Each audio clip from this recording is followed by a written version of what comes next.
raise his headphones. Check 1 2. Check, check, check. Check 1 2.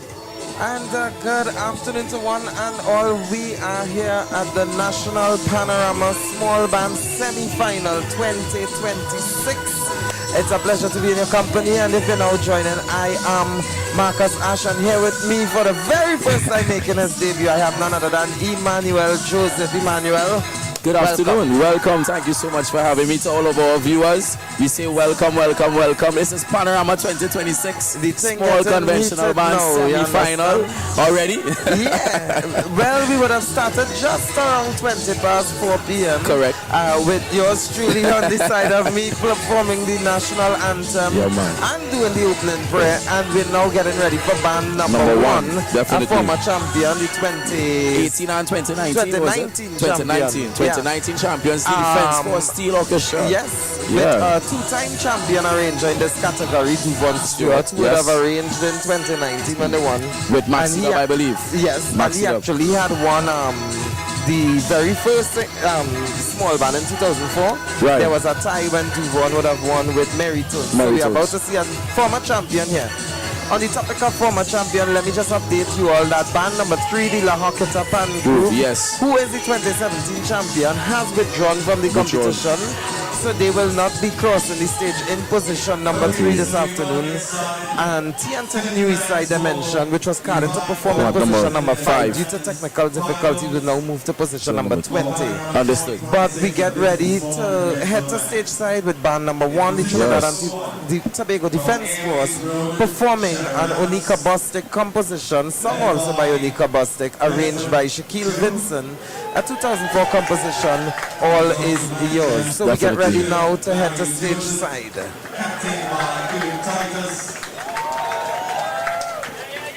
tune choice, All Is Yours, of 2004, composer Onika Bostic, sung by Onika Bostic and Clarence Edwards, arranged by Shaquille Vincent. Drill Masters, Akua Leith and Mario Joseph.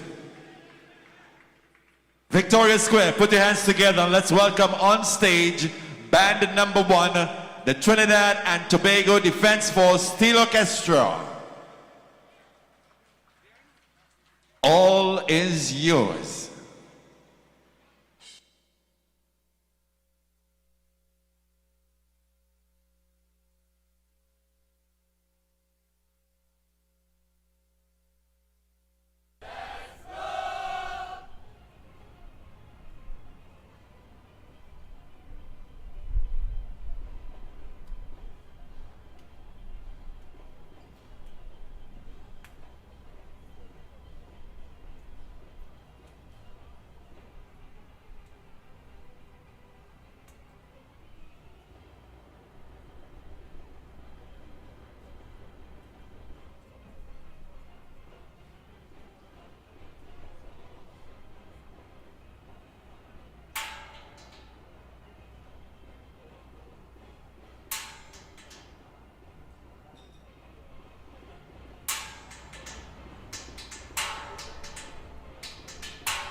Yeah. Band number 1, the Trinidad and Tobago Defense Force Steel Orchestra. Do it for us, all is yours. A single Vincent arrangement. And of course, the band is led by that was the Trinidad and Tobago Defense Force Steel Orchestra. Open wow, everything. what a way to begin our semi-final round this evening. I would like to really point out quickly, the tonal quality of the pans. We can see that they have invested a lot into taking care of their pans. Pans that they would have purchased, and Mario Joseph has been the tuner for it, maintaining it ever since. Who's the lead tuner actually from Midco? So shout out to that team led by Aku. I want to let the viewers know that sound quality was really, really clean. The coming bands across. That are following have something to follow now. Because that tonal quality was really amazing. But the arrangement itself was really vibrant. Lovely sample of Candy. I taste Definitely, really nice. And additionally, there was another interpolation that they used. I have a weakness for sweetness. Yes, correct. Weakness for sweetness. Lovely. But in terms of minus the interpolation, what I like is the use of the actual lyrics of the song that takes place. Like, hope you like chocolate baby. And how it was spread across the band. And he's definitely continuing to ask, I hope you like chocolate baby. And he's pointing to his skin as well.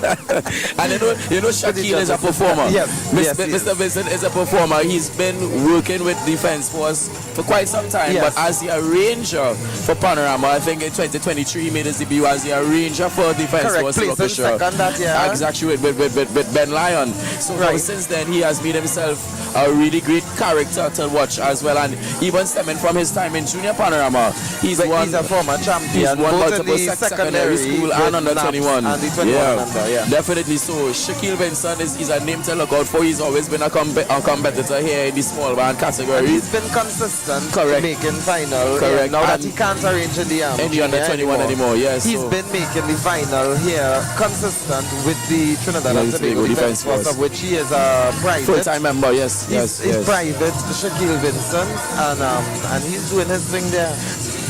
It's really important to know that the band is also bolstered by other steel partners as well, not just all military personnel, but I like to observe the playing differences in technique between military, because you see it in fire service, single pan, police steel orchestra, as well as prisons. And then you see it here at Defense Force. It's a little bit more rigid. A little bit more strict as opposed to I see it immediately, where you can see that the wrist movement of an external player, of somebody, of a civilian player, is much more fluid than that of the military personnel. Like they're doing push-ups right before and right after. I can't. It's a point to notice. And we get ready, because coming to us shortly, we have Shaquille Vincent, the arranger for the band, who will be coming in, so you can let him jump in. Sure, definitely. So we're gonna hear from Shaquille for a quick second.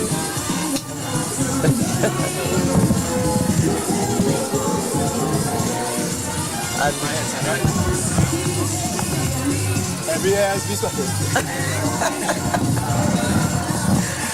Shaquille has just put down a performance there with the band.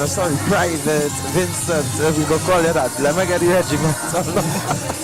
No, this is supposed to be a busy time. This is the busiest I've ever seen Defense Force in the country right now, and you all still got out to play. So congratulations on that. Because I heard everybody on lockdown every minute. They can't go and they can't, and they have to go into base. I ain't gonna comment on that. That's all your business and the government. I'm not going there. My first question to you, Shaquille, though. First, let me just say congratulations on that performance. You definitely give the following band something to run after. Thank you.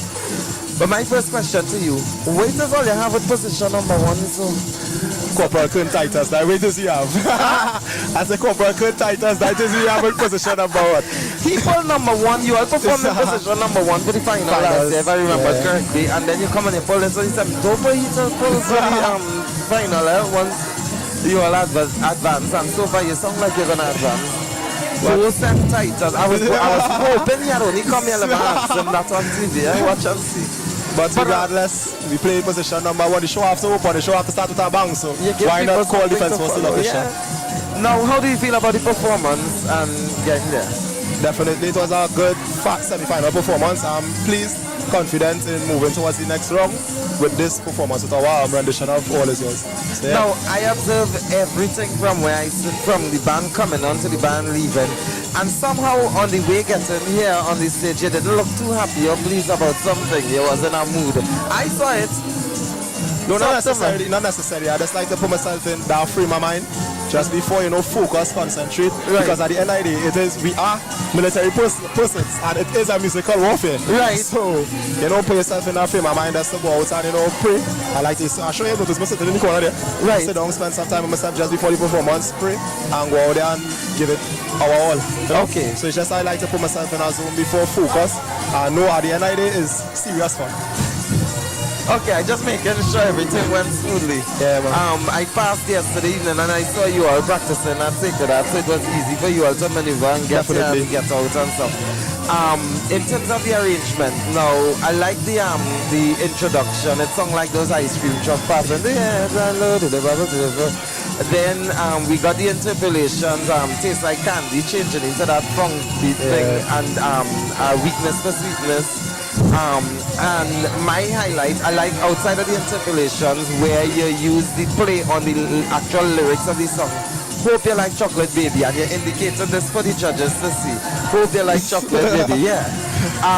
But the thought frame going into the arrangement quickly, because I see the next band more or less already set up. Talk to me about that process. So basically the story I was trying to tell with this arrangement, take the approach of think about Willy Wonka and the Chocolate Factory. Right. So I am Willy Wonka. I know about chocolate.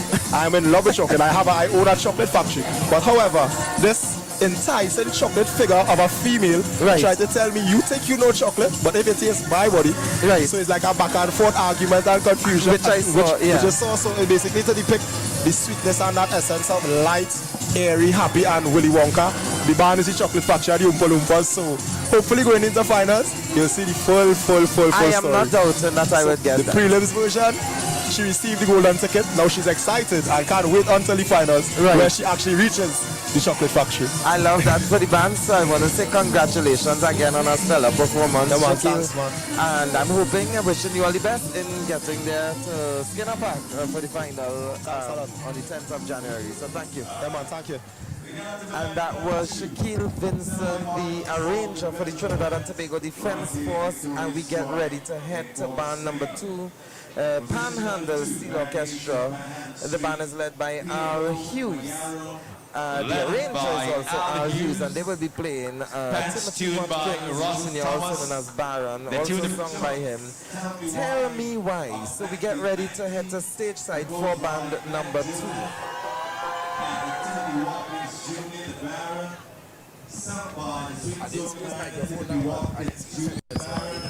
And arranged by Al Hughes.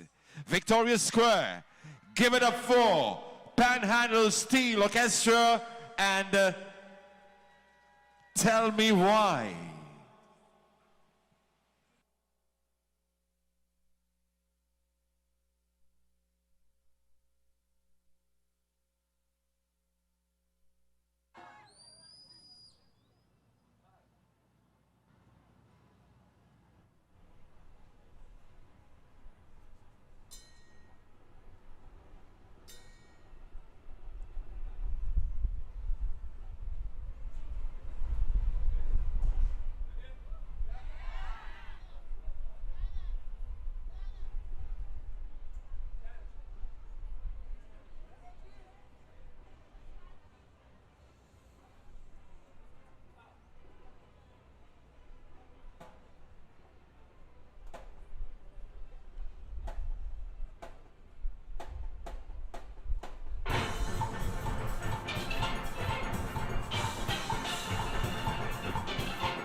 Oh yeah.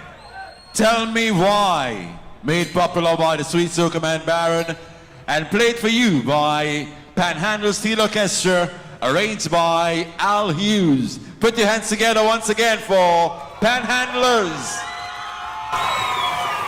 And that was band number 2, the Panhandle Steel Orchestra. On paper, you would not think you're going to get a performance like that, but this was a really exceptional performance. You saw little girl with the flag and that split. She saw the adult split and she just literally split. What you talk about succession planning? Man, not even succession planning for the flag, but look at how many young people are playing in the band. Well, one of the highlights for this band and band like Cadenza, Silver Harps, Tornadoes in Point 14, and those bands that are very far out, I even put Londonville Claytons on the in it, is that you see that the band are trying their best to get their homegrown players. And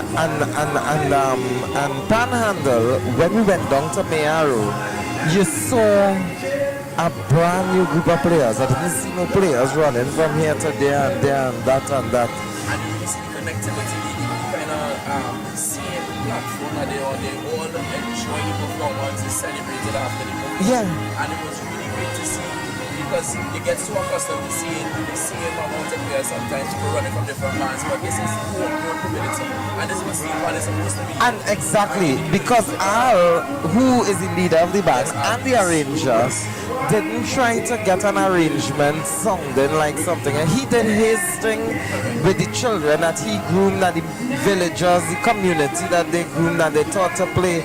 And I remember going down there on the preliminary day to check, and I'm going through to check, and I was like, wow. And these people, and the community came out, mind you. They came out and they whine and they dance and they enjoy the band and they cheer them on. And to me, this in itself is a win here. Yes. And then you see the effort, the decorations, the wonderful uniform, they come up to the white pants that everybody talking about on social media. But it's a great show, because this is what Steel Band is all about, coming to bring people together, bring the nation together, and it doesn't matter what community you come from, far off, right here, in this area, it's all about bringing the community together, through culture, through Steel Band, through our nationality, in Trinidad, and of course, being represented really well. And we get ready to head to an interview shortly. And we're going to hear from the secretary of the band shortly, who's on her way. But Really a good show. yeah, so in terms of the execution of it now, I love the use of dynamics. Right. I listened to the arrangement, and it's a good point to know that Al Hughes came from the Amoko Renegades back in the day. And so listen to some of the passages. You heard some of the influence of Jit. Of course, you heard Al's perspective for sure, but there was the second verse, the improvised verse, it was repeated, and you know that was a show that was used. Okay, all right, I understand. Right. So you saw that influence there. Right. But the arrangement was really nice, really executed in a nice way. Tell Me Why is a song that we hear ever so often in Panorama, and I think this was a breath of fresh air in the way that they arranged it. Use this one. Yeah. So, but in terms of what I would a bit concerning for me at the end, there was some dynamics not executed, or I should say executed properly. Okay. It could have been a little more in terms of getting the execution there. But everything that would have been done there was done internally. Okay. So, and then I think Iron didn't drop at the end. There were passages, but I think it was the speed, because I heard them rehearsing a little bit earlier today. I was on Chargrid Road and I saw a band set up in Invaders Pan. I said, let me see who's this. So I passed through and I heard them practicing before, and I think this was the fastest they played this song from when I was looking at them. So maybe the speed has something to do with it, but a really great effort. I think it's a great showing, man. Making the semi-final. It's a relatively new band, and definitely new in terms of entering. Correct. And I believe they would be entering the Junior Panorama as well. I believe they were one registered. I would be excited to see. Could be wrong, but I think there's one band from down there as well. So we get ready to head for our guest. So Interview, you sure. join us, stay with us, but just as I'm passing.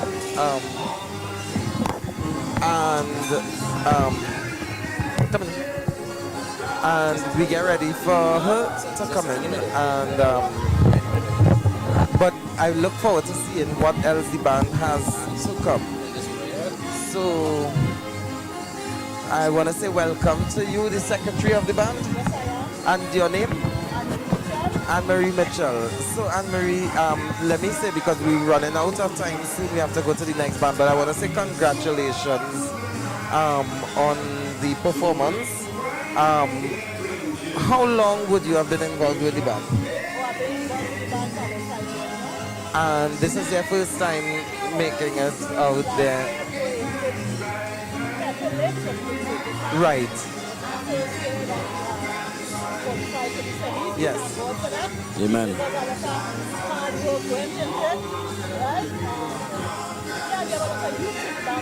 I was now about to get there because I realized that it looks like a homegrown band, like all those players belong there. So talk to us about that. Okay, so I went over there with the mayor. The report of the bunch of players yesterday here, we just clean up the beach. Right. Yeah. And they just come and they just work together. So this is a combine between pure Mayaro and pure beach. Both the country. Understood, yeah. And we have a lot of young people, right, playing with us. So we're ready to roll. Okay. Yeah. Lovely, So, lovely. well, I just want to say congratulations again. That was Anne-Marie Mitchell, the secretary. Our leader, Al, yeah. yes. Al Hughes, definitely. Yeah, so have it. So Definitely. before you leave, just want to head to stage side now for I'll band sing. number. Pants tune by Federico Gay. Tune of choice, Junk and Disorderly, a classic of 1972. Composed by Dr. Slinger Francisco the Mighty Sparrow. Sung and performed by Dr. Slinger Francisco the Mighty Sparrow. Arranged by Marklon Byron with the drill master Kevin MacLeod. Ladies and gentlemen, let's welcome on stage, in position number 4, Panasonic Connection Steel Orchestra, Drunk and Disorderly.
Connection Steel Orchestra.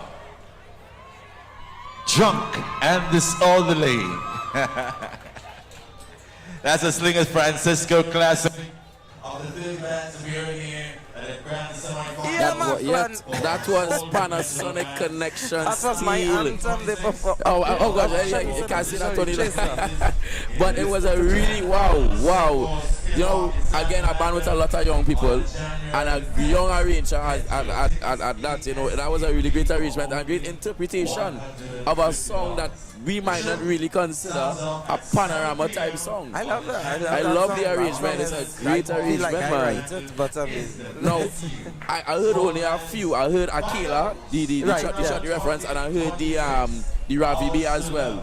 Yeah, Barman gave me. No, that's not Ravi B. That's Ricky Jai.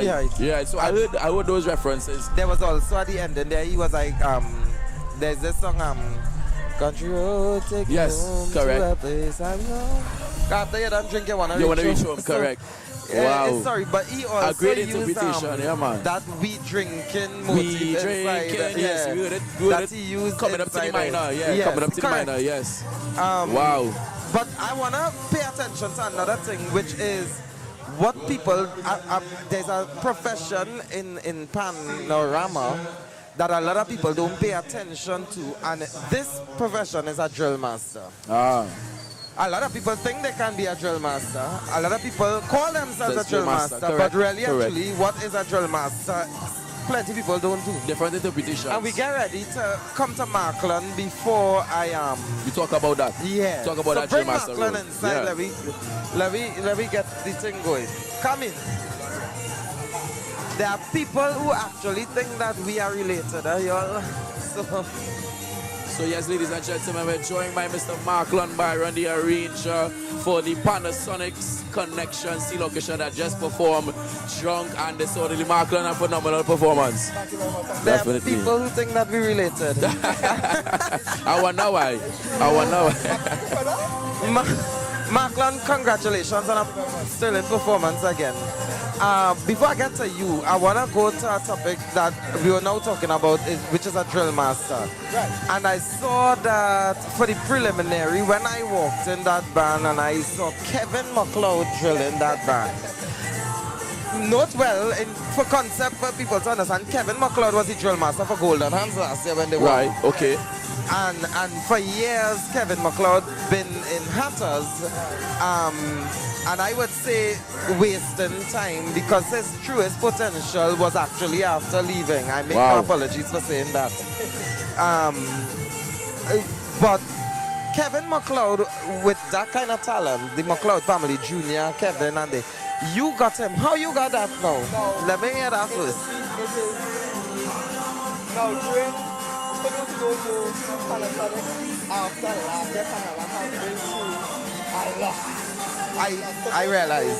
Yeah. Who knows? No. Right? And is truly looking for a drill master. I spoke to one of my bass players who played with me last year. She didn't play this year. And she said, you know, I have a number for Kevin. And I was like, but who plays for Golden Hands? So I get in Kevin. She said, no, he's not drilling this year. And I'm like, what?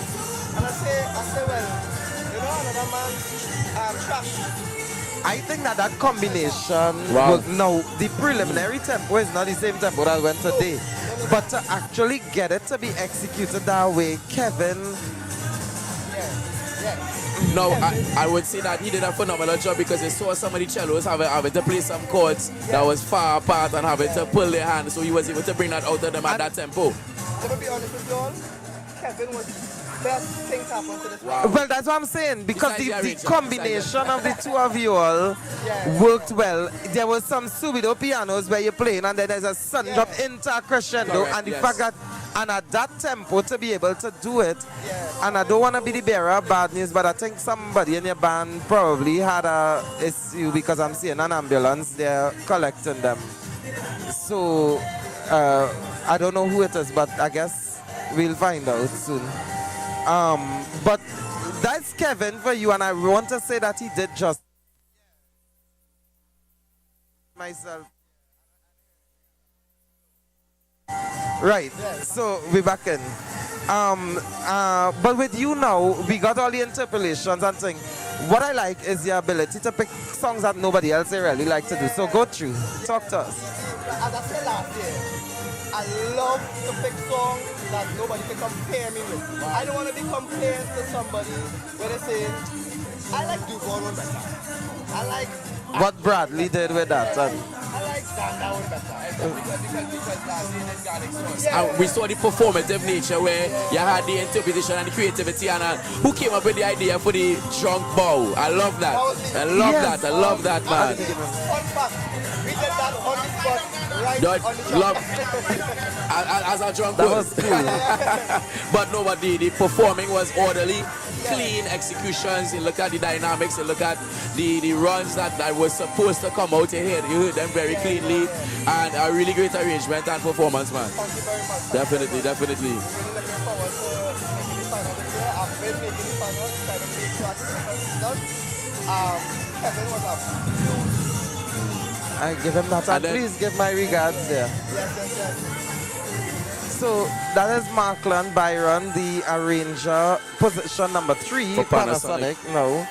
Connection Seal Orchestra, and I must say congratulations. So far you have been consistent making the final, and I look forward to seeing you right there again. It seems like a top heavy competition today, but we'll see how the day go. We may get some surprises in between. So you would have performed the Mighty Sparrows, Drunk and Disorderly. I sound like I done already drink. Oh Lord.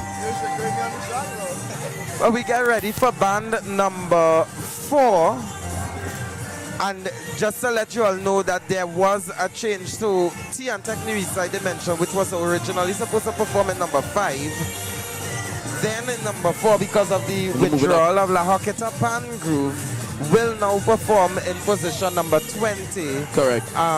There was an issue on their side, yes. And I think Trinbago would have some part to play on that. So there had to be a switch there.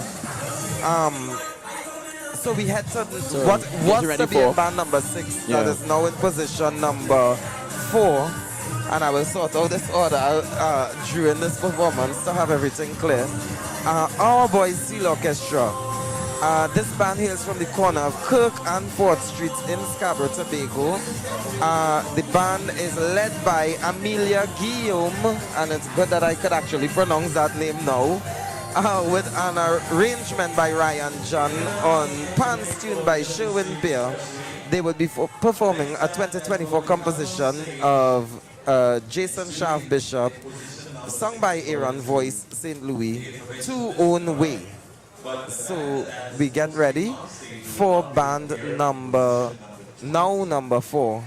The Our Boys Seal Orchestra. Oh, they aren't set up yet, so we could probably ask a new question.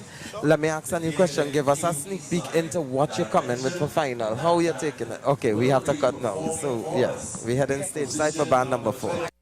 Instead. Okay, Mr. DJ.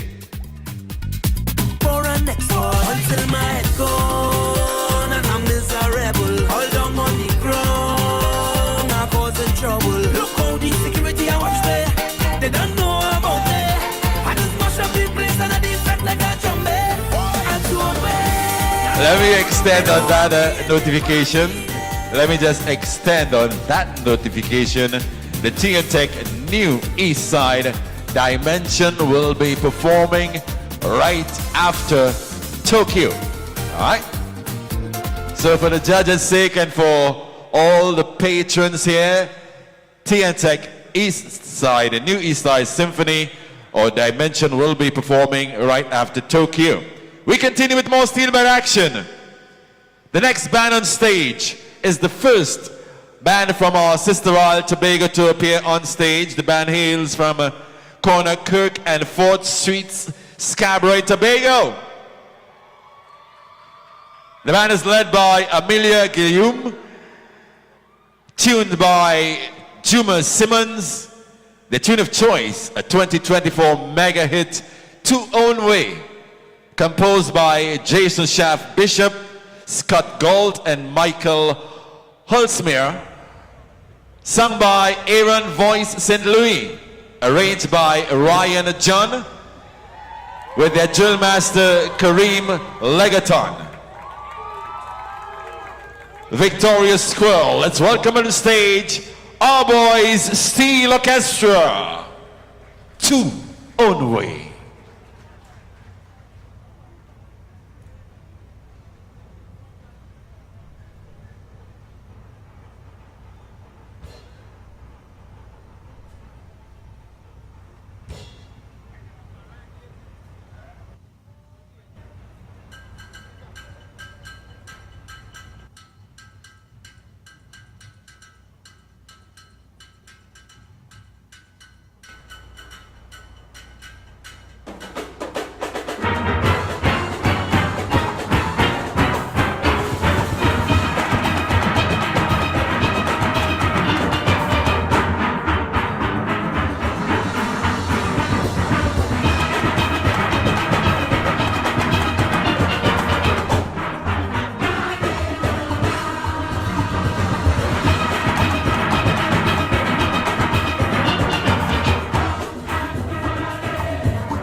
from Scarborough, in Tobago, our boy Steel Orchestra. Show your love, show your appreciation for our boy Steel Orchestra and Two Own Way. Remember, and that was band number 4, performing in position number 4. The Our Boy Steel Orchestra from Scarborough in Tobago. And they would have performed the Ryan John arrangement of Voices, Two Own Way. Two Own Way, and they did it their own way. Well, yeah, they of course. did it their own way. Now, this band, if you understand, is definitely one of the older bands. Not the oldest, because that would be Cats and Jammers. Sure. But it's one up there in age, and it's one of those bands that Patrick Arnold, former president of Trinbago, would have been the leader of this band for many years, even while as president of Trinbago. And it's going through a rebuilding procedure now. So I see they're gonna get the Amelia. I had asked to speak to Amelia, so she would be on her way, so we could have a conversation about that and stuff. But they would have placed not too high at the preliminary round, 25th, with a score of 248 points. In order to secure a spot in the final at this point, you would really need to be improving by a minimum of about 15 points to get there. I would say I did appreciate the fact that all the runs could have been, heard by the speed. It was, everything came out clear, but I would love to see a really increasing tempo, maybe in the future, so that we could really test the players' ability, because we saw a lot of young people, and it would be really great to see how far they can go. But do you believe that tempo is essential in the make or break between and that's a good consideration. Now, I don't think it directly correlates to success, and we take a great Panorama songs, immediately you think of something from Bradley, like 1998 with New Tunes, where he won with high mass and a very slow tempo. Exactly. So I understand there is a debate, and I would say there's a trend in small band that I think tempo now is a little bit a part of it. And I don't necessarily subscribe to that, because in my head, what I think regarding a tempo should really be reflecting on the original song.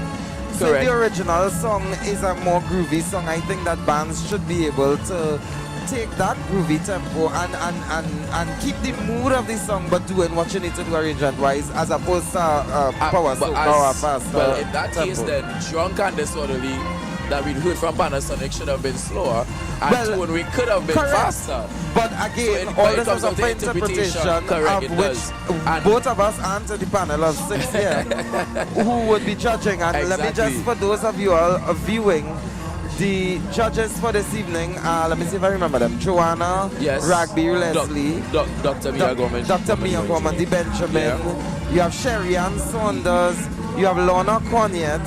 Then you have the 2 new judges coming in, Roger Sardina and Ezra Joseph, who would be the I didn't know they gave us that information. Okay, no, it's not yet. But they didn't? Right. So Ezra Joseph and Roger Sardina are the 2 judges who are joining this evening's panel. That would be an addition from the preliminary. For those of us who may not be aware, it's not that the 6 judges' score is going to be calculated. We're going to have to pull on highest and lowest going to be even omitted. What is wrong of the competition is where you see where barley grow, as I always say.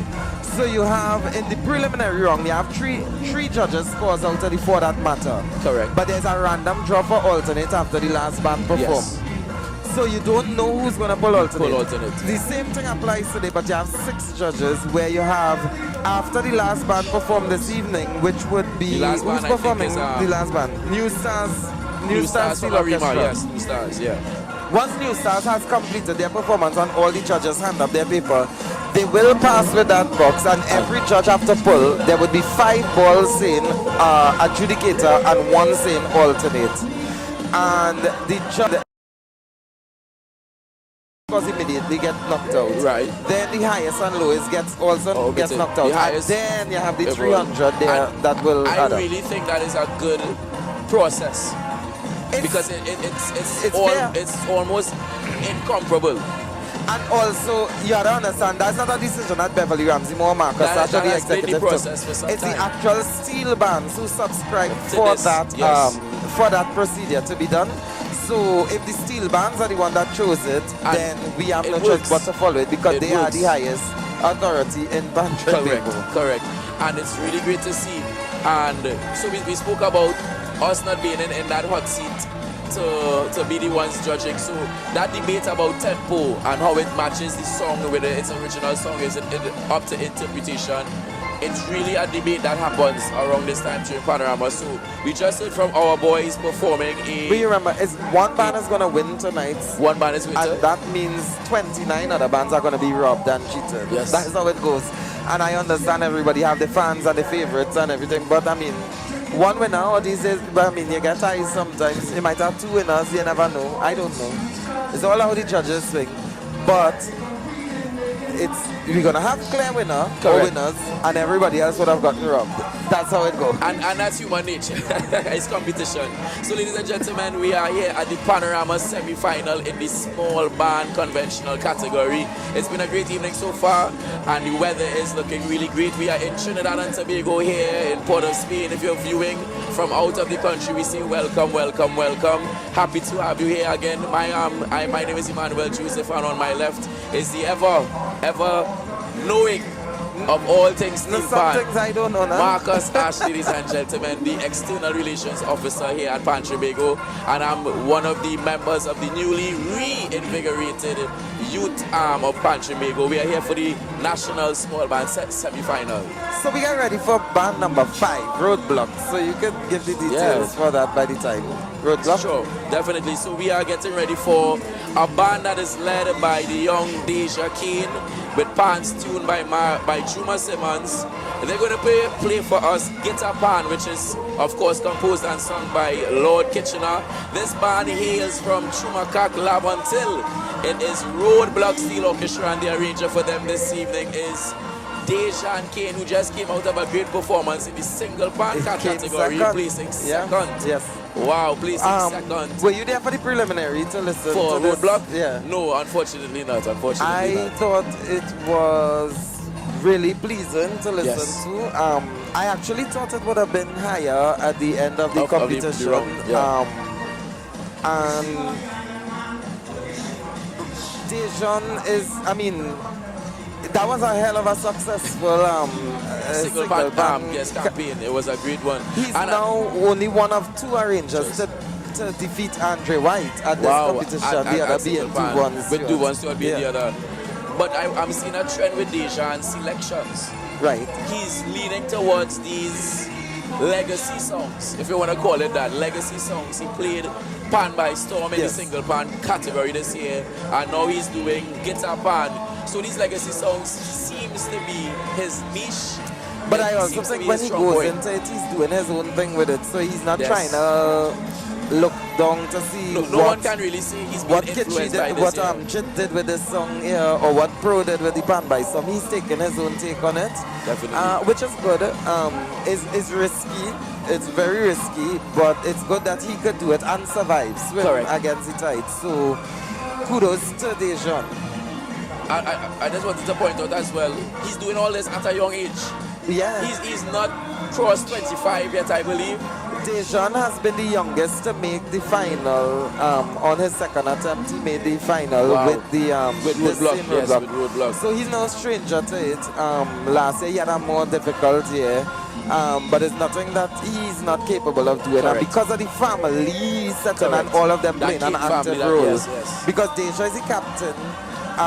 Dejan is the arranger, and they Patrice are the twins. is like the manager of the band, the mom, and the dad is the drill master of the band. Yes, so the talent there in terms of the getting that band prepared is literally in one house. And it's if you can make a comparison to Panhandle, where it's a community, it's a family, it's a coming together.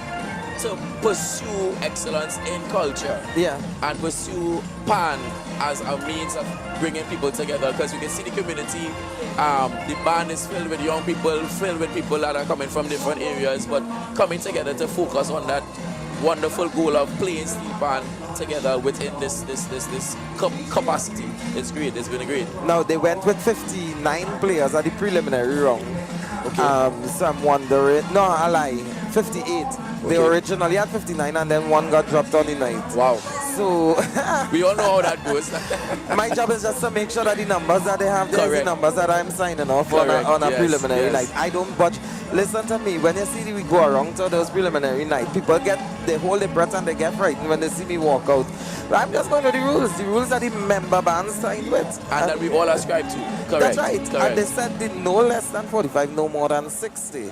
And we do what we had to do. So, I mean, they did what they had to do, and we're going to see what they have to do And here they're going to now. get ready to do it So again we as have we to get ready sing for that. Roadblock Steel Orchestra performing Guitar Pan, arranged by Dejan King. We're going to go stateside, ladies and gentlemen, for Roadblock in position number 5. That's right. Fans tuned by Jubal Simmons, the tune of choice, Guitar Pan, 1997. You all hearing us? Composed by the Grandmaster Aldwin, the Lord Kitchener Roberts, sung and performed by the Lord Kitchener himself, arranged by Deja Kane. Let's welcome on stage Roadblock Steel Orchestra, Guitar Pan.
Now, of course, this is champion arranger as well.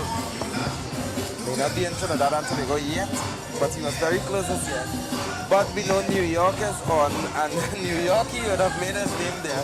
And he's a man of very few words in person, but we're going to hear from him today. Dejan, how do you feel about that performance? I think it was an excellent performance by the band tonight. All right. So I've taken note of when you use the guitar pan, but you also supported with the cellos as well to help project it. What was your take where the voice is concerned of your arrangements? To allow those things? Everything concerning the song, guitar pan, I was like, well, we need the middle to do it. So, as I said, the cellos accompanied the guitars when they would play solos. Also the seconds, double tenor. You have some running guitars as well. Right. Some strumming. So there's a whole, so it was the whole idea around it was to make sure the judges hear what it is happening. And then the background is just like the accompaniment. Now, of course, your good father, he very sick with his drilling to get those kind of dynamics executed. And of course, this was a much faster performance than the preliminary. Is it that you would have made changes in terms of adding stuff in, and you had to increase the tempo to accommodate that? Yes, little tweaks here and there, not too much. Right. But I didn't really want to interfere with the song because to me, I like the structure of the song. Right. The judges have their comments, so I just wrote the suit. What was some of the feedback that the judges gave you that you would have had to work on between the prelim and now? As we are now talking about the hearing. Right. So some parts are really dynamic work. So some parts the tenors wasn't really swelling properly. Right. Or they was playing too harsh. So yeah, we just look at dynamics and Well, last year I saw a person change one dynamic in the arrangement that went from 8 to winning. So we'll see how that works. But I just want to say congratulations. But before we go, two things. One, you're still on a high from single band, of course, and I mean that was an amazing performance. I just mentioned you are one of only 2 arrangers now to defeat Andre White at this competition. The first being one, and now you, although in second place, you're the only person that didn't think of that. No. Oh well, yeah. But in terms of coming off that high, how has it been for you since? Honestly, not being too accustomed to being up there or in the limelight of the placement wise. Yeah. It was like, honestly, sometimes mommy had to say, John, relax, you're overthinking. Because I start to overthink everything now because like I feel like everybody expecting, so much more of me now. So it's like, You have time. Anything you wanna I wanted to really ask, how do we as viewers understand what your role is as an arranger? For those of us who just hear the term arranger, we know, but for what you tell the viewers, what is your position in distributing music, in running practice, and sitting down and formulating how you're going to change certain chords when you're doing a reharmonization? How do you approach a song like Guitar Pan and bring it out? What is the process and everything? Honestly, it's a lot of trial and error, and our band, Roadblock, is like a family band. Correct. So it's like, yes, I am doing the music, but I would still be like, mommy, daddy, how you find the song? And so it's like, it's not only me, behind the scenes, everybody working together to get the song. And in terms of arranger, like this distributing, well, Roadblock is a fairly new band, so you don't really have much people to distribute. So it's like me and Deja, we will take some. You have a Siobhan Brown. Right, correct. Yeah, so everybody just take up the role in distributing the music. And in terms of with the band, I think my role is really to motivate the players. I have to get the players to buy into what I am trying to get out there. So it's a lot of bonding and not just come knock the pan and practice. Little outside, even outside practice. Right. You have to kind of how you go and sing, And that's what it's all about. That's what it's all about. One We wish you the final best, thing, man. as usual, this is more the international streamers, the international viewers.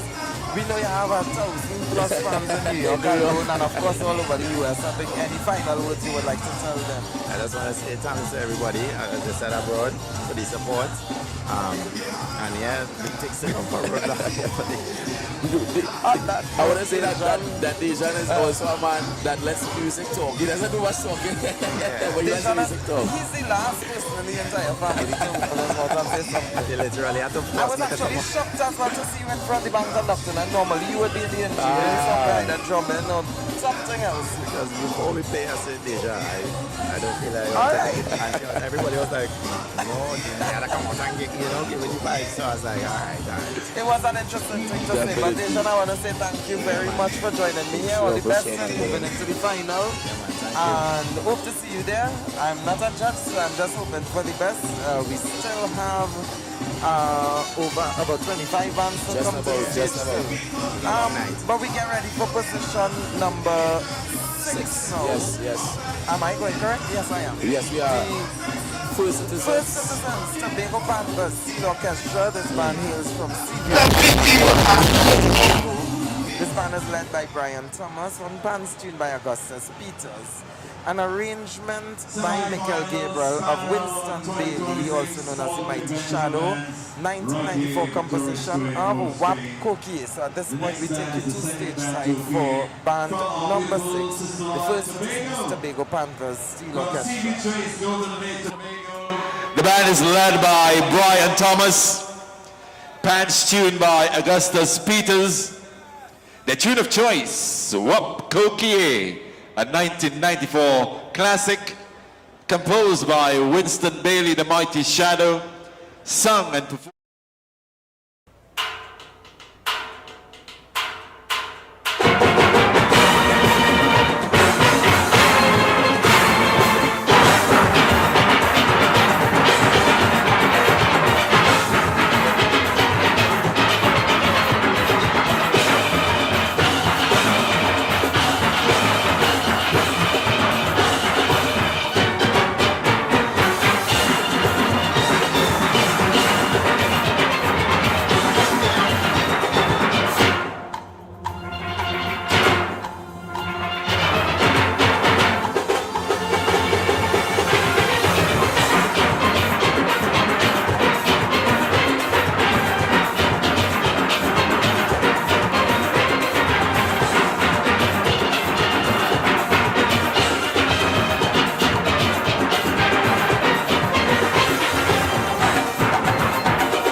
Well, show your love.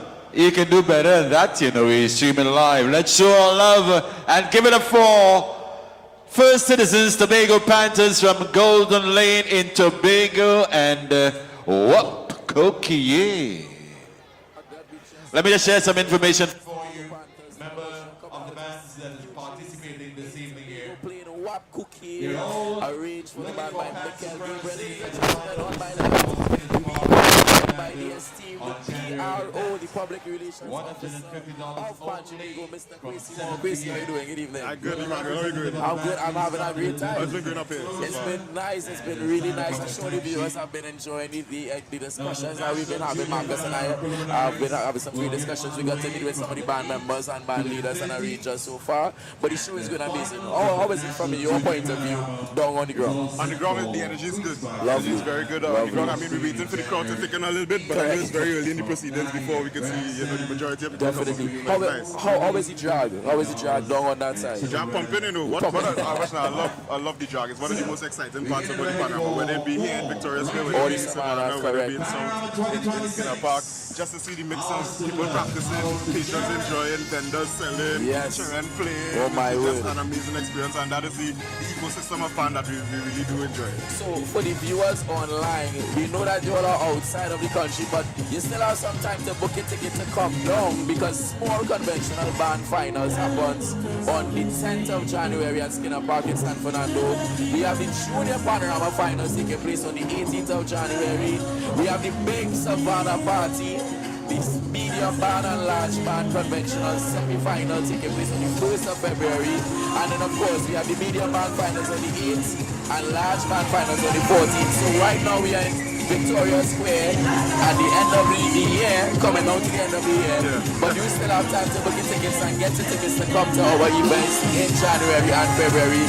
Crazy, that was Tobago Panthers. How you felt about the performance? Well, one thing, I bias towards any shadow arrangement that goes on because you are a bass man. I'm a bass man. And we want to hear from one of the band leaders and band members, so we're going to bring him on right now. Sure.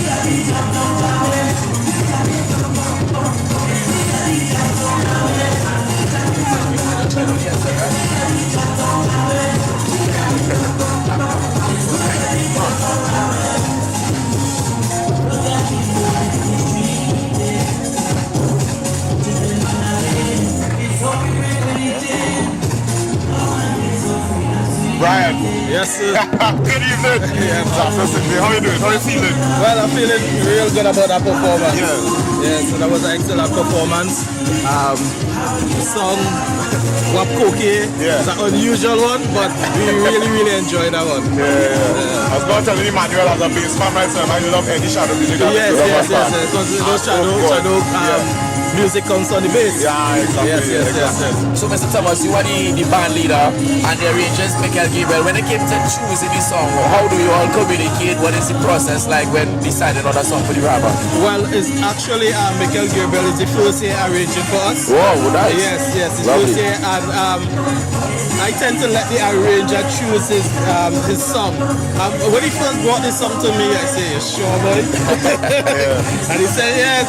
You know, he's hearing some parts in it that he can, expand use on, and expand on. And I said, given the opportunity, and say, "You go ahead." And it worked out nice in the prelims. We were in a nice position, and we hope that after tonight we'll be going into the finals also. And Tobago Panthers is First Citizens. Tobago Panthers is no stranger to the finals as well. Yes. So, but you said this is the first year that Michael would have been arranging for you. What has been the experience like working with him this song? Well, it was really easy and surprising. The players gravitated to him.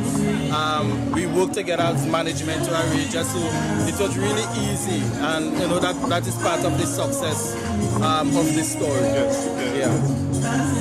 And coming back to the point, your role as a leader now, when it comes to bringing an arranger, getting the players ready, organizing transport to and from practices, getting things prepared to come down to Trinidad, how is that process and what is it like with having that weight on the shoulders, man? Wow. Where to start? So we are from Tobago, and we are part of Tobago northern side of Tobago where we claim to be country. Right, and to get players in there, you know, it's transportation. We also have a crime issue in the area. Okay. And so we have to pick up and drop off all the players. Right? That is something that we are known for. And keep them safe while they are there. So all of that is a challenge. And also coming to Trinidad from Tobago for semi-finals is also challenging. As we know, we got the results on Monday. And then we have to prepare, pick up a whole band of 60 players to come down here. And then we, you know, the boat and hotel and practice sessions. So while the bands in Trinidad have 4 nights of practice, we only have 2. Right, so we spend almost 2 days traveling. Right, so it's also a challenge. But the nice part about it is when you can come and perform and then get the results that you deserve. Right, that you deserve to get into the final. You know, that is always rewarding. Lovely. So what is the position, the energy, the atmosphere in the band right now? Because this is a change of an arranger. Hopeful, always, you know, inspired to go into the final. What is the energy and atmosphere in the band coming out of a performance as excellent as that? Right, we have a good, the energy is good. We are expecting a lot. The song itself, the players are gravitating to the song. Supporters are gravitating to the song. So after the prelims, we got a lot of calls. And say, no, they didn't expect that song to come out so nice. So that is all in itself a boost to the players. Yes. So coming on stage here tonight, and you know, I think they give a wonderful performance. And I want to expect good things at the end of the night. And we saw the broom in hand too. Cookie broom in hand. So we can't wait until the finals to release everything. Just to see anybody for try that. I can't promise you that. I cannot promise you that. But you will see a lot of brooms. Sweep the competition away. But you know, Tobago Panthers, from my observation, is a band that's also very active on social media. And because you all have a lot of stuff going on throughout the year outside of Panorama. So talk to us about some of the stuff that you're because as I mentioned that we are in the crime area, we have to find ways and means to get the people in the area active so they will not get involved in the crime. So one of the things that we did and we started was the digital homework centers in Panhandle. We were the first band, right? So that was actually my idea. And after Digital came on board, the CEO of Digital Foundation asked me to carry it through Trinidad and Tobago. So it's something nice, and I tell her she can go ahead. And then, you know, you have other bands. You know, I think it's about 11 bands now. Even more. I was going to allude to that, but not to touch too much into it, but what is the relationship like with First Citizens and how they support and how they able to lend that hand? Correct. So one of the things that First Citizens is really interested in is not so much on the Panorama level, but the social Their foundation also has a lot of pillars that they stand on. Correct. So they're more the homework center, they fund the homework center, and we have activities like beach cleanup, all of those different things. So they are more focused on that part of it, which is really, really nice, and keep the band busy all year. Love it, and that's what Steel Band extends itself to, not just music, but that social responsibility and everything. Oh my wow. Far beyond Panorama. Yes. Definitely. So thank you for the work that you do. Congratulations, and we look forward to a favorable result. Hopefully this evening. And continue doing the good work. What cookie here, boy? What a person. Alright, so thanks very much, my brother. So we're going to ask you to hold on just before we get ready. We're going to have on stage very soon, ladies and gentlemen. It's the single one, the only thing that you're supposed to be looking at, right? The single thing that you're supposed to be tuned into right now, as well as a single band. But try and flip it, right? But we are here at the conventional small category semi-final in Victoria Square, Trinidad and Tobago, ladies and gentlemen. You just heard from First Citizens Tobago Panthers. Now we're going to get ready to go stateside for Laventille Serenade Steel Orchestra performing Jam Tongue with an arrangement by Nathaniel Fleming. And of course, we're going to have a great time listening to Jam Tongue by Laventille Serenade Steel Orchestra. Thanks very much, Rima. Composed by Kute Tano, Michael Tasia, and Gerald Saunders. Sung by Kute and Tano. Arranged by Nathaniel Cricks Fleming. Put your hands together and let's welcome on stage Laventille Serenade Steel Orchestra and Jamtown.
ours to love and ours to cherish. Victoria Square, put your hands together once again for Laventille Serenade Steel Orchestra, Jamtown, and Nathaniel Cricks Fleming. Live and alive on Victoria Square in Port of Spain, the Mecca of Carnival. Mr. Biggs. I don't hear myself. You're not hearing yourself. Are you not hearing me? You on? Apparently you on. All right, ladies and gentlemen, we just heard from Laventille Serenaders out of St. Barb's Road and Laventille Road in Laventille playing Jamtown, a 2025 composition by Kutin and Tano, sung by Kutin and Tano, and arranged for the band by Nathaniel Cricks Fleming. A very exciting rendition there. Just bear with us for a bit as we sort out some technical issues, and I believe we will have an interview with the arranger shortly. I will say I am very biased towards Jamtown. I love a good Jamtown arrangement, and this band would have placed 19th in the prelims.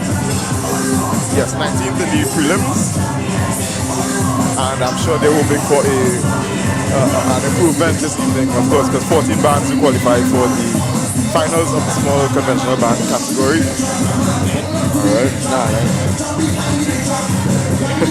And as we're waiting, do allow me to acknowledge our sponsors, the Ministry of Culture and Community Development, the National Carnival Commission, NCC, as well as Kenson Group of Companies, Trinidad and Tobago Mortgage Bank. Okay, and we do have the arranger joining us on set.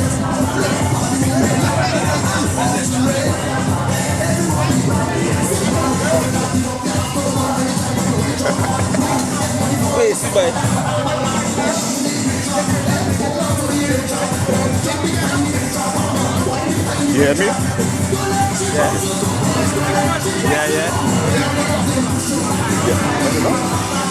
Oh, okay. All right, so we're joined on set by the arranger, none other than Mr. Nathaniel Cricks Fleming, and I will say I am biased towards Mr. Fleming as well. Cricks, how are you feeling, first of all? Yeah, I feeling nice. I can finally get some sleep tonight after some long nights of practice, but you don't know hard work that's pay off. Yes, hard work that's pay off. So tell me about Jamtown. Why Jamtown? So I had another song in mind, but I couldn't play because the band played it already in the past, and I just gravitate towards Jamtown because I like the song, I like the movements, I like the vibe of the song. Yeah. So tell me if you would about some of your creative processes. What it is you explored this evening here in Jamtown or in the arrangement overall? So honestly, I was just trying to explore the different parts of the jam. Jam is not just a hard, rough thing, it's a sweet thing as well. Yeah, correct. So yeah, they explored the different types of the jam, you know? Yeah. And tell me what's it been like, this is your first year working with Laventille Serenaders as the arranger. So tell me what that process has been like. How's that experience been for you? So let me start off by saying, they have the hardest working captain in the world. Right? A guy named Jamal Ashby, very hard working captain, and he made my job very easy. He was also the drill master, was he? Yes, he was also the drill master. Like two of us worked together to work on all of that stuff. There was a nice background team in Mr. Anthony Brenner from Kingston and Mr. Ricardo Map, hard working man. Yes, Laventille is love. Big up them. So as you mentioned, Laventille Serenaders is a band that operates, of course, out of Laventille. Desperados be acknowledged as a Laventille band, but don't operate out of Laventille as we speak. So talk to the experience of working with a band within the community and using players, I assume.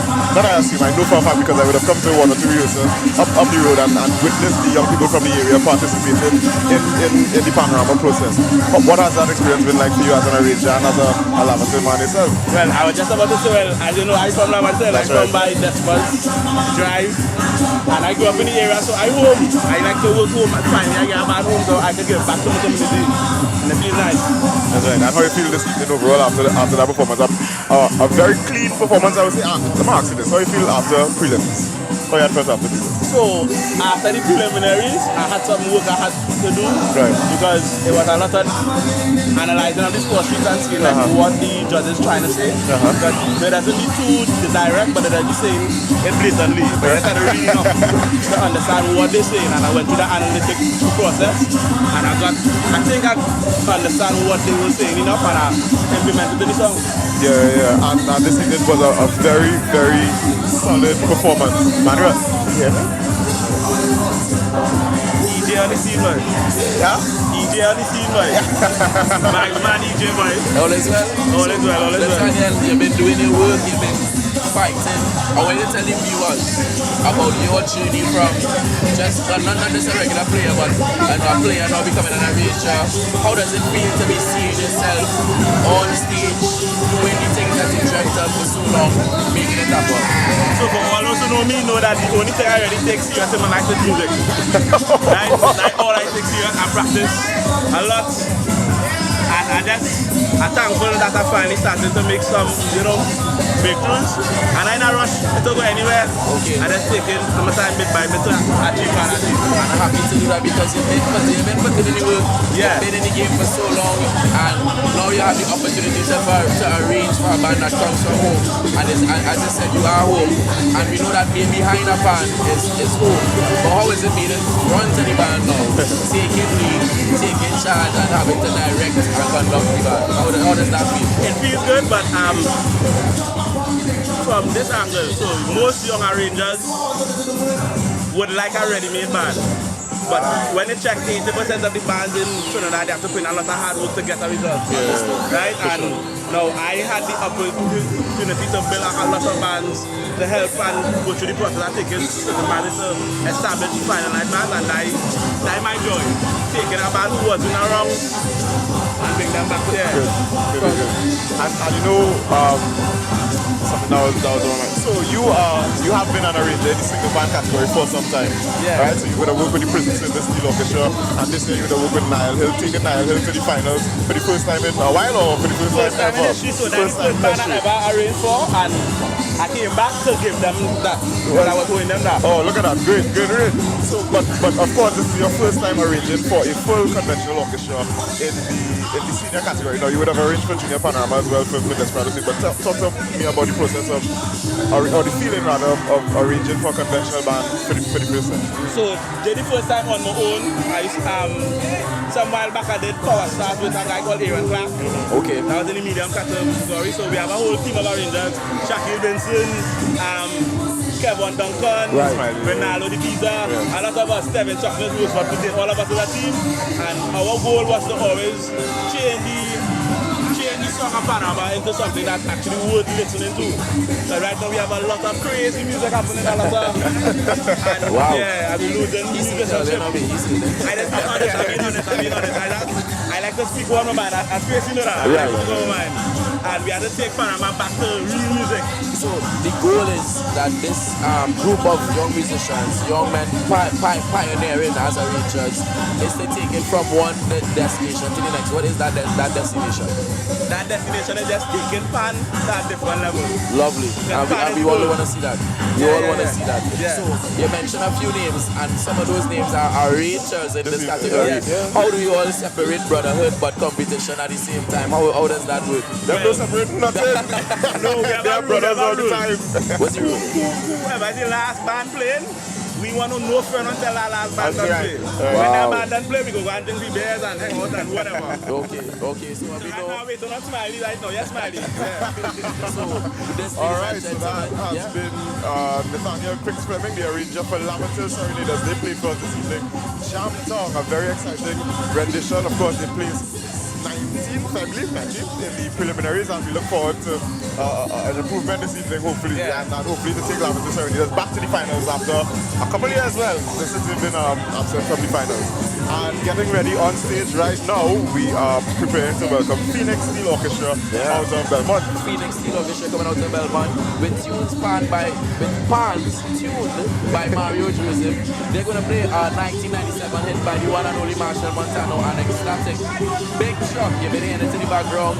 But one point to note that is really important, the band leader and arranger is Miss Roisha Edwards, one of the only few female arrangers, if not the only. I believe she's the only female arranger this evening. Besides Vanessa, we forgot about Vanessa. So one of the only few female arrangers and band leaders in this competition, small conventional bands. It is the semi-final, ladies and gentlemen. It's been a great show so far. We've had so many bands that passed the stage. We just went from Laventille and we get ready for Phoenix Steel. Now, Quasi, Phoenix has shown themselves to be a very present stateside band. Oh, yeah. They've been performing around the place, and now they have, within the last 3 years, the opportunity to show themselves as a Panorama band. That's right. What is the expectation do you think that they have coming into the semi-finals this evening? So I think last year was the first year they would have entered the small band category, and they would have advanced to the semi-finals as well, but not necessarily to the finals. But I think this year they are on an even better footing to probably make an appearance in the finals. So we get ready. I find Orisha also always chooses a weird. No, not weird. We will go with unconventional. Yeah, unconventional. And we were speaking about that last year, and that's a few moments ago. Nathaniel, did you ever consider that you were choosing a song that everybody would have played really quickly? We continue. I didn't hear it. By playing Jackson, you played a song that a lot of people might have played. So, I already studied down the stage. That's studying that. I do my vibes and I go I'll be doing your vibe. So we're going to pass it over to the stage where we have Phoenix Steel Orchestra, pans tuned by Mario Joseph, leader Roisha Edwards, and arranger Roisha Edwards. They're going to perform Big Truck from 1997 Marshall Montano. Ladies and gentlemen, it is the small band conventional semi-final here in Victoria Square 2026 Panorama. Yeah, cut you off already. The Dave Smith, Victoria Square. Put your hands together and let's welcome Phoenix Steel Orchestra, Big Truck.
Big Truck, performed by the Phoenix Steel Orchestra from number 47 Jerningham Avenue in Belmont, and a Rocia Edwards arrangement of Marshall Montano.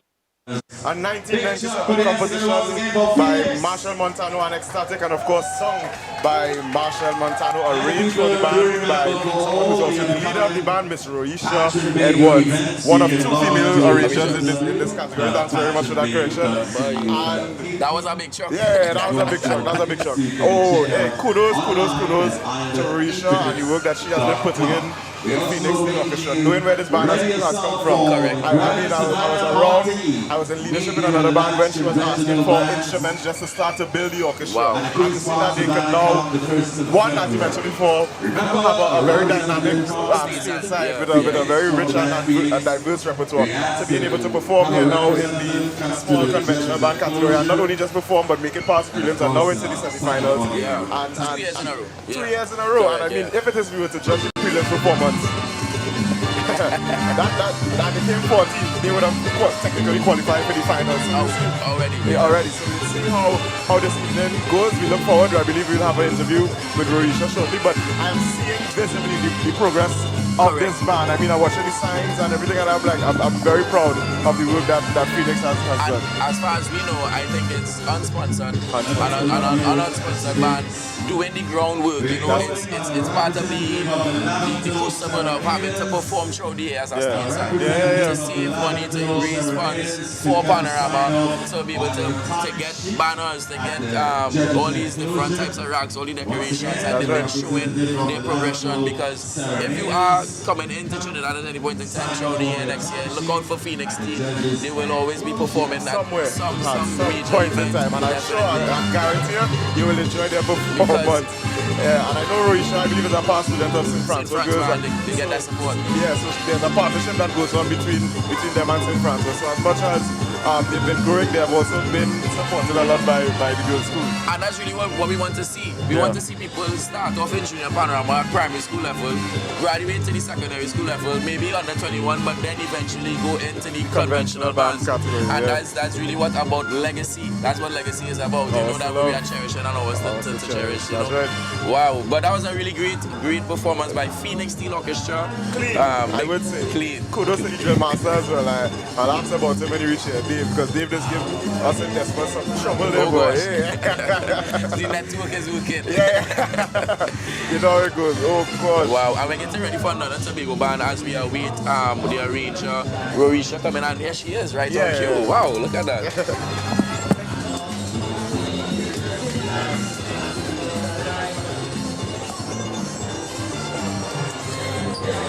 What he had said that he's speaking into that mic, right?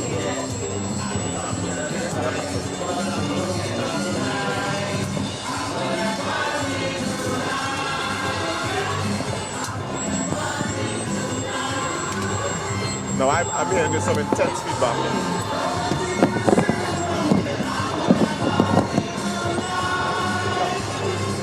Okay, I think we're good now. Yeah? Roisha. You hearing us? No. You're not hearing us? No. All right. Ooh. I mean, I'm hearing you live.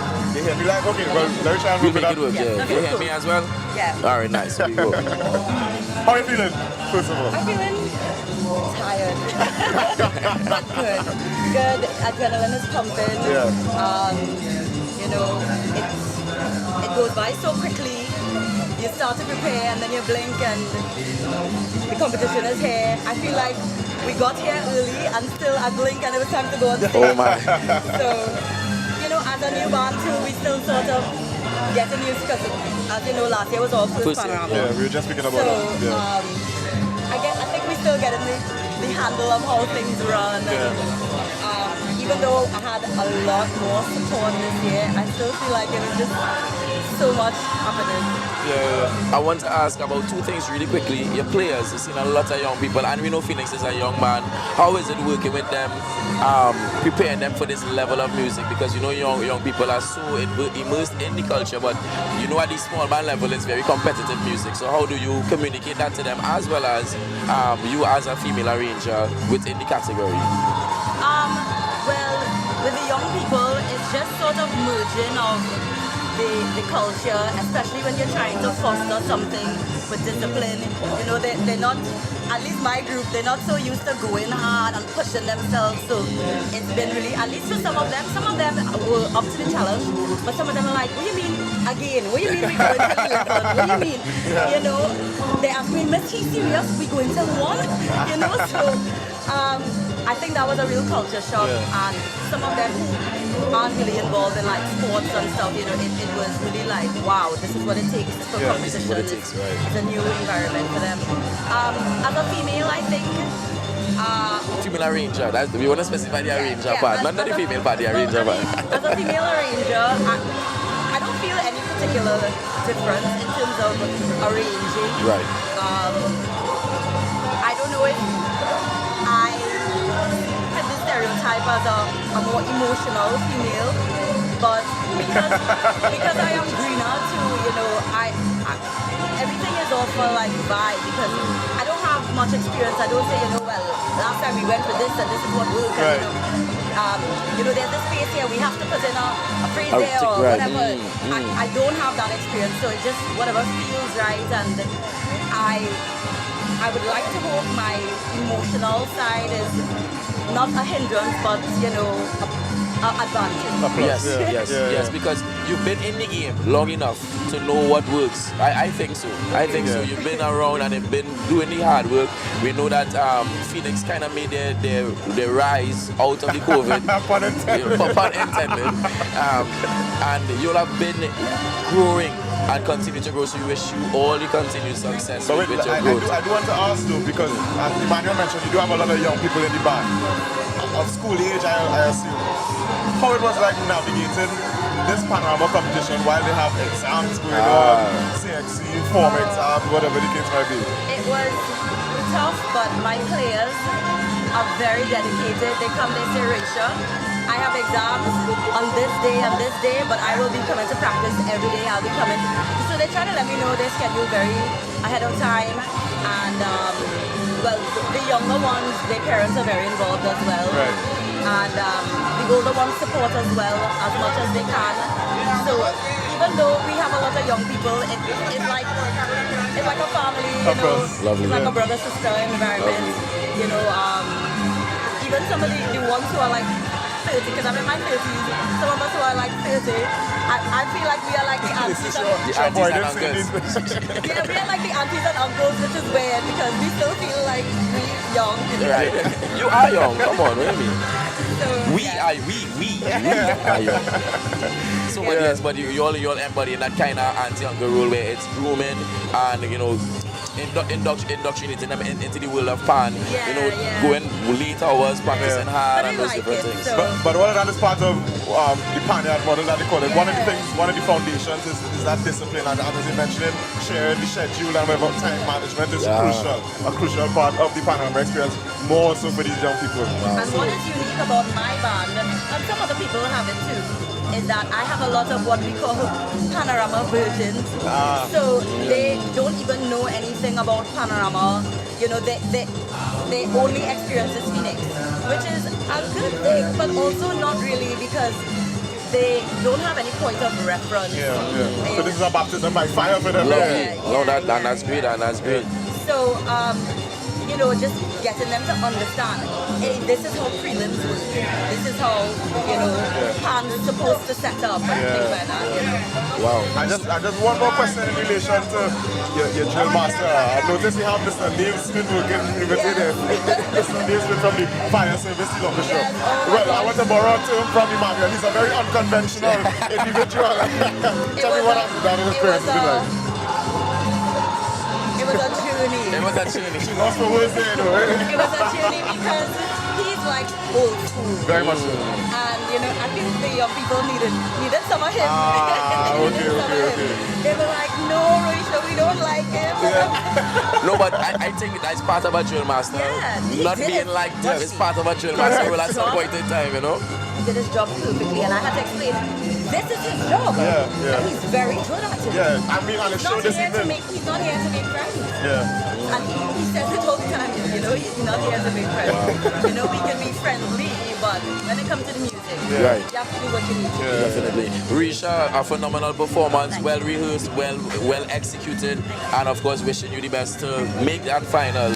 God willing, and of course, improving. correct, Yes, correct. And we want to ask you to stay on with us as we get ready for Westside Symphony. This band coming out of Patience Hill, Tobago, Quincy. Yeah. And they go and play a going on party tonight. Watch now, I love it this segment that come on because this is just, I can just touch on some Despers things all the time. Oh, God. Party tonight is one of my favorite Despers Panorama arrangements. Oh, God. Oh, my. So I'm looking forward to the performance here this evening. Adrian Dennis arrangement, of course, composed by Clive Bradley, none other than, and sung by Robert Nelson, the Lord Nelson. The leader of this band is Joel Anderson, and the tuner is Rodney Stone. The band is all set up, purple racks, everything, and God we trust big, right next to the name. So we're looking forward to what they put on here this evening. Balloons on the racks. I'm expecting a movie. I want to interject real quick, and we were talking about tune of choice before. Yeah. When it comes to going and party tonight, following a song like The Big Truck, Risha, what was your goal in Big Truck? Really quickly. I just think that it had a nice vibe to it. That, I wanted to choose a song with a You like Power Soca? Because last year was Carnival, got Jack. I was like, hey, boy, you just driving it down the road. But doing very well. So we're going to go stateside, ladies and gentlemen. Westside Symphony from Tobago are going on party tonight, and we are partying tonight in the small band semi-final, arranged by Adrian Dennis. Westside Symphony, ladies and gentlemen. By Rodney Stone, the tune of choice, A Going and Party Tonight, a classic of 1982, composed by the late great Clive Bradley, sung by Robert the Lord Nelson, the Disco Daddy, arranged by Adrian Dennis. Let's put our hands together. Okay, hold on.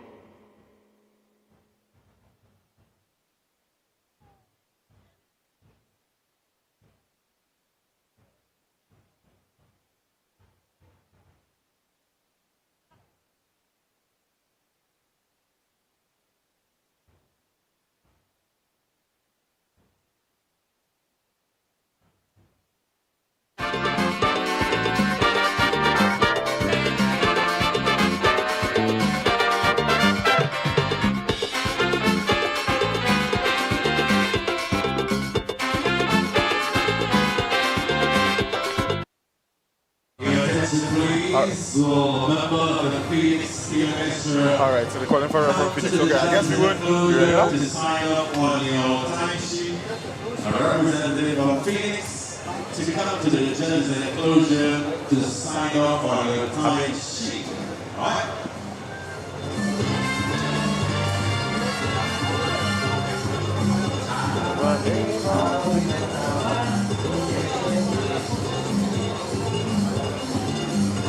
If you Yeah, I do that. Something telling me that we live actually telling me. Well, if we are live, ladies and gentlemen, we are here. We are here having some fun. And we are here at the single, not the single.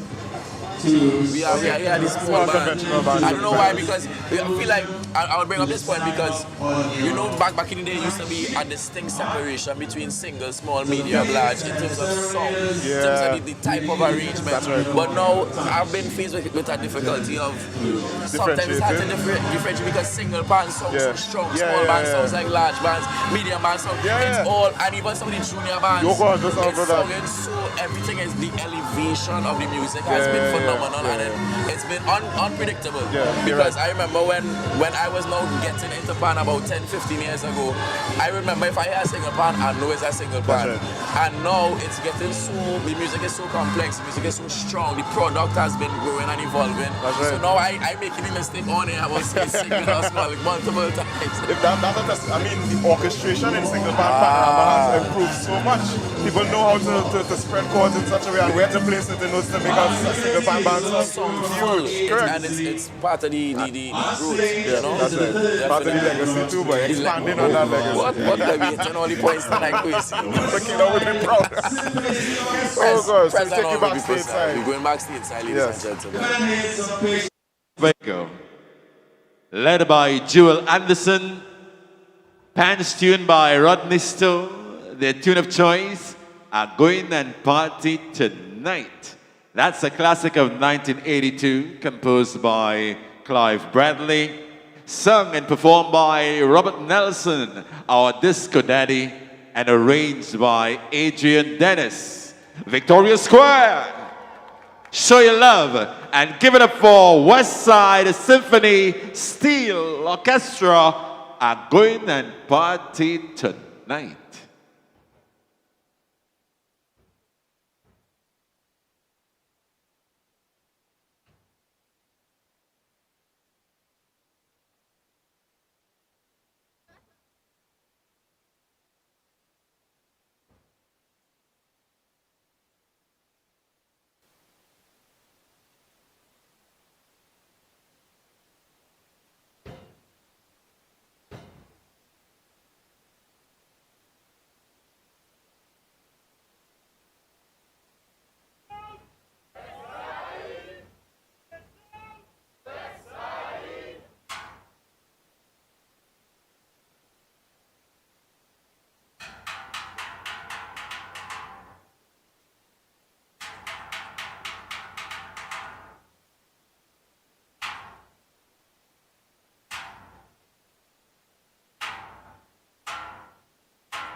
Yeah! Tobago's Westside Symphony Steel Orchestra are going and party tonight. That's an Adrian Dennis arrangement for the semi-final. What shall we? You know, it's all for that games. It's all for that games. It's all for that games. But what was serious business though is wow.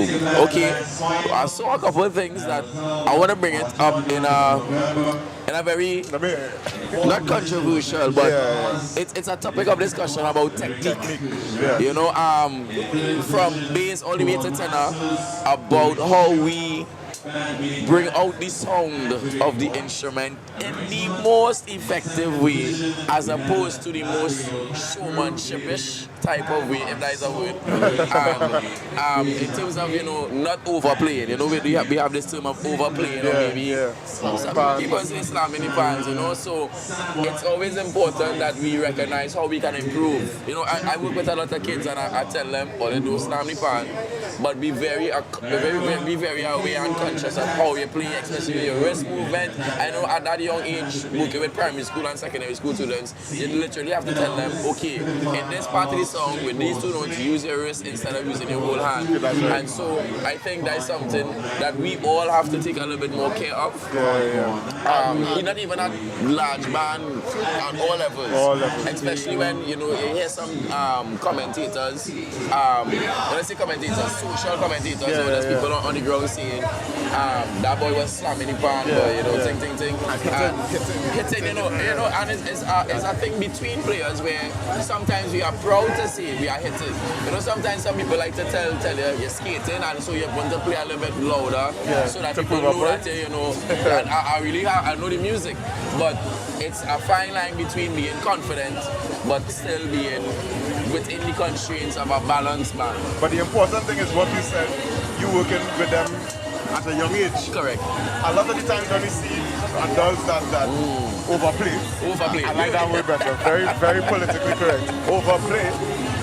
It's because they commented grown. Yes. And they hear the arrange just say, give me more force on the tune master say, you know, tell them, bring it out. And they equate that to, you know, a lot more force. But really actually proper technique once taught from a young age will carry on throughout their lives. And Marcus and I recognize it with the military, with the defense force, where, you know, a lot of the technique was very strict because it's where they come from. It's coming out of that.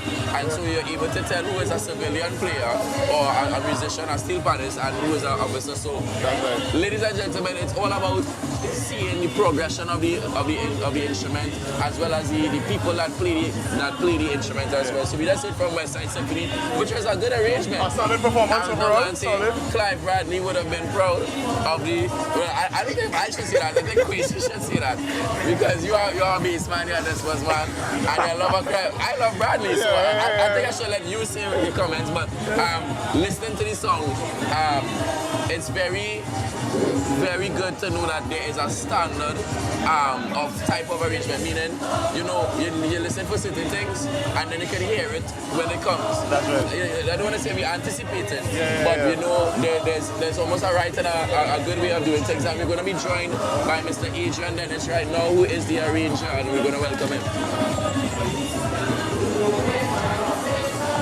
Sit on in the front.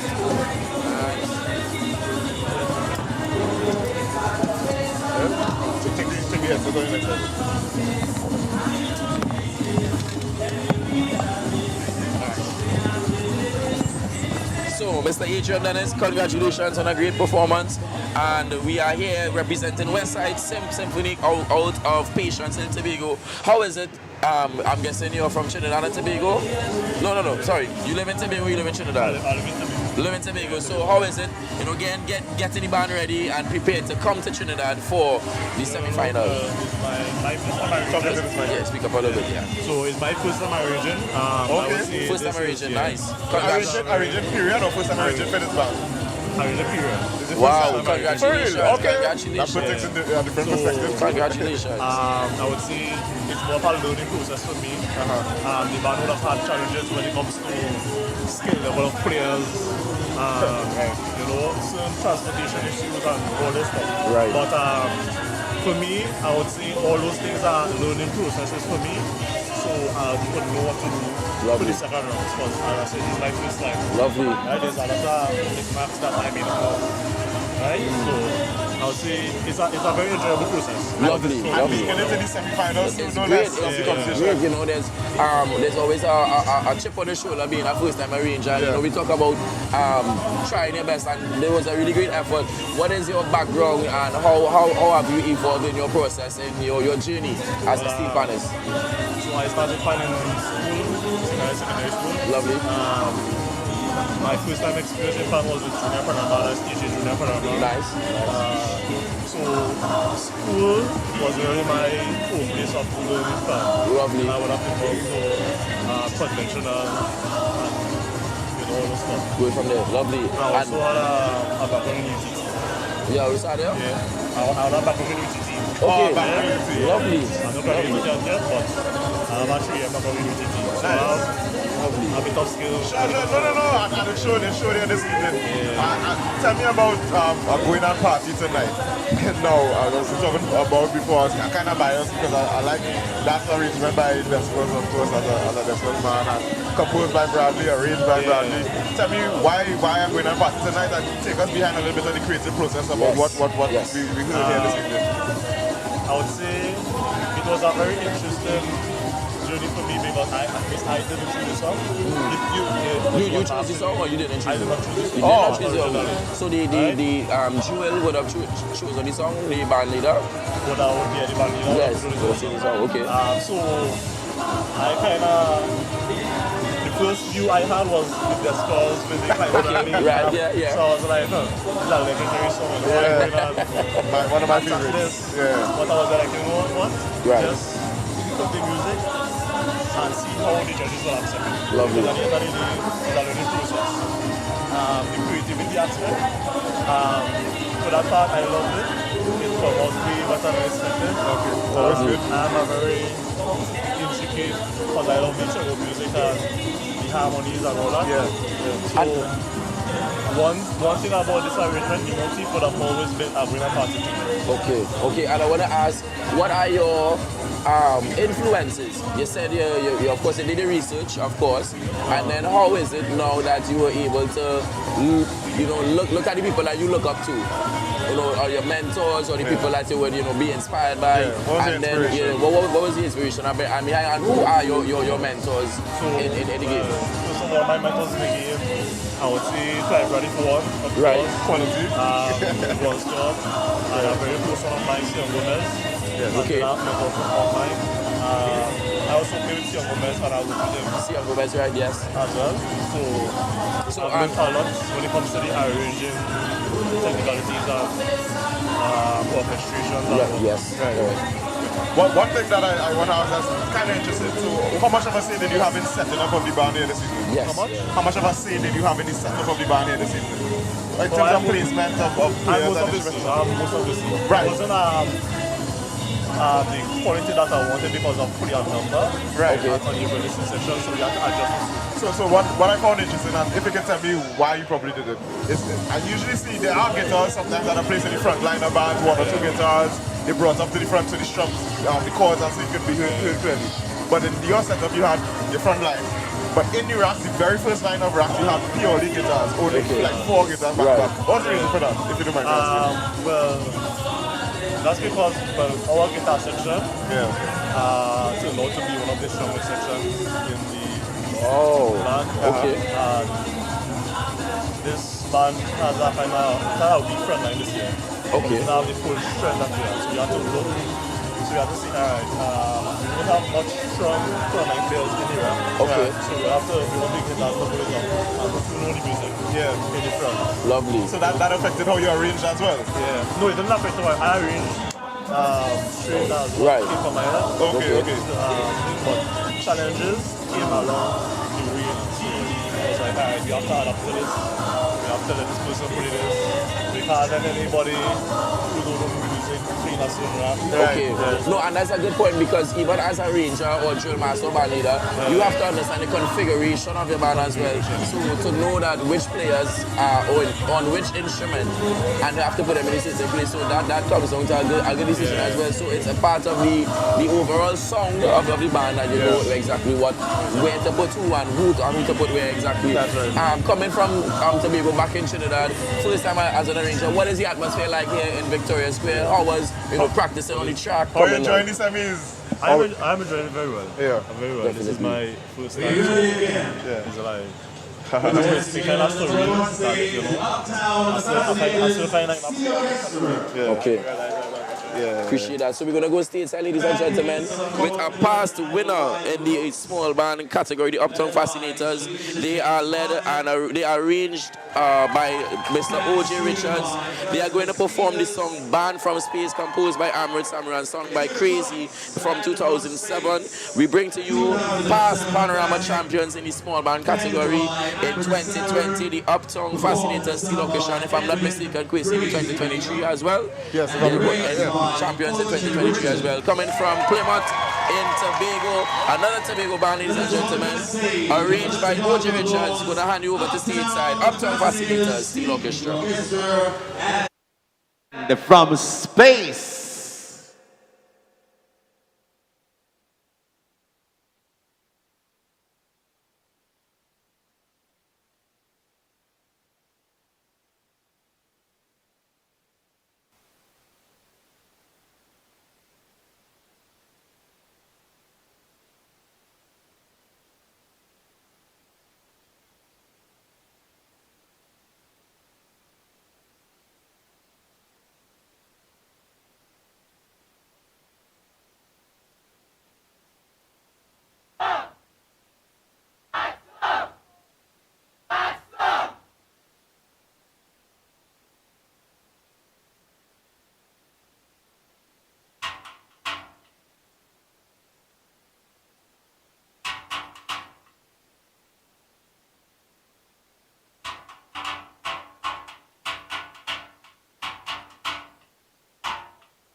Oh yeah!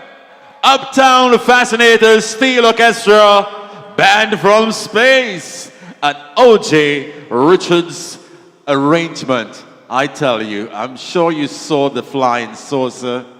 Even that's the power of our steel pan. Ours to love and ours to cherish.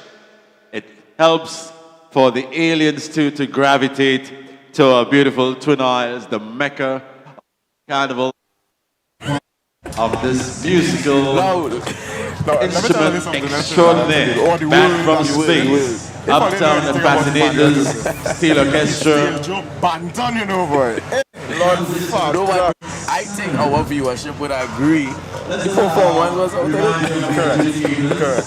Wow, band from space, ladies and gentlemen, performed by Uptown Fascinators Steel Orchestra. We were correct. Winners in 2020 and in 2023 as well. Yeah. Arranged by O.J. Richards, so multiple time champion arranger in the small band category.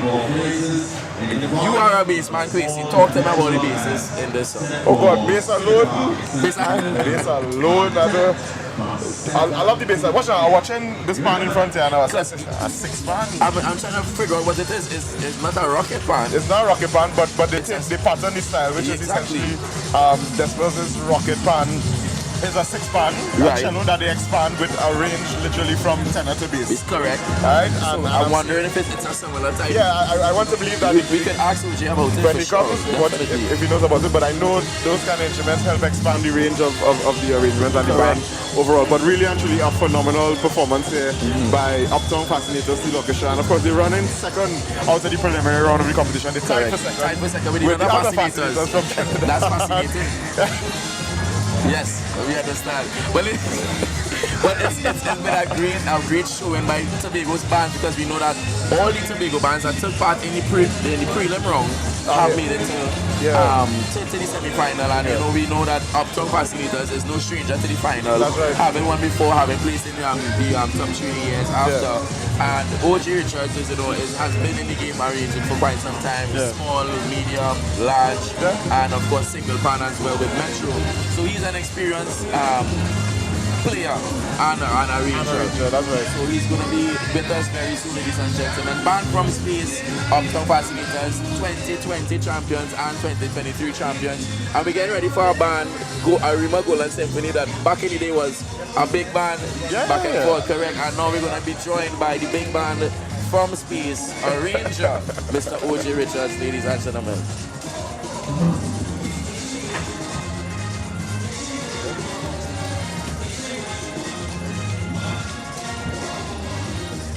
Whoa, so you're talking into this mic. Come on, follow with that one. So, OJ, take a breath. You now come off the spaceship. You now re-enter the galaxy.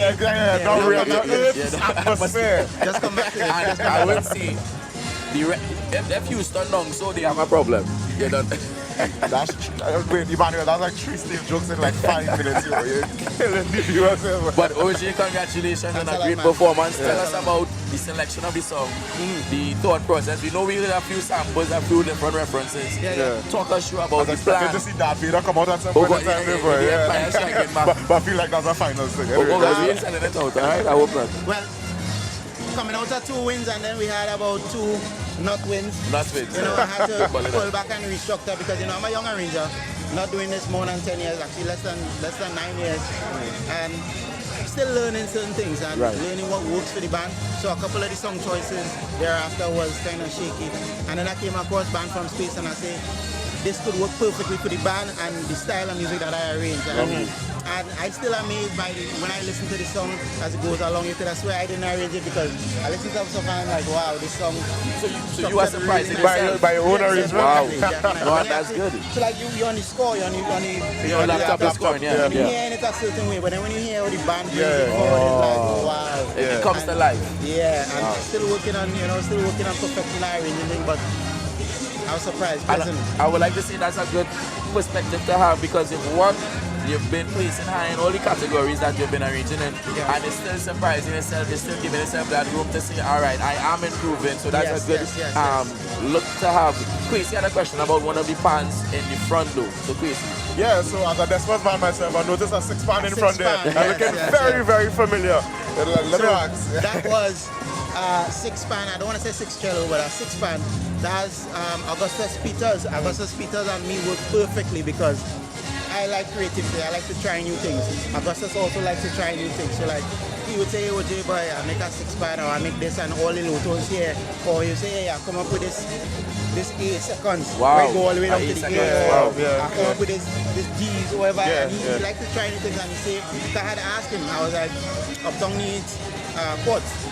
He was like, I have a 6-pan. they can try it again." And it worked well because this song particularly, I arranged a lot of middle music Yes, with. okay. So and then those 6-pans brings out that part because the 6-pan, that pan could go low down to a bass note and could go all the way up to a tenor note. Same thing that really so Yeah. because the Desmos Rocket does carry that range as well. It really Right. expands the range of the So band I and what you can do in the middles there. Yeah. I have to bite my tongue because you done both my idea for 3 stage jokes. Give it. No, you know, say rocket pan, band from space. So we need to go and get Yeah, Desmos Rocket Pan. and you already have a Finish it off. spaceship go across, which is added to the performance. Yeah. And you, as you said, you're creative, push like to try new things. In 2023, you had the coin drop with Yep. Dollar Wine. Yeah, 2020, I call it the sample and throw it back in the face when you interview. I know mine, you know. So you've been constantly always improving, and even in the things that, let me say, was a not with the play itself, with the Iowa, not the Iowa, the bench drive. Yeah. Come So out to that play. was- So, you know, you've been always pressing. How do you stay focused between being creative but still being true to the music while still acknowledging that you are improving, growing, I think still? I stay focused with it because I don't see it as 2 separate things. Okay. So for me, staying true to my music is being creative. Love. Right. So what I want somebody to identify me as when you say I decide, I stop arranging. Yeah. I want them to identify me as, hey, see that guy there? He was really creative. He brought stuff that wasn't in the Panorama before. Okay. You know, where people Innovate. didn't see in the Panorama, and then he did that. I love that. Yeah. I like to be the creative one. Sometimes it doesn't work, sometimes it Right, works. right. You know what I mean? Sometimes I hit and I miss, but I will not shy away from being creative and taking that risk. Nice. Ladies and gentlemen, well, sorry, Yeah. Well, I just want to ask us, one of the few people, arrangers, that arranging for every single category in the Panorama. almost every year too. Almost every year. For the last 3 years. How? So first of all, song choice. You see, if you take too long to choose a song for the single, you're gonna run your back to the small, and then if you're backing up on the small, you're running your back The to the medium to that. And choice of song is the hardest thing for me. Okay. Sometimes I take really long to choose a song. Right. But fortunately, I chose the small band song early-ish. Yeah. Not that early. I actually chose small band and medium band song before I chose single band. Okay.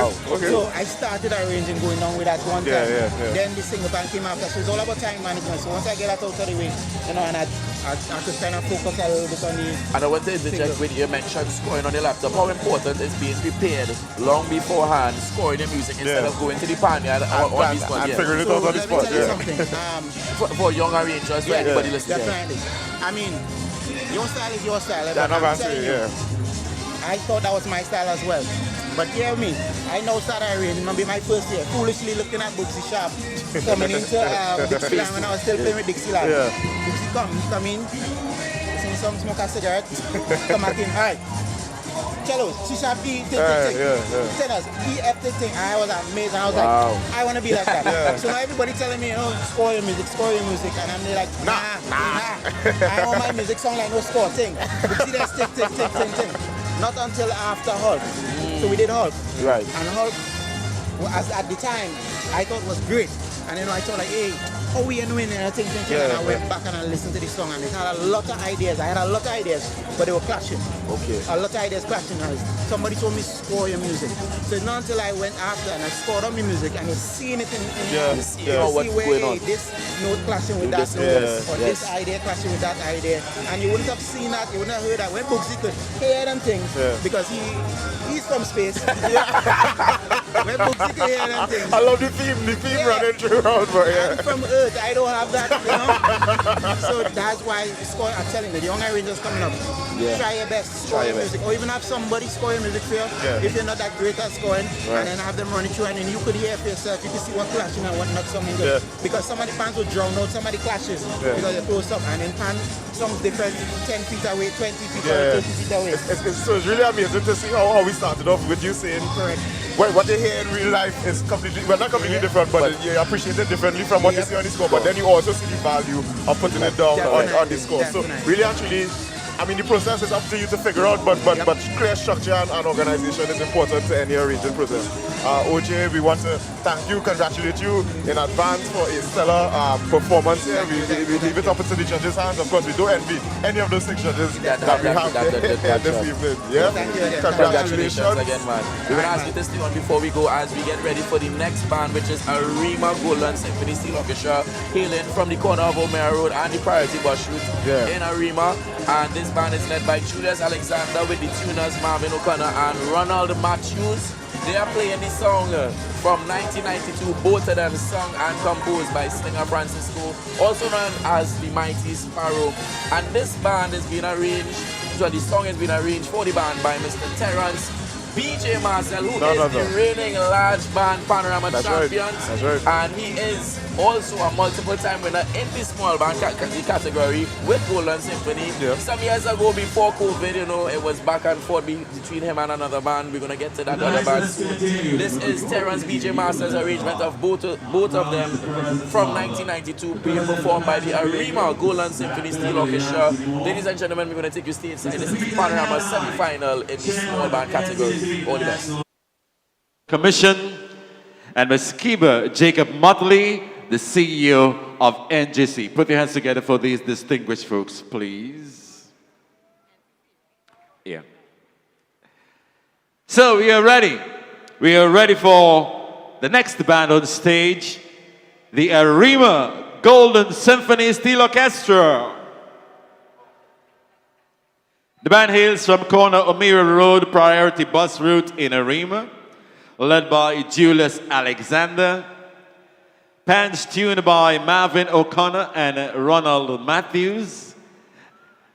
Their tune of choice, both of them, or like we say, both of them, composed by Dr. Slinger Francisco, the Mighty Sparrow, and sung by the undisputed Calypso King of Kings, the Mighty Sparrow. Arranged by Terrence B.J. Marcel. Victoria Square, everybody put your hands together for the Arima Golden Symphony. Both of them.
That's the golden sound of the Arima Golden Symphony Steel Orchestra.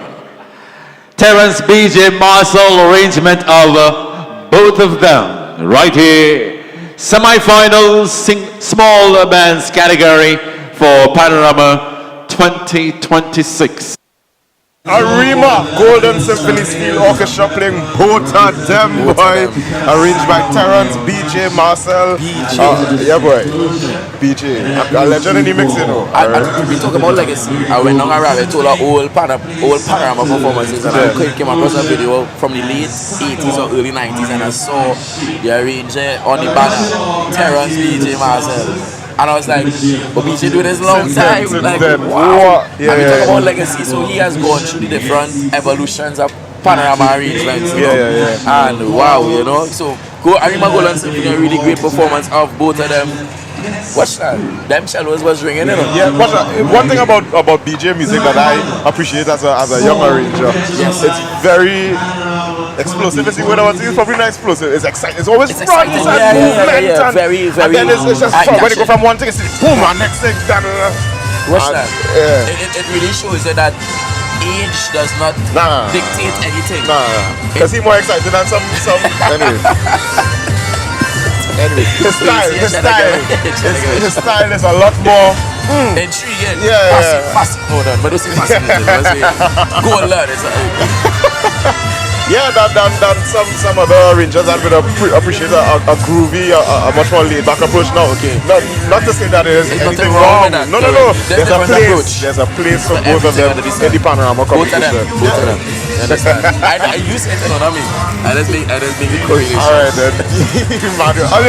Emmanuel is my boy. Emmanuel and I go way back. Correct. So he could withstand it. He could endure. I don't know how they're doing on the line. Yeah, boy, pressure for you. I'm feeling it, Shady life, you know, tell somebody join on. It's only 25 US to join, and I'm sure you're having a great time wherever you are. New York, Miami, England, London, all over the world, wherever you are enjoying the Panorama 2026.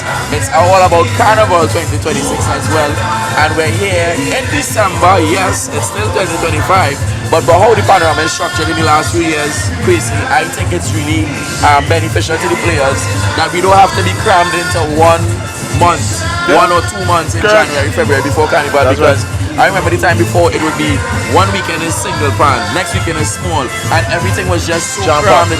And then our new regime came in at the beginning of 2020 or the end of 2019. 2018, President Beverly Ramsey Moore came in, and yes, I think the decision was met with a little bit of pushback, pushback, but I think we are very pleased to be able to have space, because I remember now starting to play with conventional band and media band. It felt rushed. It felt rushed. Players couldn't come to practice, and if you think people used to be hustling now, worse yet back then. And you know, now single band finishes in the end of November, beginning of December. Small band starts in December and concludes in January. There's not much we can do about junior Panorama and the timelines. Meaning when school resumes in January, very soon is finals. But I think this spacing out really is beneficial to us players and the arrangers. Sure. And we're gonna join. We're joined right now by the arranger. For Arima Golden Symphony, we welcome.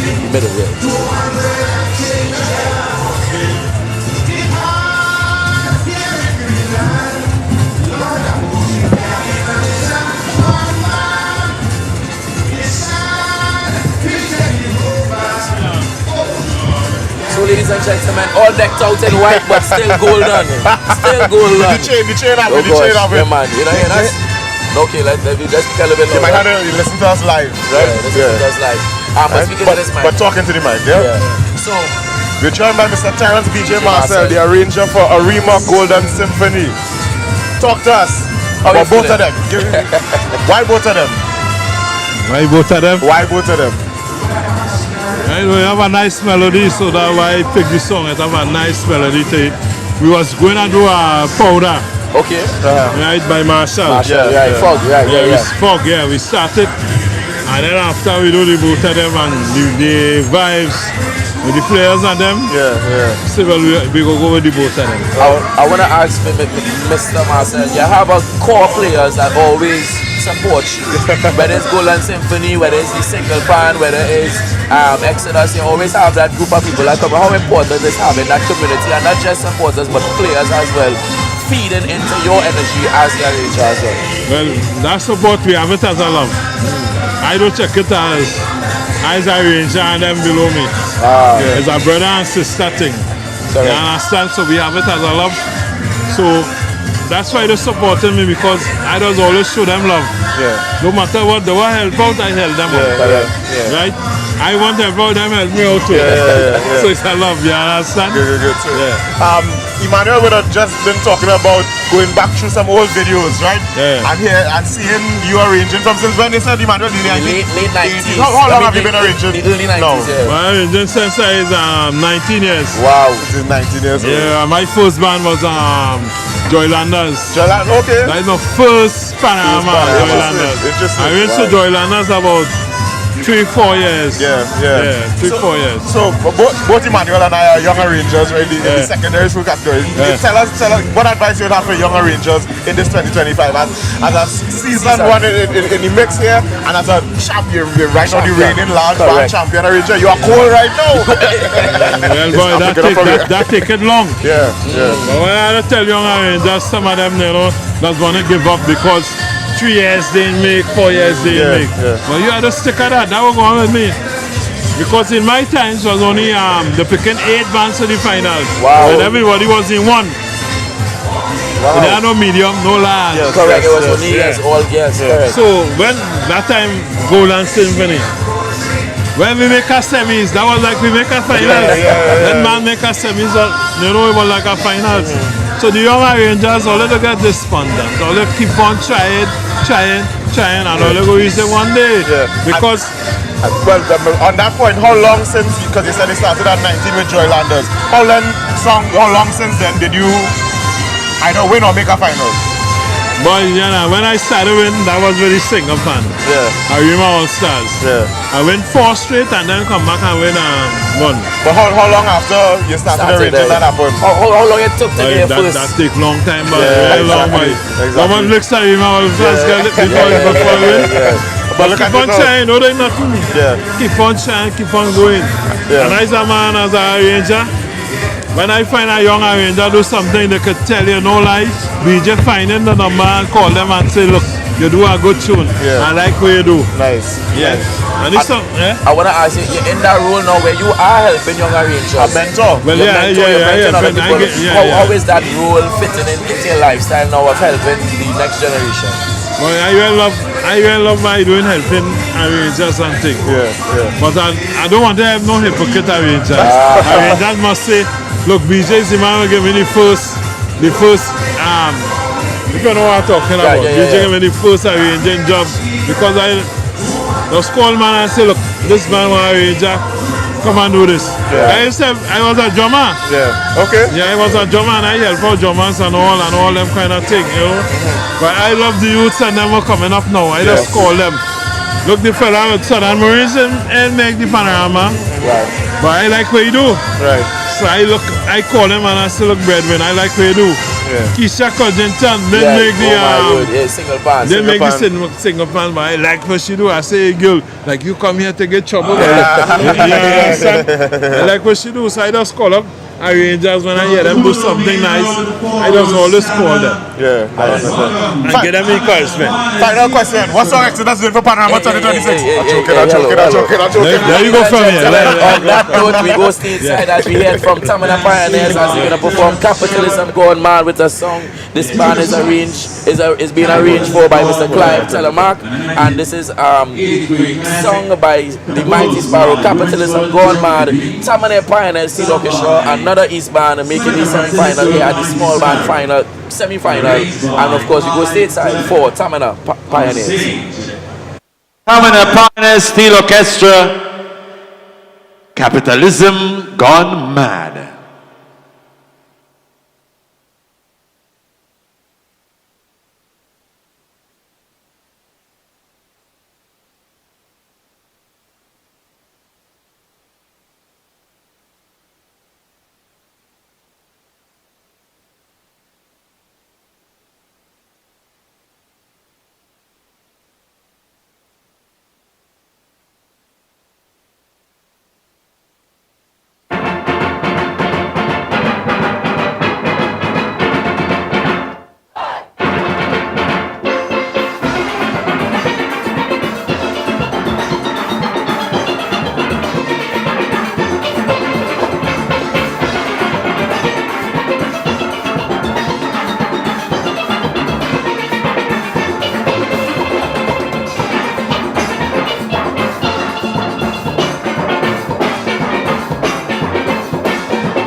That's right, show your love for the T&T Pioneers Steel Orchestra.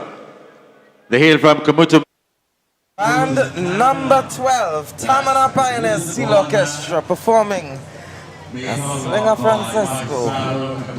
Capitalism gone mad. Gone mad, boy. Welcome back, Marcus. Hey, the audio song is nice now. Oh, God. What I was... We had to do some real work behind this again. I had to go and get some chaser between... No, T&T Pioneers, and of course, they would have practiced at Sangre Grande Cordons and had a few players from that band that teamed up with them, and it was a really good combination. Of course, our boy Telemark, veteran also, and I did tell him that I want to speak to him, so I'm seeing him come in the correct direction, and I hope he makes it all the way to us. Yes. But that piece there is a really... We had some crazy pieces for this season in terms of song choice. Unconventional is the word we've been using. We could use that. So for example, even Southern Stars that is to come up soon, with that, they would let us build a nation together. And to take songs like these and really bring it in and make it something to me, And T&T Pioneers is not a stranger, well, they are a stranger in this newest crop of players. But, again, a little feedback in my ears. But, okay, I hope the audience isn't. But, in terms of the, like when the categories originally came out, T&T Pioneers was one of those bands that would have normally made finals in the past, in the earlier days. You had people like Malcolm Gordon and they who were part of that band.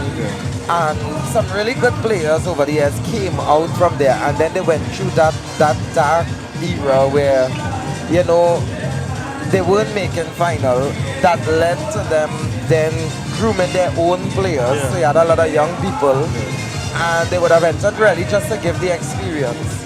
And this year they decided to change up a few stuff. So one was the arranger, which is Clive Telemark, and kudos to Vernon Peter Morancy, who is the manager of that band that was able to get Morancy to come there and Telemark to do that.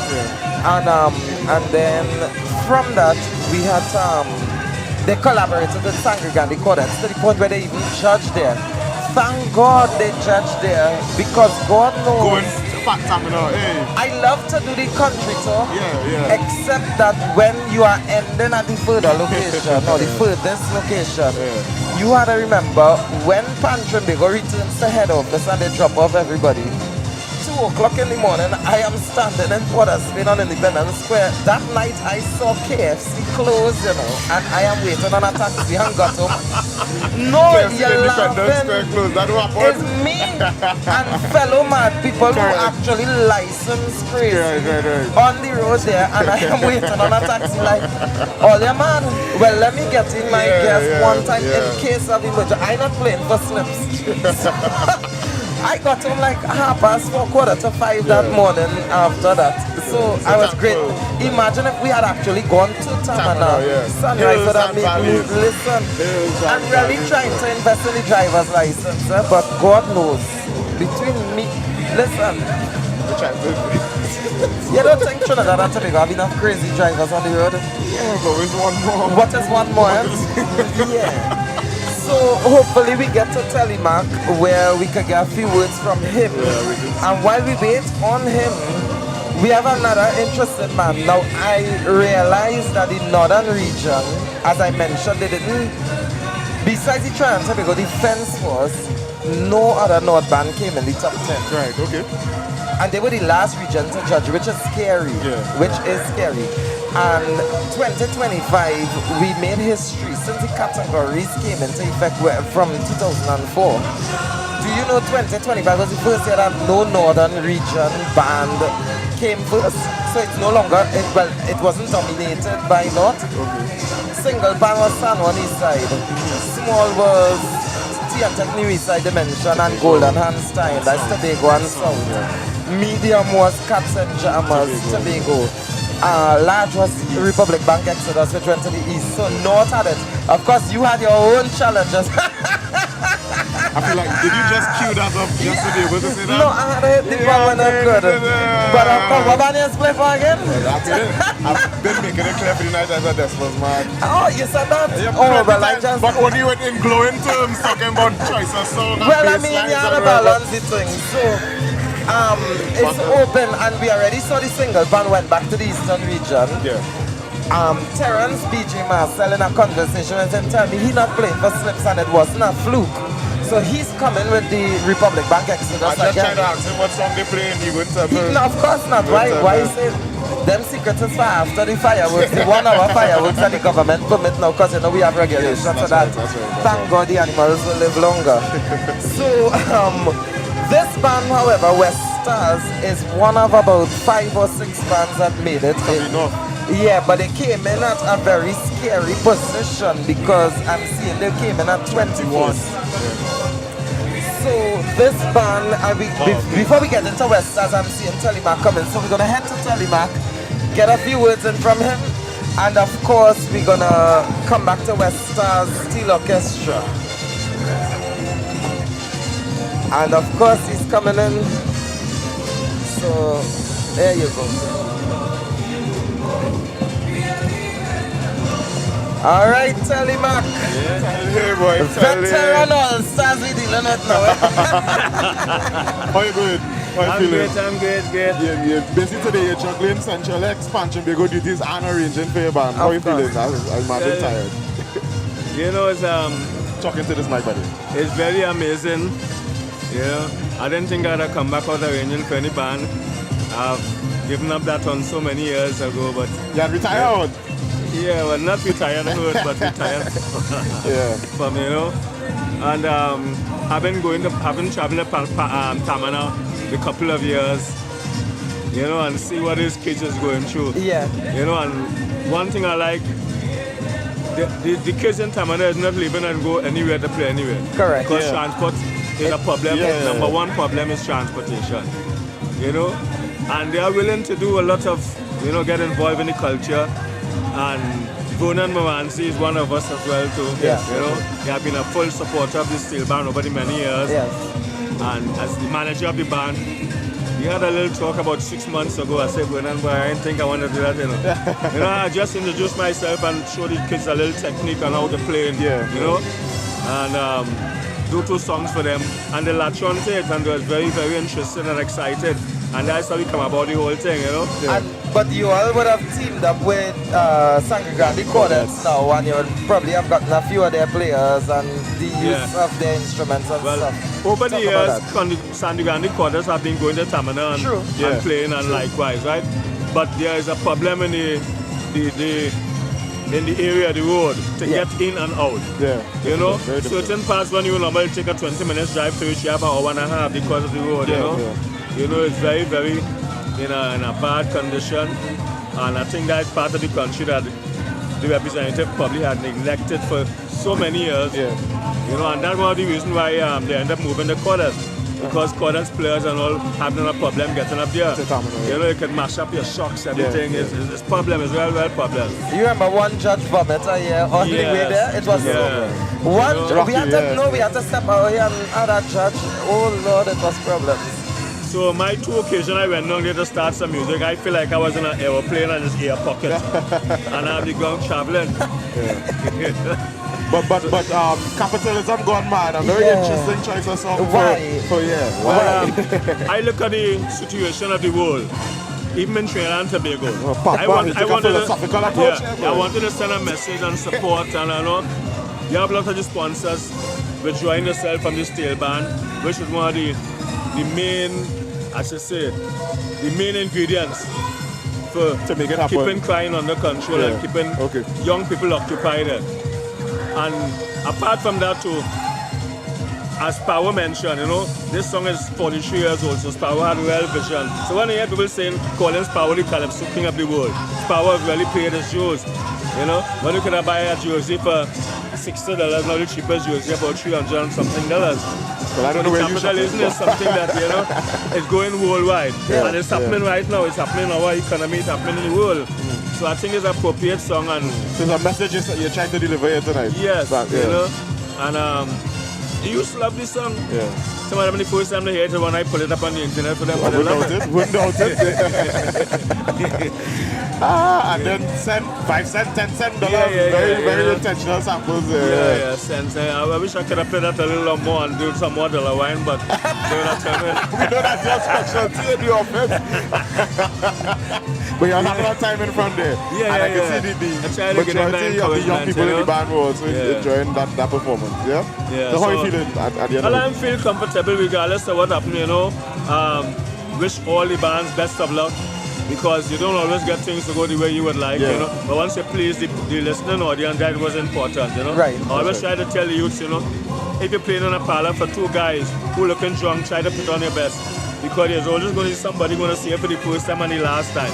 And they must make an impression on you. And that person might be somebody that could do something for you. Yeah. They have to put your best foot forward. Right. You know, I told them, I said, the preliminary was an audition. This is the big lead. You in this audition, talk too. Yeah. No, I hear that thing in this single band, you know. I think I just said so, but I agree with them, you know, because what you could probably get past in the preliminary, you won't get past in the semis. Right. And also, you know, the semis is where you have to show your true colors to get into the final. You know, but having said that, it's been a good year so far. The single band has raised the bar a lot, and I think the small band has done the same thing so far. Can't argue there. On that note, I want to say thank you for joining us as we get ready to head to band number 13. And before I go, I should have had some protocols observed and say thank you to Emmanuel Joseph for holding it down for the past 4 hours. He will be back later on the broadcast. As you know, we are rotating, so we head now to stage side for band number 13, the Westside Steel Orchestra. They hail from the Waterwheel Cottages, Old Waterwheel Road, North Post Road, Diego Martin. This band is led by Tyreek Roberts, with pants tuned by Rodney Stone, arranger Kevin Duncan, better known as Smiley. And of course, they are playing the 1990 road match, No We Ain't Going Home. So at this time, we take you to stage side, band number 13. No, We Ain't Going Home. Composed by Christopher Tambu Herbert, sung by Christopher Tambu Herbert, and arranged by Devon Duncan. Victoria Square, Port of Spain. Welcome on stage, Westside Steel Orchestra. No, we ain't going home.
That's the Westside Steel Orchestra and the No, We Ain't Going Home. A Devon Duncan arrangement. Oh boy, out of Waterville, Cottages, Water Road, North Coast Road in Diego Martin Place. No, we are going Quincy, let me say this, and I'm saying it in big. Afraid. This is, no, okay. don't be afraid. This is the best I've ever heard of West Side. That's exactly what I was thinking throughout the No, entire performance. listen to me. Yeah, exact same thing. 20 years ago, I played with that band. Okay. And when you play the band, you thought rain falling on the kind of piano, but it's the band really playing. And Joel Blue, the leader, this is the father, senior. And you have a Joel Blue Jr., which is his son. And then you have Shirley Ann and Joanna and all the children. The whole family. Well, I was there, I was in the thing. I was in the thing with them. And watch me.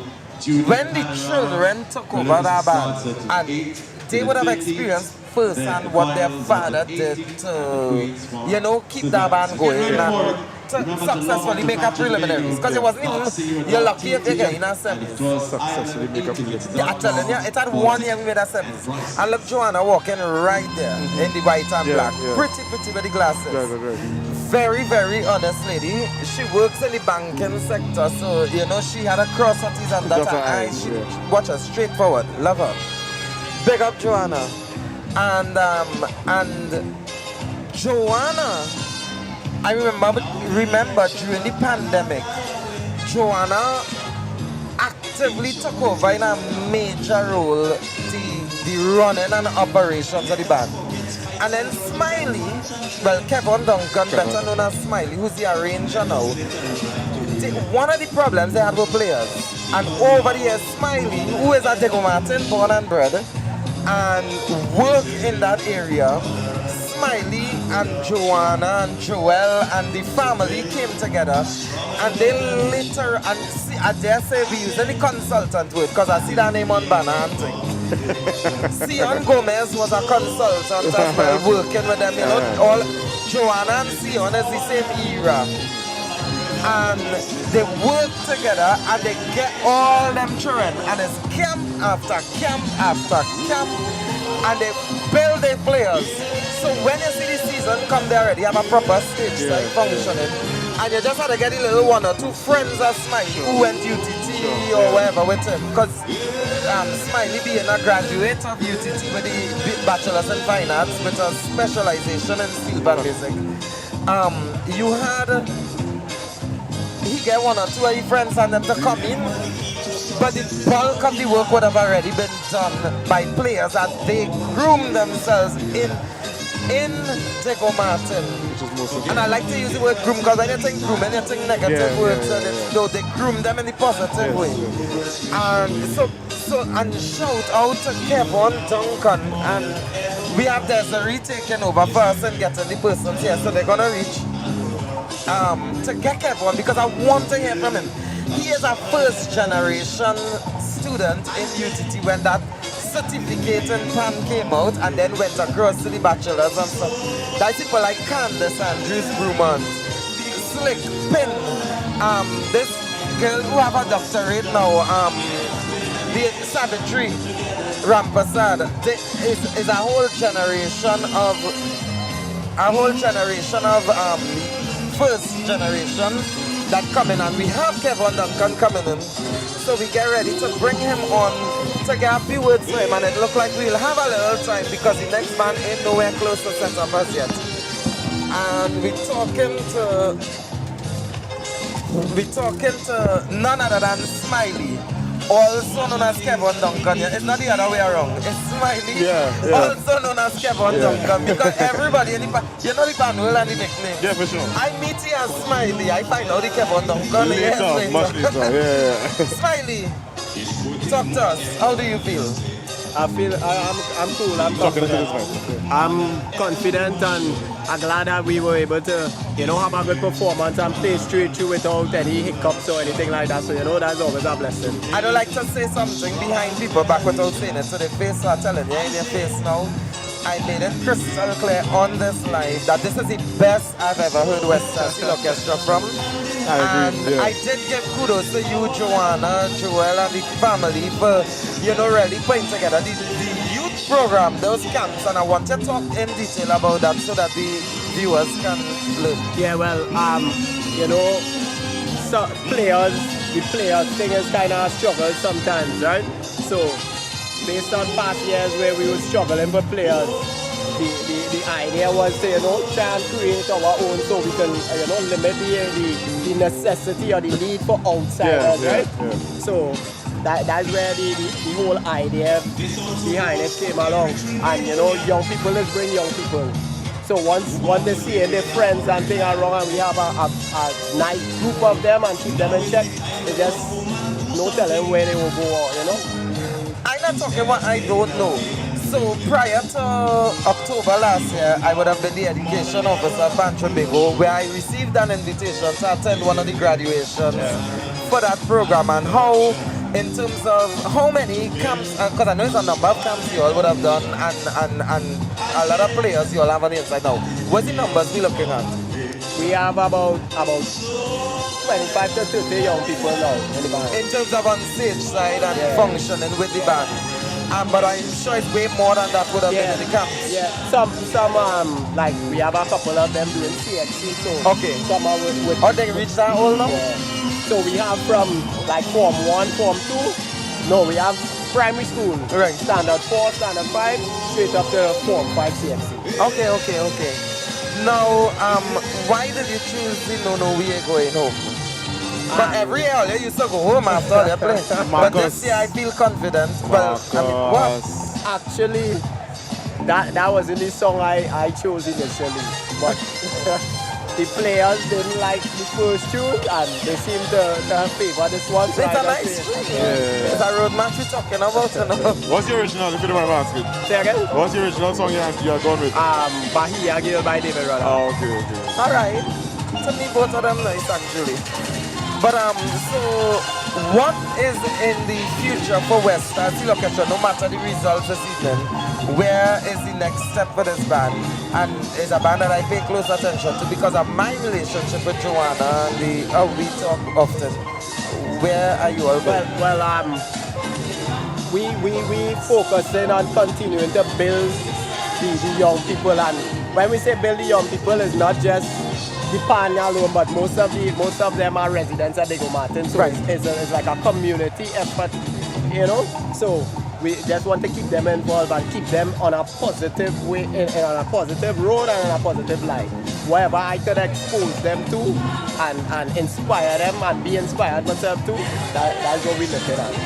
Anything else? Yeah, well, just an interesting thing. When we had Chris on earlier, because he did Laventille Serenaders, he mentioned you and a couple others. The brotherhood. I spoke about that first generation UTT when that certificate in Pana just came out, and you all were like that guinea pig in it. Yeah. And to see a lot of you all out here doing your thing now, I mean, it shows the success rate of that. Between the UE and the UTT and all these programs that they have, you're actually seeing more than arrangers, but like drill masters, even tuners, educators and stuff. How do you feel about that? Yeah, well, I think it's a great accomplishment to see myself and my peers. Every time I walk down the track. You think you're going to beat Cricks? I don't know. Cricks, man, I would like to be there. But you see, as soon as the last note beat tonight, I'll lose friends again. But me personally, I don't take it that serious. The competition is the competition, and win, lose or draw, that's what it is. I want to do my best, but I don't take it that personally. On that note, I want to say thank you to Kevin Duncan. Smiley Kevin Duncan. Don't go nowhere yet. We head to band number 14, the Southern Star Steel Orchestra. This is the band that plays first at the preliminary round of the competition. So we at stage side now for band number 14. Let us build a nation together, arranged by Dumont Stewart. Tune of choice, Let Us Build a Nation Together. Composed by Dennis Franklin Williams, The Merchant. Sung by Dennis Franklin Williams, The Merchant, and arranged by Duvon Stewart. Let's put our hands together. Let's give it up for the Southern Stars Steel Orchestra and Let's Build a Nation Together.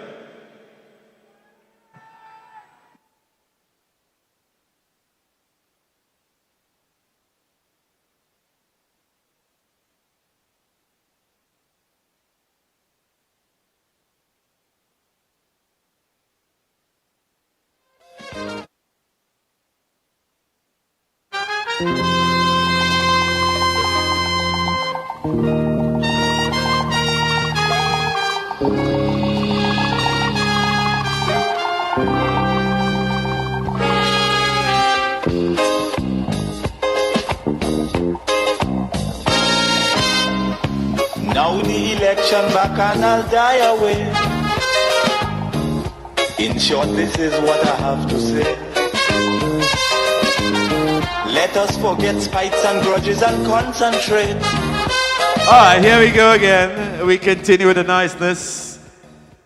On stage, the Southern Stars Steel Orchestra, the band from South, led by Ricardo Marshall, pants tuned by Mario Joseph, tune of choice, Let's Build a Nation Together, composed and sung by Dennis Franklin Williams the Merchant, and arranged by Duvon Stewart. Victoria Square, put your hands together and welcome on stage the South Band, Southern Stars Steel Orchestra.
Yeah. Southern Stars Steel Orchestra, the South Band from number 122, Aaron Road in Siparia. Put your hands together once again and show your appreciation. Number 14, Southern Star Steel Orchestra, the South Band. And they would have placed first at the preliminary round of the competition. But on a serious note, I thought Best Village just normally say for the final. When they announced the band and I watching Pants alone and I said, I thought they don't win the preliminary round, so I didn't think they would have to go through all of that. But when we got into the performance, certain things stood out that I actually like. One, from the introduction, they using the influence of ethnicities, the African, the East Indian, the Chinese, and what makes us a nation together. Interestingly enough, so far this is the only band that I've heard past this evening that would have used in the verse and chorus. They actually took the melody and put it in the mids, in the cellos, and the front line just answered. And when the variation came up, you normally would expect them to flip it. Nah, the verse and chorus went back into the mids again, and then the tenors, and they started to do the things on top of that. And it was an easy arrangement to follow. I mean, it's typical Duvon style. So that was that. They went in, of course, you must have the anthem if you're talking about Trinidad and Tobago building a nation. So then the influence of the chutney music, after that into the Chinese influence. The double seconds got their, well, not just the double seconds, the double tenors and double seconds got their solo, where the entire band actually went down to ground zero and then build up again. And they always emphasize on the let's build a nation together. So kudos to Duvon. I mean, I personally would have saved the Best Village a final. But I mean, if you know where you coming with the final, I guess, well, I mean, bring it on. But it definitely is one of the polished arrangements, how it's executed. Clean, you can't deny that at all. Clean, clear, as you say, easy to follow. Yeah, do pay attention to voice and as well in terms of where he puts it. Because if you listen to the verse and chorus of the original song, let's do very tolerance and production. And so he just utilized that and literally carried it down in that rain. To allow the understand, and the front line just colored it. They just colored it. And I hope it's here from Xander. Of him, if I might say so myself. And Xander is, no, you can say that. You can say that because Xander is somebody that would think of that and do that. Ironically, from Safari yourself, which is where this band located. And I bring in Dancer Girl and Smiley Girl to interview, because if you look at this band, there is a face that you must notice. There is a face that you must remember. Always smiling. I don't know what the hell she drinks, and we're gonna find out, because no, hold on, before that, let's get the full name. Janae. Speaking into this mic, right? Now Janae, let me ask you a question. What does your drinking diet consist of? Because I want to always be smiling, but apparently a lot of band players are afraid of me. Because apparently I'm not. So what do you drink so I could drink that and smile some more? It's just simply a Lucozade I drink. Lucozade? You just dance like you drink that as well, But you're always smiling and you're always happy. I've never seen a bad day from you. Why? Pan makes you so happy? Yes, it does. Why? Because I feel off of the sound of the music. And this passion that comes out of the music, the different rhythm coming in together, all of this blends in and makes me feel so happy that I have to execute how the song sounds. And it brings out that smile from you. Yes. That's all, Marcus. I promise you, it's always a smile. Now, there was one slight hurdle at the preliminary round. We wouldn't get into that.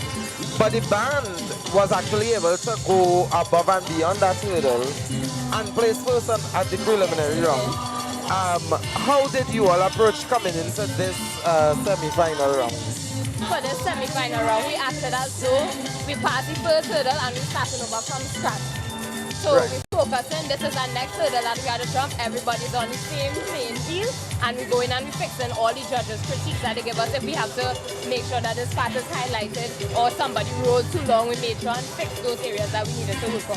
Do you by chance have an idea of some of the comments from the judges that you can share?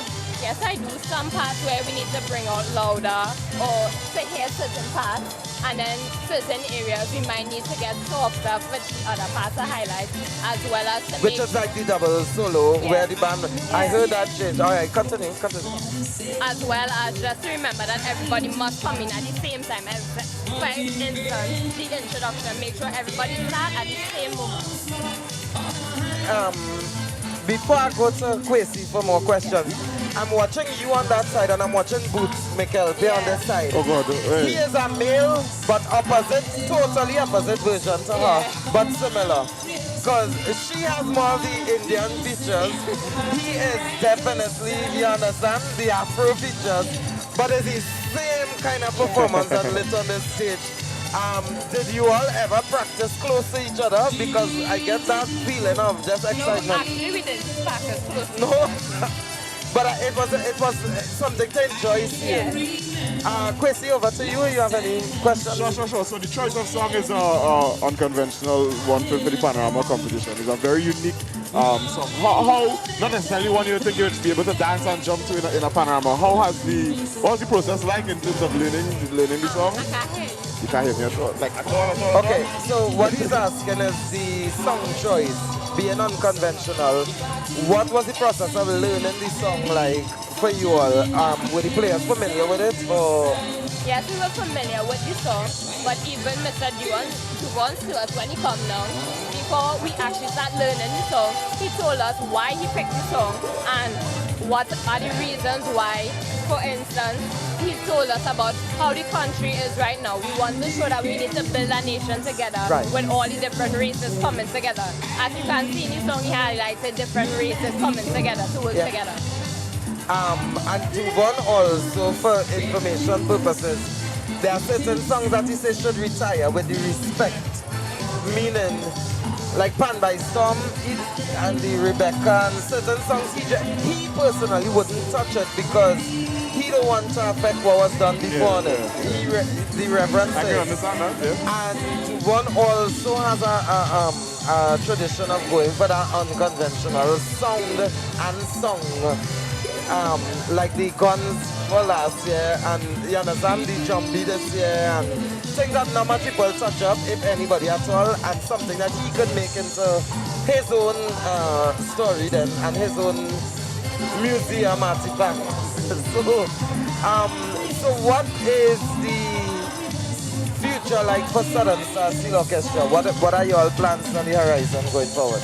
Going forward, we want to make sure and win a Panorama for our superior posse down in South, because we want to bring this win and success that all the young children of Superior will grow up and say, yes, I want to be involved in these positive activities so that they can aspire not to go down the wrong path, but to go about the right path. Understood. I'm very happy with it. Very happy. Well, on that note, I'm seeing Plymouth Bethesda Steel Sensation more or less set in front of us, so we get ready for band number 15, the Plymouth Bethesda Steel Sensation. And you could go in the details of it. They are playing Dance Floor, the 1988 composition by Timothy Watkins Jr., the Baron, also sung by the Baron. It is arranged for the band by Kimani Salandi. The leader of this band is Emmanuel Salandi, and the tuner of the instrument is Hydra Codrington. So the band is almost about set. It's only a matter of time before Siobhan raises her hand in front of the band. But I must say Kimani Sandy is one of the fastest rising young arranging stars of Panorama in terms of what he has been able to really bring out from Plymouth Bethesda Steel Sensation over the years. It's just about 3 years, could be about 3 years he's been arranging there. And you would see some more UTT faces because he is a current UTT student there. And he carried his comrades over there and they really came together and did that with the community that has been there for stage side. Siobhan Hannes here. We need to shut the hell out and take you stage side for band number 15, the Plymouth Bethesda Steel Sensation. On a victorious score. Hails from River Road, Plymouth, Tobago, led by Emmanuel Sandy. Pants tuned by Kaiser Codrington. Tune of choice, Dance Floor, composed and sung by Timothy Watkins Jr. the Baron. Arranged by Kaimani Salandi. Let's put our hands together and welcome on stage Plymouth Bethesda Steel Sensation, Dance Floor.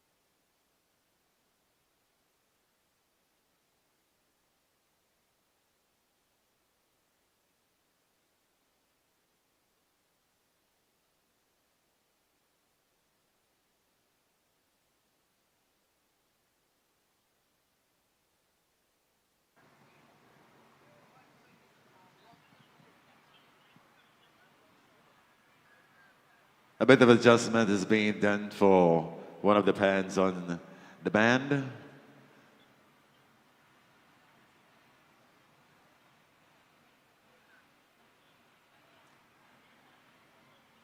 They're going to do for us Dance Floor, made popular by Timothy Watkins Jr., the Sweet Soca Man,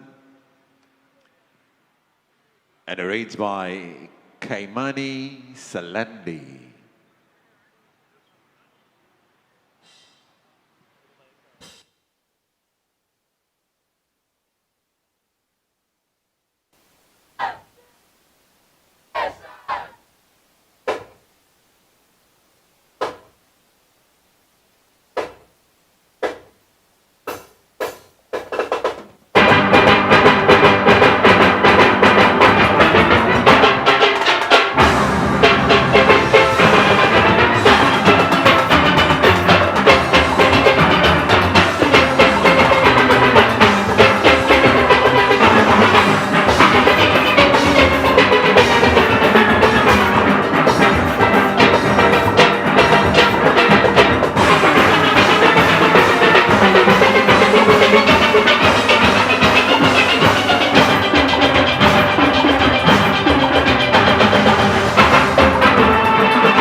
Yeah!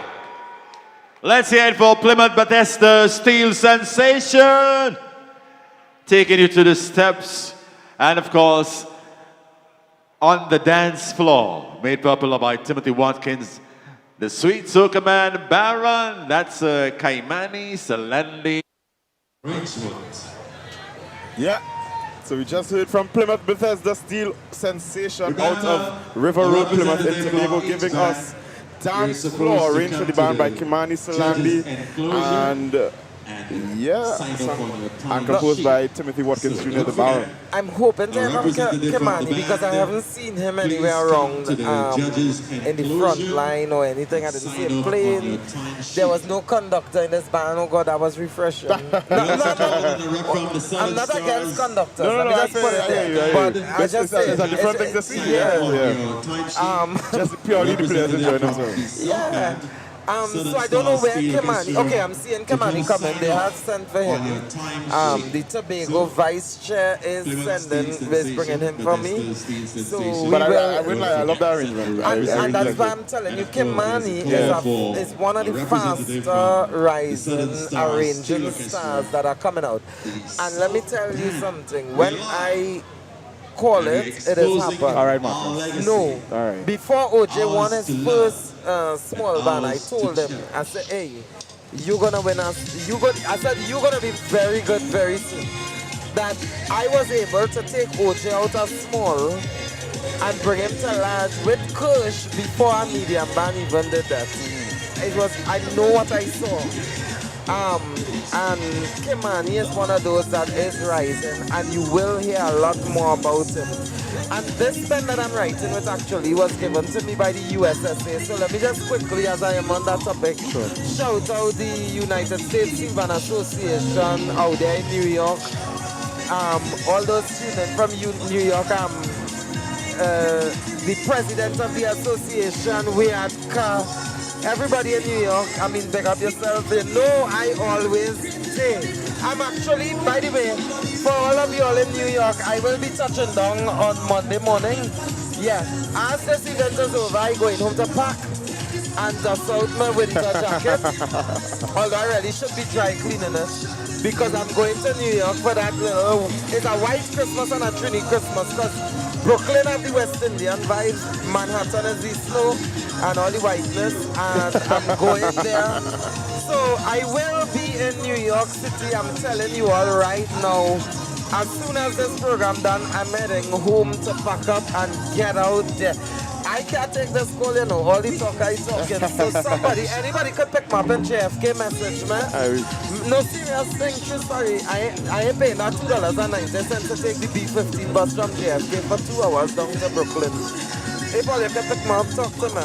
All right. And I really appreciate it. But we get ready to hear from the man of the minute, Kimani Sandy, the arranger for the Plymouth Bethesda Steel Sensation, coming out of Tobago.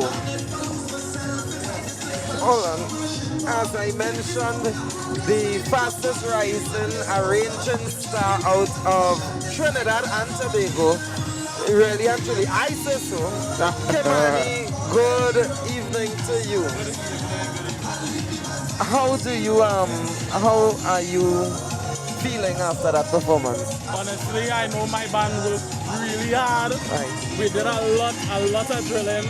We know we want to make it to the finals. We said that this year we have to make it to the finals. And I know that they gave a final performance. And hoping to God that we do make it to the finals, we will put on a performance that will be unforgettable. How old are you now? I'm 22 actually. 22, so very young in the arranging game. How far that is from your age? He's a year older than me. Okay. If you take away the shipping and handling. But no, I've seen this band graduate from being a junior band in Tobago to crossing waters and coming across here, and you've done a good job, and which I gave you that kudos for. Tell me about the community aspect where I see the Tobagonians here, and then I've also seen some UTT students that would have assisted you. Give us that little thing. Well, being from Tobago, I'm a part of Captain Drummers. I also played with T&T Eastside, and I would have created friendships with certain people. And now, knowing that I want to do arranging, I would now come and I would ask them, you guys, I want to help out, I want a little help out with this band. I need some people to believe in me because you know some people would say, you know, come out, you know, finals, so I ain't going there. But I really tried my best. I know I got the support. I even got the support when I come to UTT, especially after winning UTT Panorama. Yes. I won with my arrangement of the Club, and with that, even more people came because they started to see my ability. So they came, and I am very grateful for everyone that is here. I'll tell you something. In UTT Panorama, Tristan McCann won the first one and went on to win the primary school category in Schools Panorama. Stefan West won and went on to win medium band. O.J. Richards won and went on to win small band. Kirsch Ramsey won and went on to win the small band and medium band. Hanif Goodrich won, and he has been able to now make a dent because prior I keep saying that he needed a proper band with management, players, fans, everything. And this year Modern Years gave him a better structure and he was able to go out there and really give his best.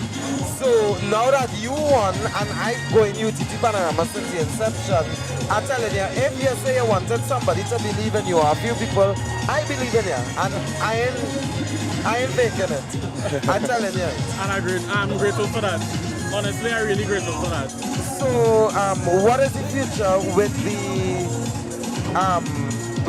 Plymouth Bethesda? And do you work with them during the year as well, or just for Panorama? Well, I was working with them throughout the year as their stateside arranger, but being in UTT, it's kind of been hard. Because you have to come over I have to to travel to give music.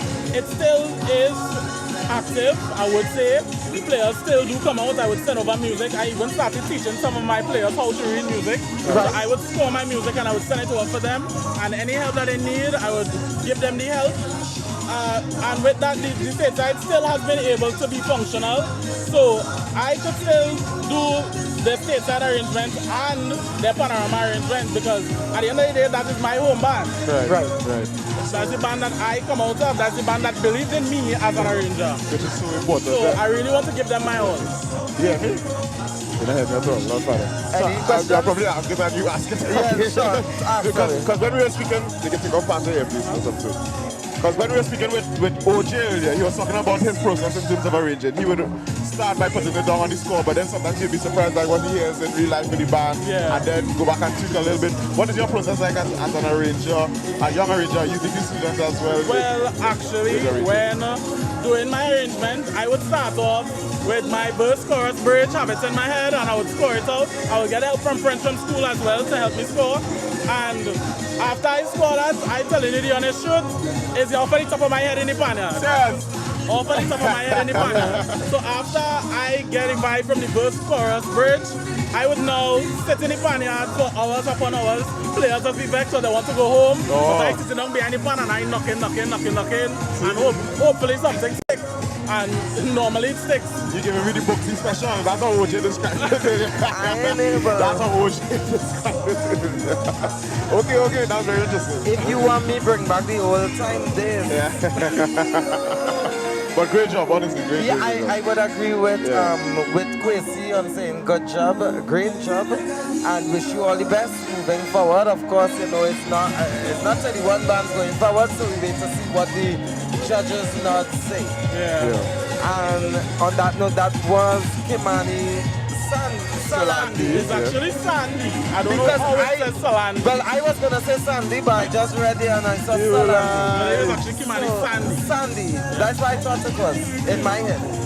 Kimani Sandy, the arranger for the Plymouth Bethesda Scene Sensation. And we get ready to head to band number 16. Coming out at point 14. Far, boy. Point 14. What a track they make. And it was a real pleasure going on point 14. Another night that I had to reach home quite early morning because I waited on taxi. But it was worth the wait. Tornadoes, Steel Orchestra. Some people say tornadoes. I don't know. Tomato. Nah, not in this case, man. Oh, gosh. Potato, not whatever. In this case. They come from Richardson They have one right Street one. Point 14. The band is led by Matthew Joseph, tunes Panthers by Frederico Gay, and they are performing a Siobhan Edwards arrangement of GBM Neutron Hero on the Hero Rhythm 2025. So we take you stage side for band number 16. All the way from Richardson Street and Point 4. Victoria Square, put your hands together for Tornadoes Steel Orchestra. The band is led by Matthew Joseph, pans tuned by Federico Gay, or Guy. Tune of choice, Hero, composed and sung by Jason Carter, GBM Neutron, arranged by Siobhan Edwards. Victoria Square, remember we're streaming live, so make some noise for Tornadoes Steel Orchestra. Hero.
All the way from Richardson Street in Point Fortin, Tornado Steel Orchestra. Put your hands together once again and show them your love.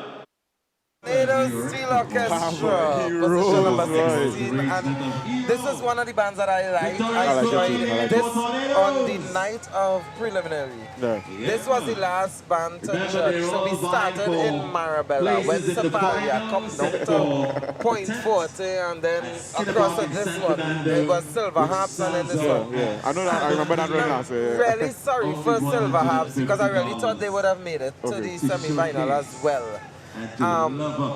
But again, this is the product of the diversity of judges, and let me explain what I mean. When you have judges that come from different backgrounds, it takes one judge to make or break your band. One judge. And you better hope that the right judge will alternate so that you could be... No, and we laughing, but seriously, that's why the mission of the game is to really impress on, like, all the judges, yes, but in particular those that give you comments on things to work on at the preliminary round, to really work on them. Because let's look at the live here now. If I take, so for example, I know a few people on the live right now. If I take Brenton Joseph, the Wajang, and I take Kadim Allen, Rasta Grammy, Brenton has decades of experience in the band. Kadim Allen is Berkeley. Let me call Wayne Arthur Wayne Traverso in Sebring, Florida, right now tuned in. And my son David Yondi is listening right now. Before them, he's doing his masters at NIU, not Berkeley. That's 4 different PRs you have here, and that's 4 different backgrounds that they come from listening to one version of music. Yeah. Because I will give you a joke when Golden Hands coming on board, because here I'm telling you, I have a joke for Golden Hands. But with those 4 different backgrounds, you have to find a commonality there in terms of what you do that could benefit you through all 4 of them actually liking what you do to give you an answer to go forward. But Tornadoes was able to find it, Silver Harps didn't at the time. And it's the hope now, because they would have come 17th at the preliminary round. So they have to rise a few places, so they have to improve on the points one. For sure. And points was for preliminary. You see here, you have to put points and places together to really get up there. Because it's out of that 31, well, it's 13 out of one band and eliminate themselves. 16 bands have to go home crying tonight. So you have to really outdo, and which is why I could understand why some people put the best village and really treat it like a final. Yeah. Because everything on the table there. That's everything right. on the table. So spot in the final, not guaranteed. It's not, it's 40. Everybody... You want to pray for some kind of tie or something going down the road. To get, to get a nod, to make it, and the competition is tight. Right now, there are bands that I know have definitely cemented their place in that final. And there are some that you have to hope that you cater to that judge that differ from your walk in music. You understand what I'm saying? So that was Tornadoes. I'm hoping to hear from Siobhan Edwards, which is the arranger. I haven't seen anybody brought him here yet, but I did request him. Unless he's like, in a position where he has to help the children. Because again, Tornadoes is one of those community bands where the players are homegrown. The Silver Harps, then Moya, they were homegrown. And when you have homegrown players, your arranger and your leader and your captain and those people have to be right there. And we do have a bottleneck happening right now at the stage left, which is to my right, when the bands exit the stage. We do have a bottleneck of bands. The Tobago bands have to go straight to the port right now. As a matter of fact, they're going straight onto the Cabo as we speak. Once they finish playing, those who play later, if the Cabo Stars pulled off, they would be going straight onto the compound to go first onto the caboose for the next sailing. So it do have that happening there. But I mean, that's just how it goes when you're traveling. Yeah. So one thing about tornadoes, a lot of people on the Heroes rhythm would gravitate towards the jam song. Maybe a few would do the Kesty medicine, but to actually do the hero song itself was an interesting one, and I found the interpretation to be very good. I just like the vibe of the band, and the music was really, really good overall. Nice balance, I would say, of the instruments. It wasn't rang like some bands, but the jam song has been a song that bands were going for. And I have not been able to see a band actually take it and crown themselves as winner yet. And the closest would have been BJ Marcel in New York. He would have made a wild swap and change song mid-season, and the players enjoyed it, and then he went down. And I personally enjoyed it. And again, because of differences of vision with the judges, and you want that variation of it. So I mean, you have musicians that are classically trained, who are trained in jazz, who are trained in gospel, who are more vintage to the calypso and soca, more culturally affiliated. And your music has to be able to hit and resonate with all of them. To me, that's the interesting and fun part of the competition. I'm not necessarily, thank God, I'm not a judge. At least in Trinidad and Tobago, I had the opportunity to adjudicate Panorama in Antigua and Barbuda as well as St. Martin. I would not do that home here. Listen, I love my life and I love to, you understand? But again, those judges that are judging, we have Joanna, Rugby, Leslie, we have Roger Sardina, who's one that has been added for this round. We have Sherry Ann Saunders, we have Dr. Mia Gormandy Benjamin, we have Lorna Corniet, and the final judge, which was also added to this round, is Ezra Joseph. And as you know, they would have had to draw for seating positions again. So who was judge number 1 in prelims is actually judge number 3 now. Right. I'm seeing judge number, who's that? Judge number 2 is judge number 4 now. Judge number 4 is actually in judge number 4 position again. And judge number 3 is in judge number 2 position. Something like that. And then you have the 4 and 6, 5 and 6 in separated. So it's crazy, but you have to do that draw. And that's to keep everything separated as it go along. So we have coming up here now a band that is, again, no stranger to the finals now. After Xander would have gotten in with them. They placed position number 11 in the final, in the preliminary, sorry. So you could go ahead and discuss that. Sure. Well, before I get into that, I do want to just, mention our sponsors. I think it's been a while since you mentioned them. So we do have the Ministry of Culture and Community Development, the National Carnival Commission, NCC, National Flour Mills, Trinidad and Tobago Mortgage Bank, and Kenson Group of Companies thus far. And of course, for those of you all that are listening and viewing the live stream and are intending to come to Trinidad and Tobago for the carnival, barring any, boom, boom, boom. I ain't know about that, man. I know about that. Anyway, I'm flying out tomorrow. Let me know if take it from her. Let me know if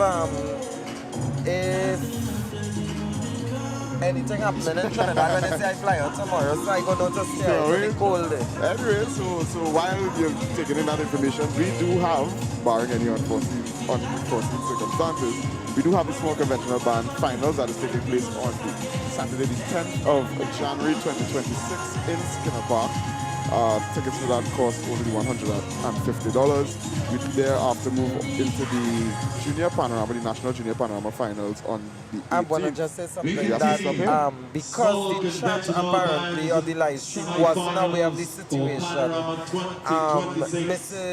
Miss Denise L.J. Hernandez is going to give a public apology to the T&T Pioneers dimension and explain what occurred that caused them to be playing after Tokyo. So you would need to stay tuned to get that explanation and apology. We head now to stage side for Tokyo Steel Orchestra. Playing Jam Tong, arranged by Carlton Zander Alexander, sung and composed by Kutan and Tanu.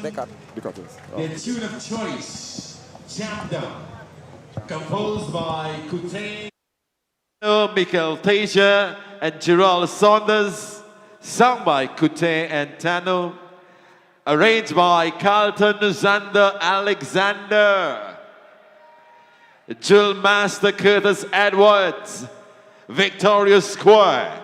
Show your love, put your hands together and make a loud noise for Tokyo Steel Orchestra, Jam Down.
Yeah.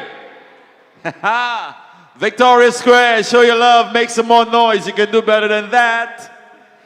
That's Tokyo. Band number 17, the Tokyo Steel Orchestra, performing a Carlton Zander Alexander's arrangement of Kuti and Tano's Jam Song. Boy, classic Zander. Well, yeah, of course. The band would have, well, in my opinion, if I'm being very honest, the preliminary round of the competition been a bit slow, very much on the slow side. Right? No, that was the only Trinidad night that I missed would have been that night because Silver Stars at Panhandle and I had to mind my business there. I mean, I also missed it because I had another engagement to attend to, but listening over the recording, when it started, I was like, is this the second round? You know, the second round is I was like, is this the second round? But despite that, the judges clearly, I mean, speed is not a criteria in music, a criterion rather in music. So, you know, before you came here, Emmanuel and I had that conversation. But I wouldn't go back into that. But I was just saying, I gave my perspective already. Yeah. So, but musically, clearly the judges found that it was worthy enough of that because I think they placed 11. Yeah, 11 in the prelims and with decent points if I might add to myself. So tonight the tempo was a bit better. A lot more drilling went down. The band seemed a lot fuller than it was before. I knew they were struggling a bit in the beginning to try and get things off the ground. So a significant improvement here tonight. But I think one of the concerns for me though is that going into the final, provided that they would have advanced, because again, I'm not Joanna, Mia, Ezra, Roger, Lorna, or Sherry. But once they advance, I hope that some attention is paid towards the introduction in terms of that start, because the start I don't get that punctuation. Yeah, and with the introduction, as you would know as a fan man itself, is one of the most critical parts of the arena. Correct. You know? So I mean, we both watched each other at the beginning and we were like, okay, okay, some room for improvement. But as the arrangement picked up and but stuff, though, as soon as the introduction got in and stuff, they would have went down and focused. So I'm hoping, I asked for Mark Brewster to come, and he's right here. All right. So we're gonna hear from Mark Brewster, and the reason why I want to hear from Mark Brewster is because I want to talk about the music a bit here. So Mark, have a seat. Here you go. Put that on your head. And we have Mark Brewster, the least known of the Brewsters for me. Kasaka is my doggy, we time all the time. Shem and I went to school together at UWI. But then there was this one in between the two. No, I'm the last. You're the last. Kasaka, older than me? Yeah. Don't say that on TV, boy. Just a little bit taller, just a little bit taller. No, don't say that on TV. Everybody thinks Kasaka is the baby, actually. But we have a man who, I mean, where is Berkeley? Nah, Florida Memorial. Florida Memorial. Dr. Batson, shout out Dr. Hey, Dr. Don Batson. All right, respect. That he went out there and did his thing and come back, but I feel the prodigy in him. So I said to him, I said, call one of them. Either him or Shirley, I want to talk music here tonight. It's not often. Talk to me about the process with this band in terms of the music. Was it scored? Was it done in the yard? How it went down? Yeah, it's a mixture of both. It's a mixture of both. They're gonna pick you up. Okay, cool. It's a mixture of both. A lot of the stuff Zander would have, came, I would have worked with him, gotten it scored down, and then he would have come up in the yard after, changed some stuff with the piano. He does it, the genius of him with the piano there, just, So yeah. The irony that's your instrument as well. Yeah, that's my instrument as well, the piano, So yeah. So everything was scored out for the most part, but in the yard it was where the kind of magic kind of happens. Right. Who did this scoring? Zander himself? I did this. Okay. I did scoring. So, which is why I actually called you out. So, is it that you and Zander met up and worked on it and you scored it? And who distributed it? I distributed Coolman, Julius, he distributed as well. Julius He's the Frederick. captain. Right, yes, yes. Yeah, he distributed as well. Joshua Saunders, he did as well. Sherry Lee did as well. Okay. Yeah. So it's a kind of combination. Okay, understood. And then when he came into the band after the fact of the music being distributed, he did his thing. Yeah. He started to switch around stuff, you know, when he hear let me do this to get this effect, let me do this and change the vibe here. So since the you can hear me? A little bit. The music is kind of loud in my ears. So since the prelims, what improvements or what changes would have been made, and what was the energy in the yard from the prelims to now to get this product that we heard here this evening? Yeah, a couple changes was made to the intro. The speed as well was just different. As well as the end, there was a little bit of changes at the end. We decided to use the intro at the end with a little twisty ba ba da ba da da da da. So you know he puts it at the end there and he changed it up. So you know, those are the changes. Well, I know from first hand because I would have been in Tokyo once or twice in the one more time, I hear. So I was asking, you can listen to me naturally anytime. Yeah? So I would have been in the yard a couple of times leading up to the prelims, and I know that there would have been a struggle in terms of players and getting the music out there to enough people to get the song. But even up until like a week before the preliminary round. So how would things have changed since then? Yeah. Okay. Yeah, I would have to say God is the boss. Right. You know, Pan is such something that's tied to our culture and it's so great. I think it came out of the struggle, and struggle is part of what kind of brings it out and brings out that greatness. We would have gone through a lot of the struggle as well as a lot of the bands. Tokyo is not sponsored, you know, so the management, they kind of handle a lot of this stuff. So players and organizing players, a lot of that had to do with word of mouth and that kind of thing. I would have gone out and played with a couple bands, and a lot of friends came out to assist, you know, and I really appreciate all my friends that came out and everyone who I met through the single pan process, you know. So I was very pleased to see a very full orchestra here tonight. It means, you know, it means a lot to see everybody. I think everybody put in really a lot of work now. You know, everybody came together as a real team. The guys pushing the racks, the management, the players, you know, everybody who came out last minute, everybody who came out night after night, you know, it's unbelievable, you know, I'm real grateful. But knowing you and knowing your personality, you're very reserved, I don't know if introverted is the word, but quiet.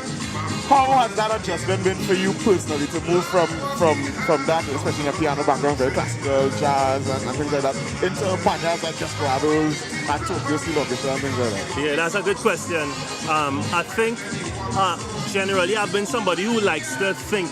You know, piano is something that makes you consistently, even if you spend a lot of hours by yourself thinking, and that level of thought I think assists with being in the panyard, because at any moment a lot of stuff goes on that you have to be able, you know, it's like a social science and I always say you have to be able to adjust and see the patterns, you know. So the adjustment for me, it wasn't too hard, but every day I'm learning something new. Every day. I have a question though. More twist. The viewers aren't aware that you, Mark Brewster, was once a Panorama adjudicator. And I don't think plenty of people know that. Because you would have judged bands, and you would have literally left out that and went back into the steel bands now and became one with them. What was that change like, and why, and how, and the who, and the where, and the everything? That's a real good question. Now, it was a pleasure to be a judge, but I used to play pan on the cruise ship, and I played it in different parts of the world, and I realized people love pan, and I think to delve into more to it, getting in the whole distribution, you know, the whole act of the panorama itself, I think it puts me in a better stead to be aware of what I need to do to take the culture outside in a globalized setting, you know. I understand, and the music in the background has come to an end, so I want to say thank you, Mark. Thank you very much. For joining us, Olivier. But we get ready to head to band number, where we reach now, Lord Jesus. Band number 18, the T&T New East Side Dimension. But before we have an announcement, and we head stage side, for that announcement. Of Trinbago.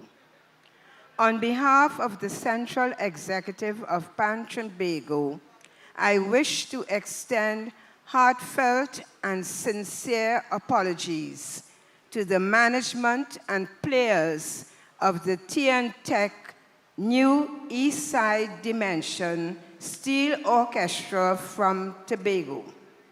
This public apology is for the inconvenience caused and the challenges faced yesterday, last night, and this morning with respect to your accommodation, your meals, etc.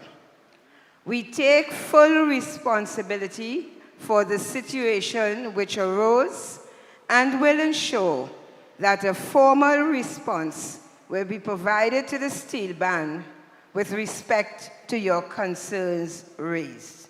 Thank you. Just to reiterate, so what I thought would have been a technical issue earlier that caused the bands to switch was actually a logistical issue on Trinbago's side of things, where Trinbago is required to provide that accommodation for them. So now we head to stage side to hear the T&T New East Side Dimension as they perform in position number 8. And we will return after that. There will be a short break, but we will return right here during that period. Put your hands together. And let's welcome the T&T New East Side Dimension.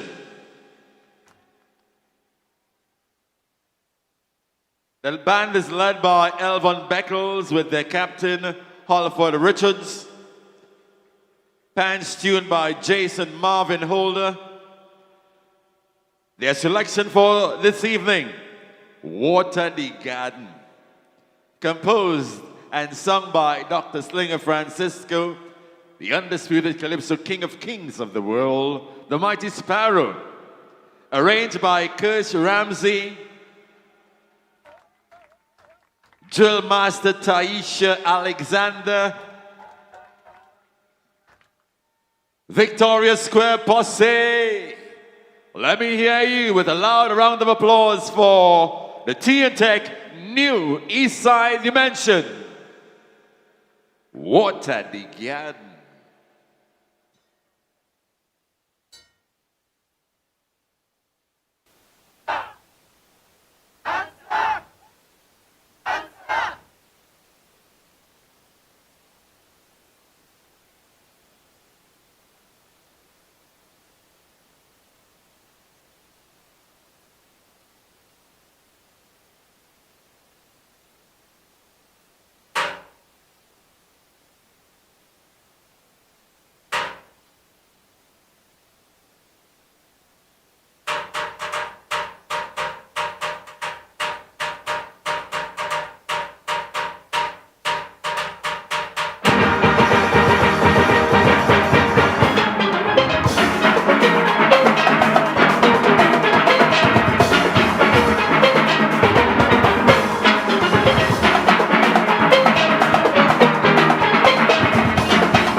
Yeah, man. T&T New Eastside Dimension and the Water the Garden. Victoria Square could do better than that.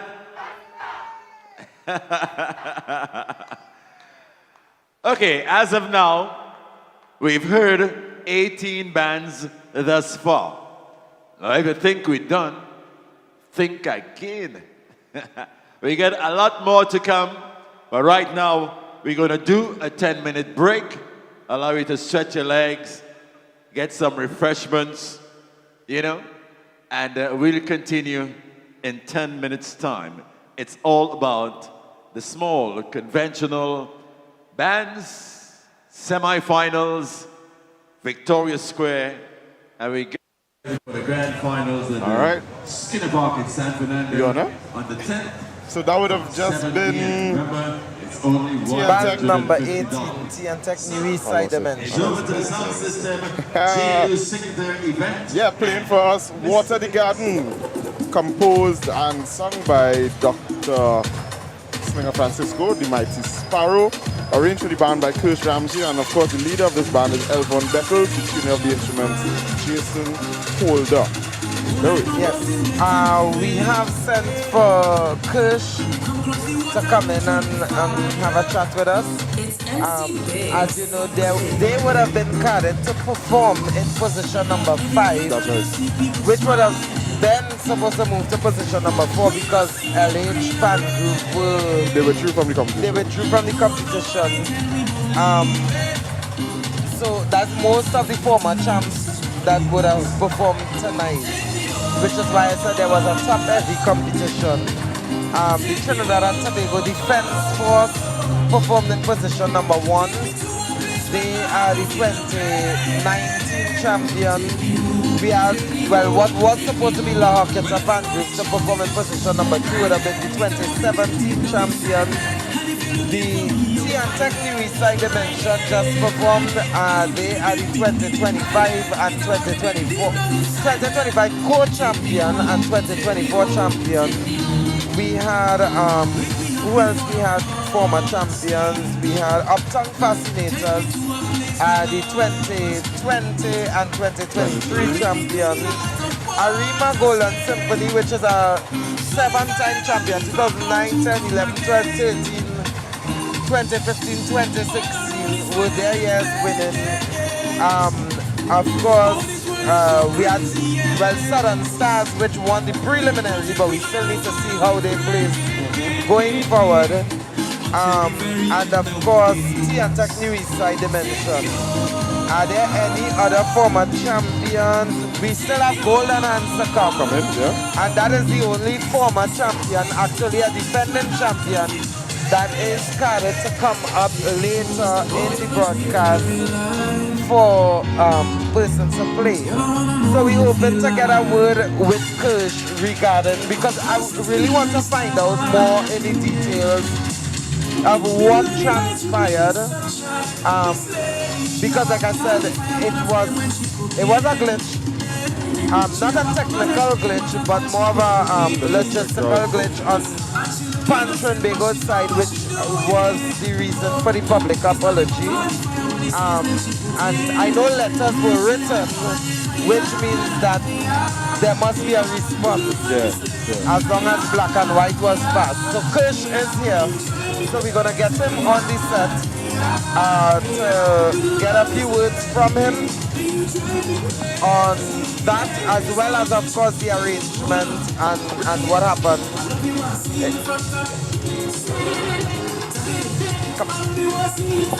So we have the arranger for the T&T New Eastside Dimension, Kirsch Ramsey, here with us now. So Kirsch, let me deal with the elephant in the room. First of all, what was the exact situation that occurred between, I know, Thursday to now? I mean, we have to make that apology. So what was the reason exactly?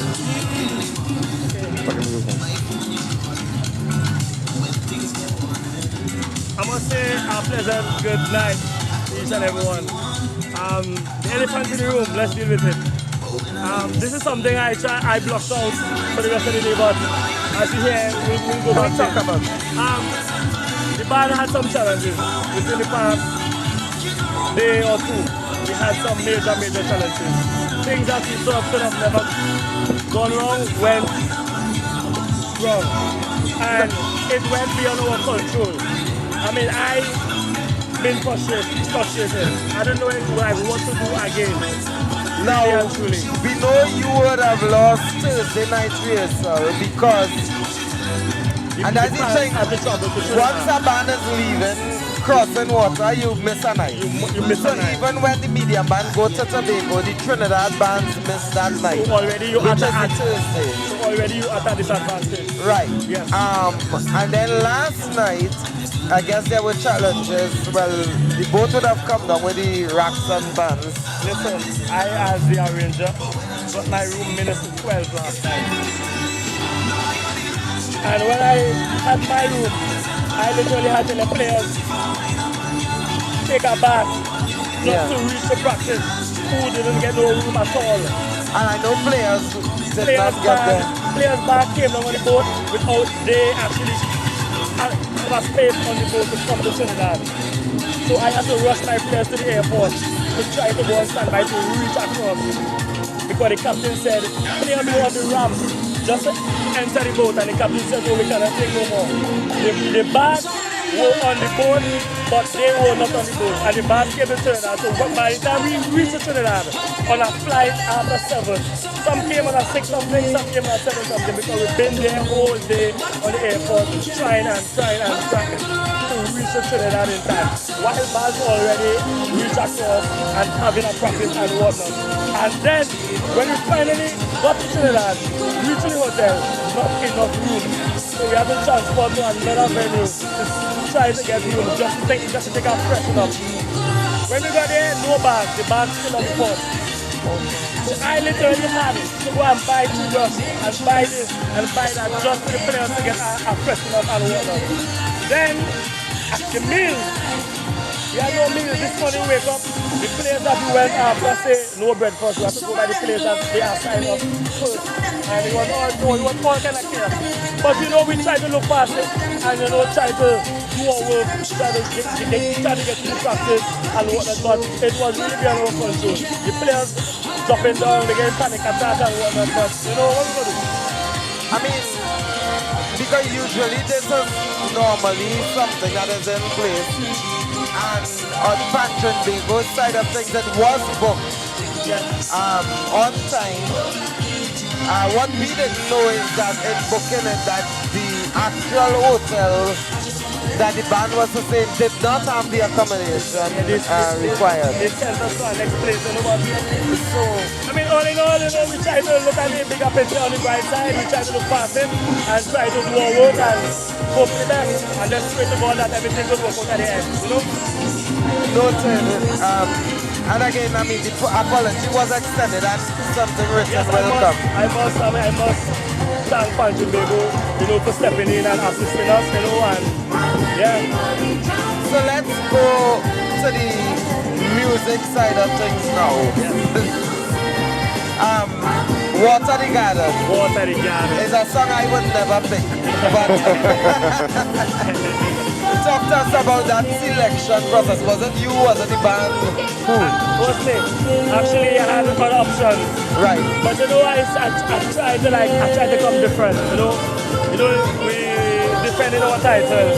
I you don't actually try to go out of the box. You most time go with what's working for you most time. And I don't know. I just go based on vibes and energy. And the vibes was leading to Water the Garden. Hey, I could pull out a hose from here and water the garden and so on, but you never know. The procedure, the word on the ground is that on the night of prelims, well, the night before, plenty music was put down there. Where your inspiration come from? Is it when you're back against the wall? I will say yes, because most times, like an hour or 2 before I go to the Panhandle, is where the music most time makes sense to me, where I become most creative. I'll be home during the day, I will do music, but something doesn't feel right, the body doesn't feel settled. But something about the adrenaline, where you know, hey, I have to go and do this music in the Panhandle and now, let's get it right. And it most times comes an hour or two before I go to the Panhandle, and that's what's been working for me for many years, and I've been doing that. Now, T&T Westside dimension and you, I mean, that relationship is the longest in terms of with all the bands. Whether with Cats and Jammers, even Metro and all the other. Panorama, yes. Yes, for Panorama. How do the players adapt to that situation? Because clearly your creativity come closer to midnight. And I'm talking from experience. The band have a lot of players. Right. We have more than the amount that we're supposed to go for Panorama, right? So we say, hey, if it means in this to win it, you have to know that we're a band, we just go late. Our hours is late in the night. So you have to be willing and certain to come out and put in that extra work. And you know, funny enough, that is what works for me mostly. But when the players come to practice, 8, 9 o'clock, they drill. They drill for that 9 to 11 period, whole night. And then when I reach, it's just to do music. So they get that extra drilling in the Panhandle. While bands come to practice for 3-4 hours, we go for 6-8 hours sometimes. And that is what works for us mostly. That's wild. It is wild. But we are defending our title, so we need to put in the extra work. I understand, but that's still wild. I mean, they have a choice. If they have work, hey, you can leave and come back. Who don't have work, you could stay and go right on. And the players love it. They love to stay in the Panhandle, they love to practice, they love to, so after 12, they call it curfew clock. I know. Yes. You telling me? I'm not going to say why you're acting surprised because as far as I know the Silver Stars culture. Guys, 1 o'clock, 2 o'clock, 3 o'clock, 4, 5, 6, 7, 8, 9, 10, 11, 12 o'clock and then curfew clock. No, is my girl Faith here? I don't think so. I didn't see her for the night. But I know she's supporting for wherever she is. Yes. And shout out to the Deputy Chief Secretary of the Tobago House of Assembly, Dr. Faith Brebner, and even Fadi Chavez Augustin, because you know, them is countryside and your band is countryside, so they support that 100. Shout out to all the Tobago, shout out to all the Tobago bands that have been tremendous so far, coming out and putting the extra work, represented, you know, but most of them shout out to T&T side. It's a band I love, dearly to my heart. They gave me my first break in Panorama. You know, shout out to the whole management, shout out to Taisha, the drill master, she worked really hard, and I must commend her for her hard work. Yes. Any questions? No. Well, Kush, I want to say thank you for joining us here this evening. It's unfortunate what happened, but sometimes things happen unexpected, and even on Trinbago side that we did put things in place. It's unfortunate that the actual hotel was unable to follow through with it. But again, another apology, and I wish you all the best going into the next round of the competition.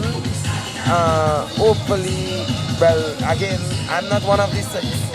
So we'll see how it goes. But that is Kush Ramsey, the arranger, band number 18.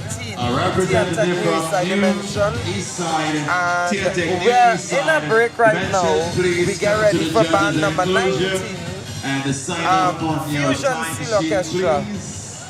So we get ready for them. Because I'm only seeing 2 judges actually at the table. So they would have went to get some refreshments, and you know, that break is important for the judges to have that, of all people, and for us as broadcasters. Kwesi isn't hearing me, so he wouldn't agree or not.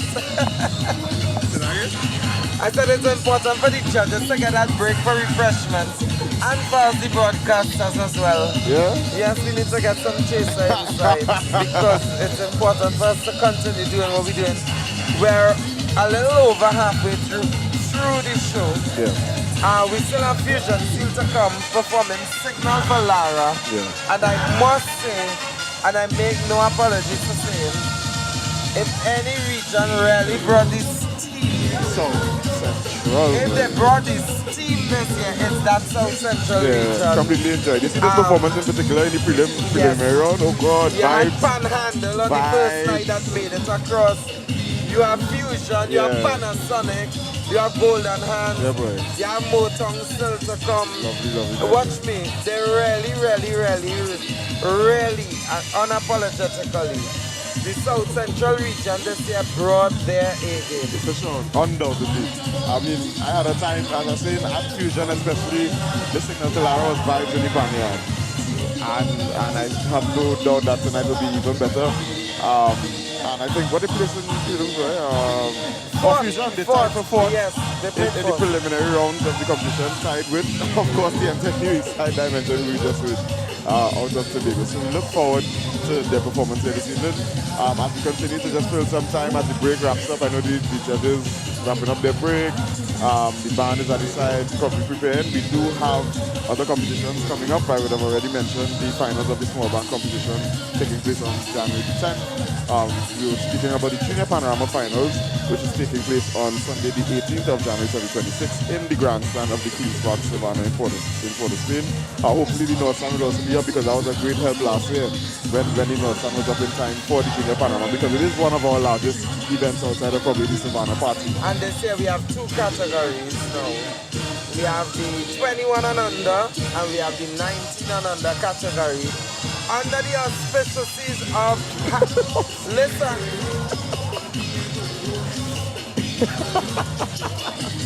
Hey! Let me don't go wrong now. Road now.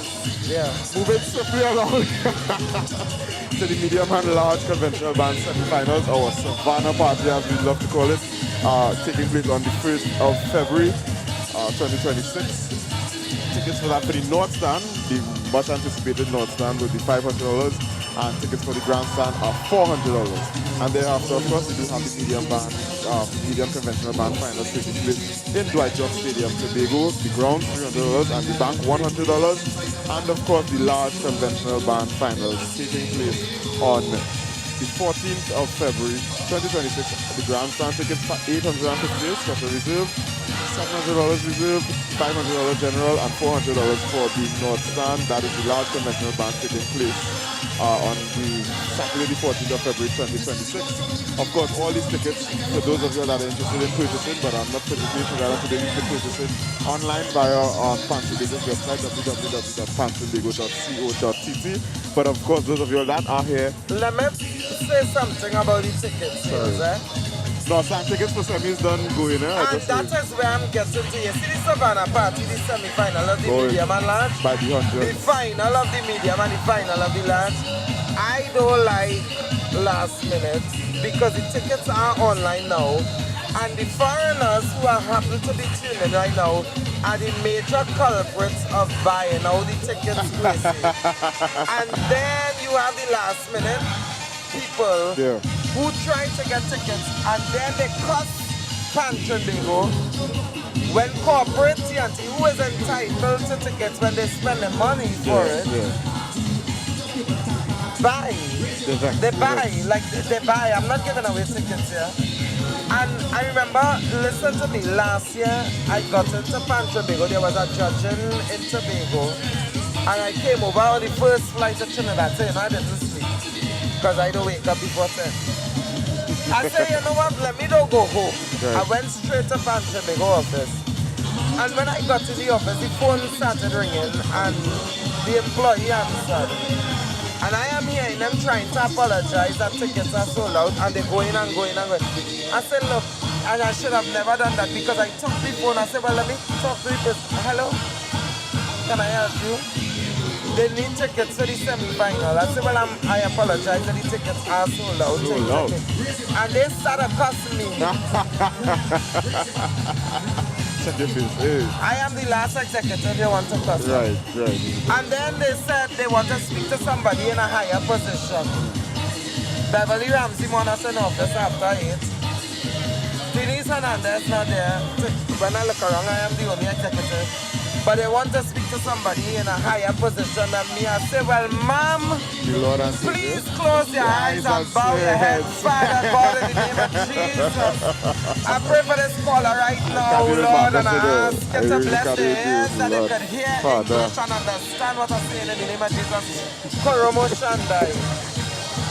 Because they clearly didn't understand what I was trying to say. The tickets are sold out. Tickets are sold out, so make sure and get yours. If you are looking for semi-final or final, the tickets are out on Island E-Tickets. Please go out there and get it. Trinbago's website, most importantly, because we're trying to direct the traffic to our website. Because if you don't go there and get it now, you will end up calling Trinbago and have a prayer meeting with me. And I could real pray.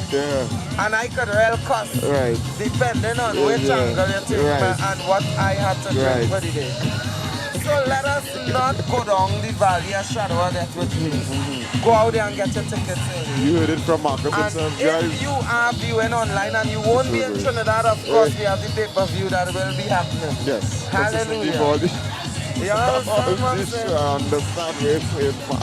nice. You need to top up on your shit up for tonight, bro. Hey. But we get ready for a band that I really enjoyed in preliminary round. I had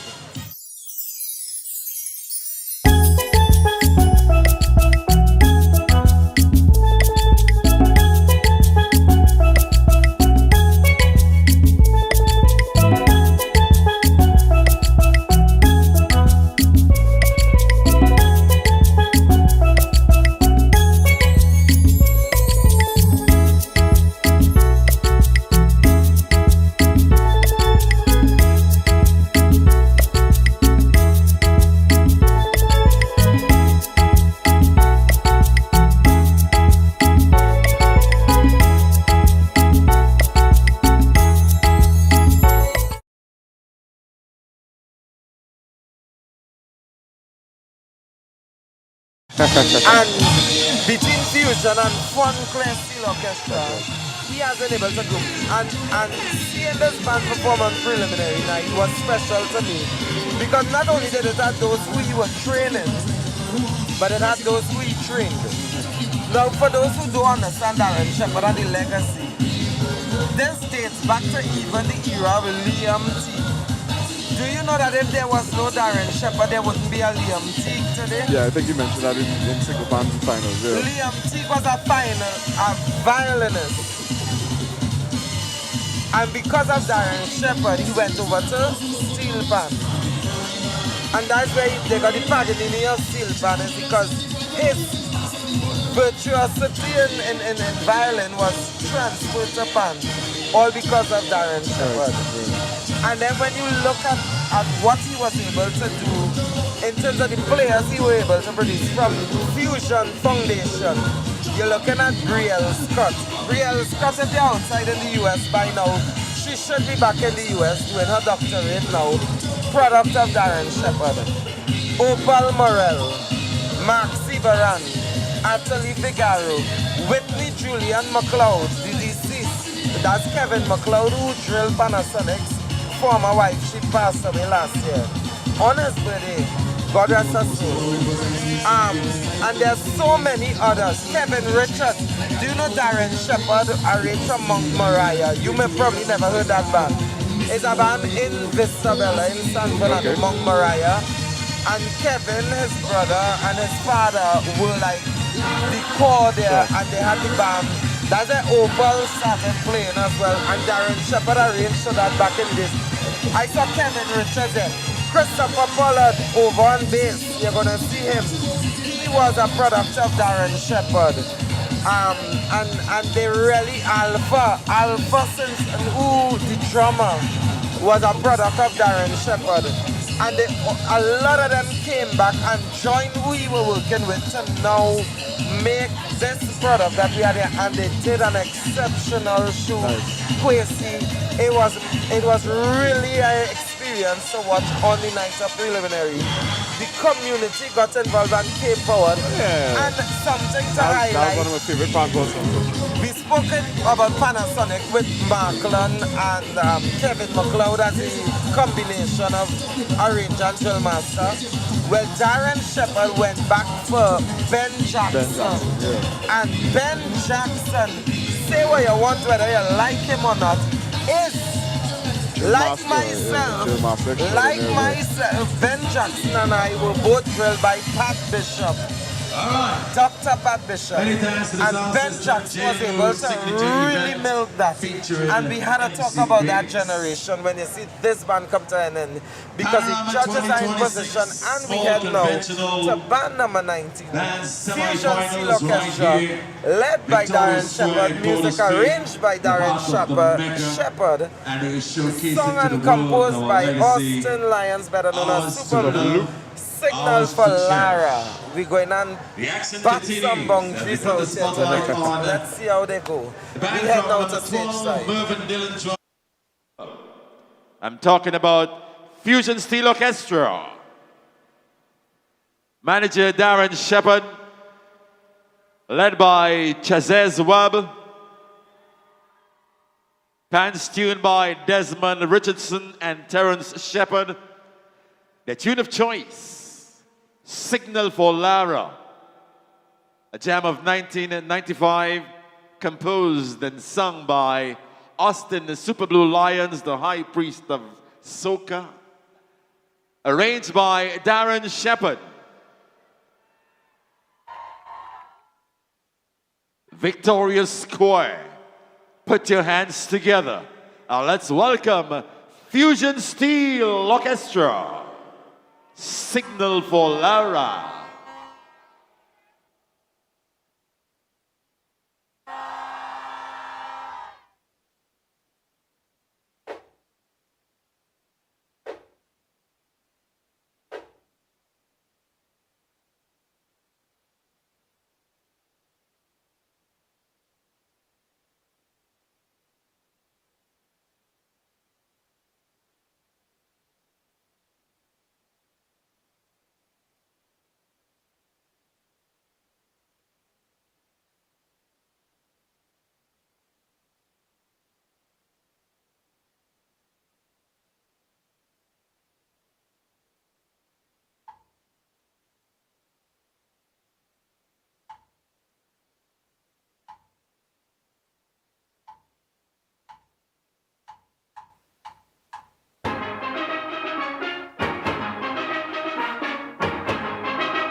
Yeah, yeah. That's Fusion Steel, all the way from Taruba, bringing us Signal for Lara, Victoria Square. Put your hands together and show your appreciation for Fusion Steel. Band number 19, Fusion Steel Orchestra, performing Signal to Lara. Let me take this opportunity to welcome back Emmanuel Joseph on set, who would have disappeared for the last 2 hours, 2.5 hours. Yeah, 2.5 hours. Do I tell them where I went or no? No. You don't tell them no. Duty called. Duty called. All I can say, the culture is important. That's right. The culture is important. And the culture here shown. Wow. The culture here shown, representing for Lara, representing for cricketers. That's right. All the CPL watchers, all the West Indies lovers. And you know they use the West Indies anthem. Yeah. What's that? And they use that to modulate into correct. Lord. And when I heard it, it's something that I realized that a lot of people now don't really know the West Indies anthem that David Rudder sang. Serious? I'm telling you. Because no Nobel Prize. I'm telling brought you. us here to this and it's a sad thing because that song is a really great song. Cricket and fan go hand in hand. It's how to bring me together. Hold on, but I think Fusion hit us for 6 with that performance. Now, one thing from the prelims now, you realize dance I had before you dance abroad. Please come to the judges. I love that. But dance I had, when they dance abroad, when you in your yard, you may have some disadvantages or advantages depending how you look at it. Okay. And a concern of mine is that in the Panya, the background was really prominent Rich, and it was came rich. out. It really was rich, correct. So, but the canopies, and maybe it's somewhere I am sitting, and the canopies facing in. So I hope that it faces the judges. Okay. Like it's projected there. Right. But some of the bases in particular, didn't really come out to me unless dynamics were involved in it. However, the advantage of the dynamics is that it makes the cellos, the quads, and even the double tenor that would have married the quads for the solos. Right, correct. They would have been able to project out, and Better. it worked. Correct. It worked better. Yes. That was better than in the preliminary. But the bases felt But the bases did not punctuate as it did in the prelims. So you had a pro and a con. So it's based on how you work to adjust that balance because in the final, providing the results are in your favor. Playing on your home pitch is different than playing in a different ground. Of course. The boundaries are different. The irony that we're talking about Signal for Lara. So sometimes at Lord's cricket ground the boundary is far, but at Sabina Park it might be a little bit closer. Correct. So we understand. But one thing that remains consistent is clarity. And you know who was in front of the band? Well, we spoke about that before you returned master to us. and some people who are drill masters and people who run practice, correct? That's right. Ben Jackson came and he delivered with clarity.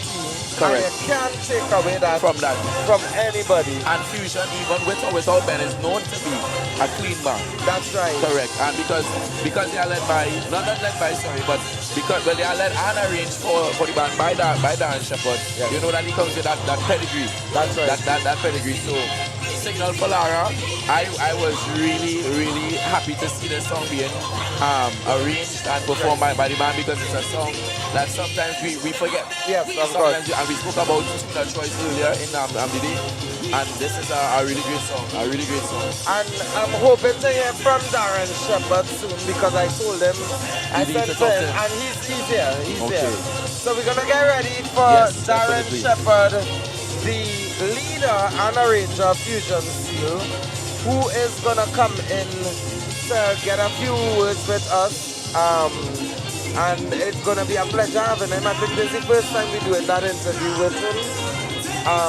So we get ready for Darren Shepherd, the arranger and the leader and the founder and everything else except drill master of Fusion Steel. Sheppy is talking inside here, right? Well, it's a pleasure having you. Pleasure being here. Now, I've been talking a few times and talk about you having a Liam Teague in the band now, and I talk about Kevin Richards and Opal and Christopher and Whitney and And it was good to see the merger between those who you created back in yesterday versus who you're creating now. Talk to us about that because we know you own San Fernando right now. Oh Lord. I love that. I love You ain't that. doing me no favors there, no. I ain't doing your favors. No. Because I'm not the most loved guy in San Fernando. Because people seem to feel exactly what you feel. Which is not the case.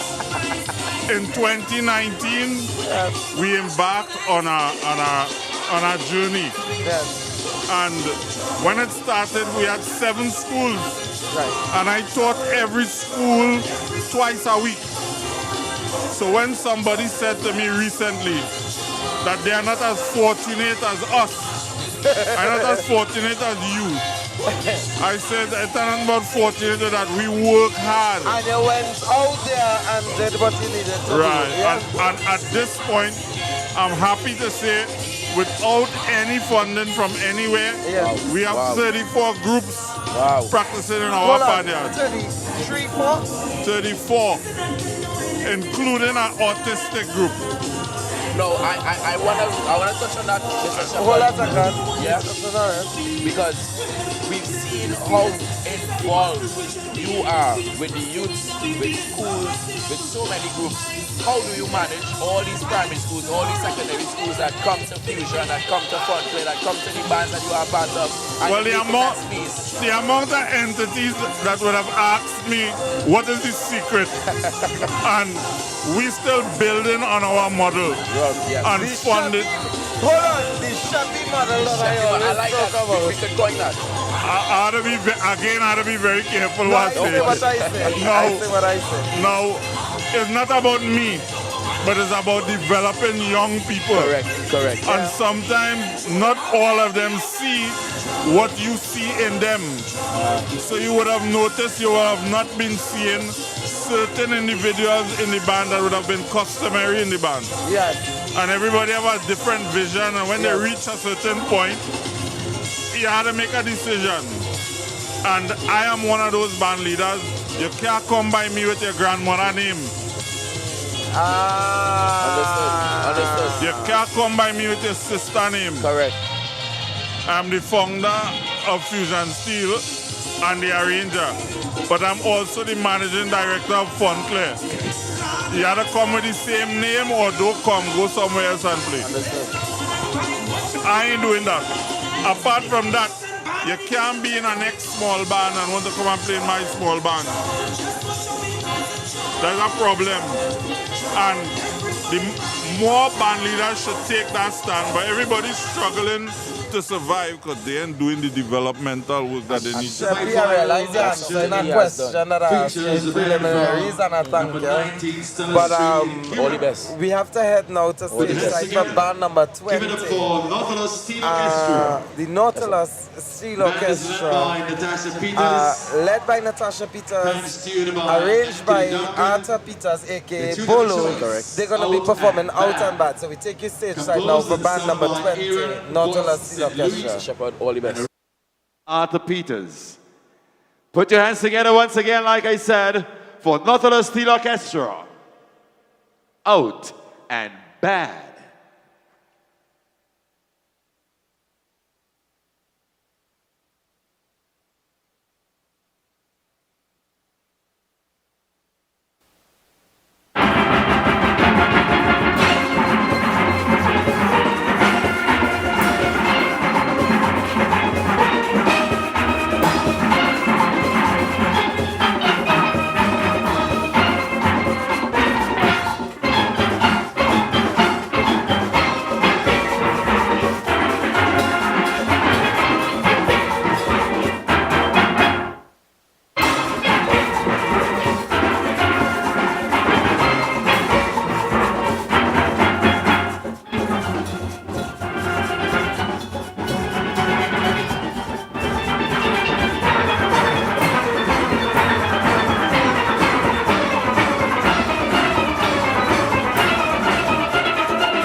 From number 19 is Stella Street in Kirap. That's Nautilus Steel Orchestra and Out and Bad. Steel Orchestra, position number 20, Emmanuel.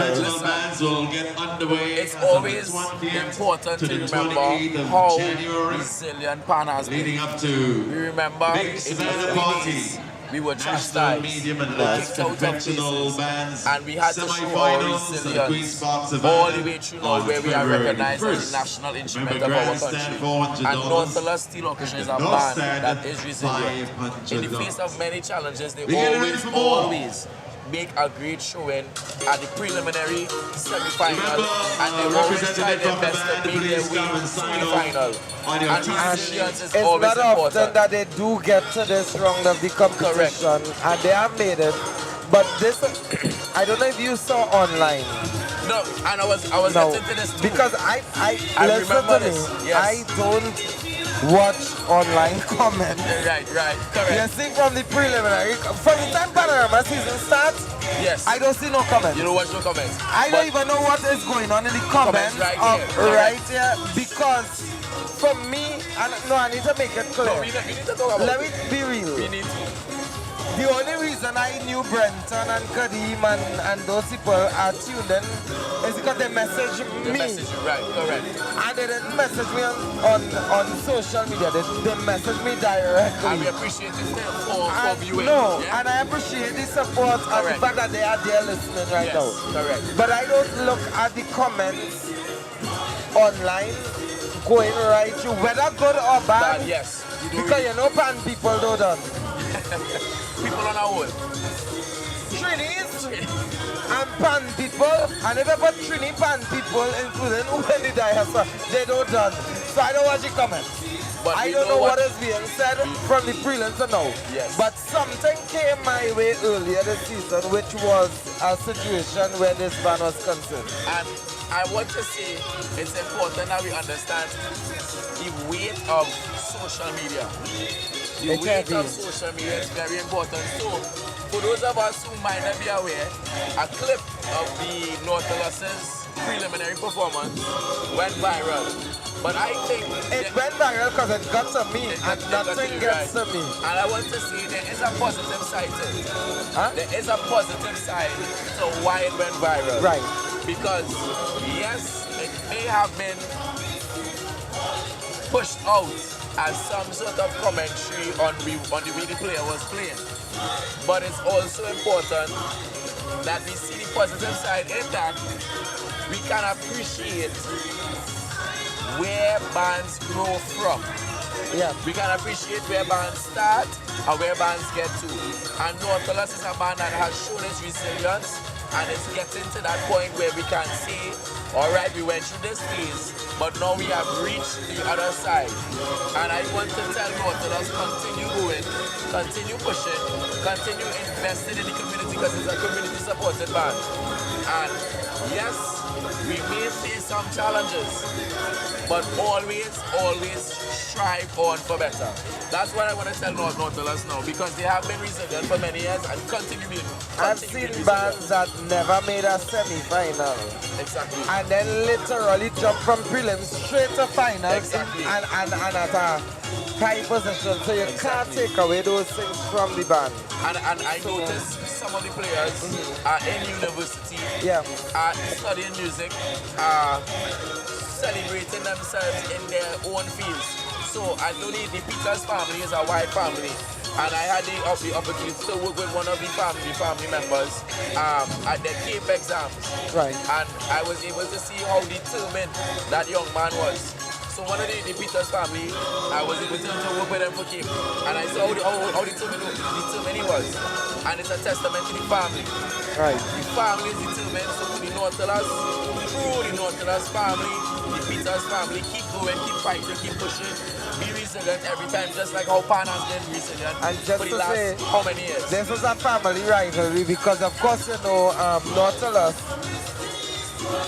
Arthur Peters, better known as Bolo, is married to Marcella Marfan. Oh my. Who is Marcella Marfan Peters. Okay. And her twin sister, which is Marina Marfan, Marina, yes, is from Alpha Pan Pioneers. Oh my. Her sister is Michelle Marfan, the flautist, who teaches music at Correct, St. Joseph. St. Joseph. Right, she was at CIC and went over to St. Joseph. Yes. So it's come from a music family. So it's a family competition right now because you have Nautilus, or as we used to say in NSS, so not to loss. Oh gosh, no. Don't get me involved in that. No, I was a member of the National Steel Orchestra for indeed. From 2007 until about 10 years. 10 years. So 10 years and 10 days I spent there. Wow. And probably 10 minutes because I did get just to go to work the day and then change clothes. But and that's why I know Bolo from Andy Marfan. Talented player. So yeah, we have the twin sisters, Marcella Marfan from Nautilus versus Marina Marfan from Alpha Pan Pioneers. All the more reason to be recent yet. Watch it, and they go in, you know. No, so but we're gonna great. see. It's great to and see. Neither has made the final. As yet. So we could see how it goes now. We know that Alpha is playing Take Me Home, and Keyshawn is doing a great arrangement. So we'll see. I want to mention, of course, the community again. The community of Pan is important, and the community supported Pan is always important. And we get to tell Pan that the community of the Steel Pan fraternity supports them greatly. Born and Rhythm Records. I enjoy this band for preliminary. Yeah, man. Of course. The community comes out to support them because they are supported by NATCO. And as many other, they are about.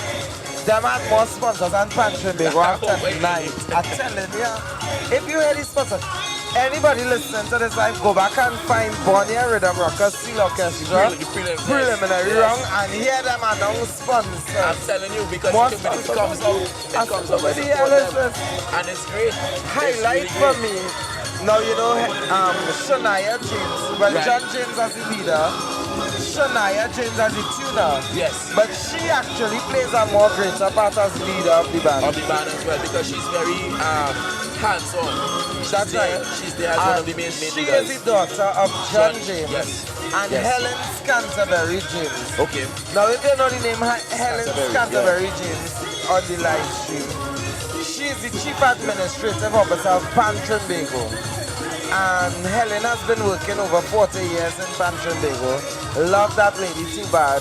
She reached retirement age, but she can't go a place. Wealth of knowledge. Correct. Helen is also, she's hearing impaired. Now when she came into Trinbago, she wasn't always there. But during the course, a situation happened which I wouldn't go into, and she became hearing impaired. Okay. And for me, was seeing on the night of this band judge, Helen is standing up on the side watching the band perform and dancing in time with the music and having a time. Power of and band. she is hearing and feeling the vibration. But to see her was my #1 moment in the Eastern region. Because you know Helen is a gem in Trinbago. If I send Helen an email now, Helen, I need information on that, I'm getting it right back one time. Soft copy, and when I get into the office, there's a hard copy waiting on me. Wow. So it really is something magical with Helen. And to work 40 years in Trinbago, over 40 years. Wow. And when I ask her why? She said because every single day is different than the day before. There's no similar days in Trinbago. And you know there's bacchanal days, there's peaceful days, there's fun days. There's confusion days. And Helen has remained loyal to the organization, serving under about 8 presidents of Trinbago. And again, legacy. Helen's Canterbury James. Legacy is really important. We talk about legacy with John James being the leader, but Shania being the tuner and being leader. And she's the only female tuner in this category. Correct. We spoke about Rorisha and Bethesda being one of the only female arrangers. But she's the only female tuner in this. And I'm hoping to hear from her or Kobe Allen, correct, who is the arranger. and defending champion for Miami Panorama, yes. Providing that they even have a Panorama in the future because they didn't have one this year. Oh my. And the way we're looking at right now and next year, I don't know what's happening in Miami now. Wow. But Miami, big up to the Florida. Big up to the Florida, correct. And I look forward to continue working with you all to find some form of resolution with this situation. Indeed, and it would be remiss of me if I failed to mention the second tuner and the Max News as And well, you know, the Max fans, Pan Max fans as well, so shout out to them.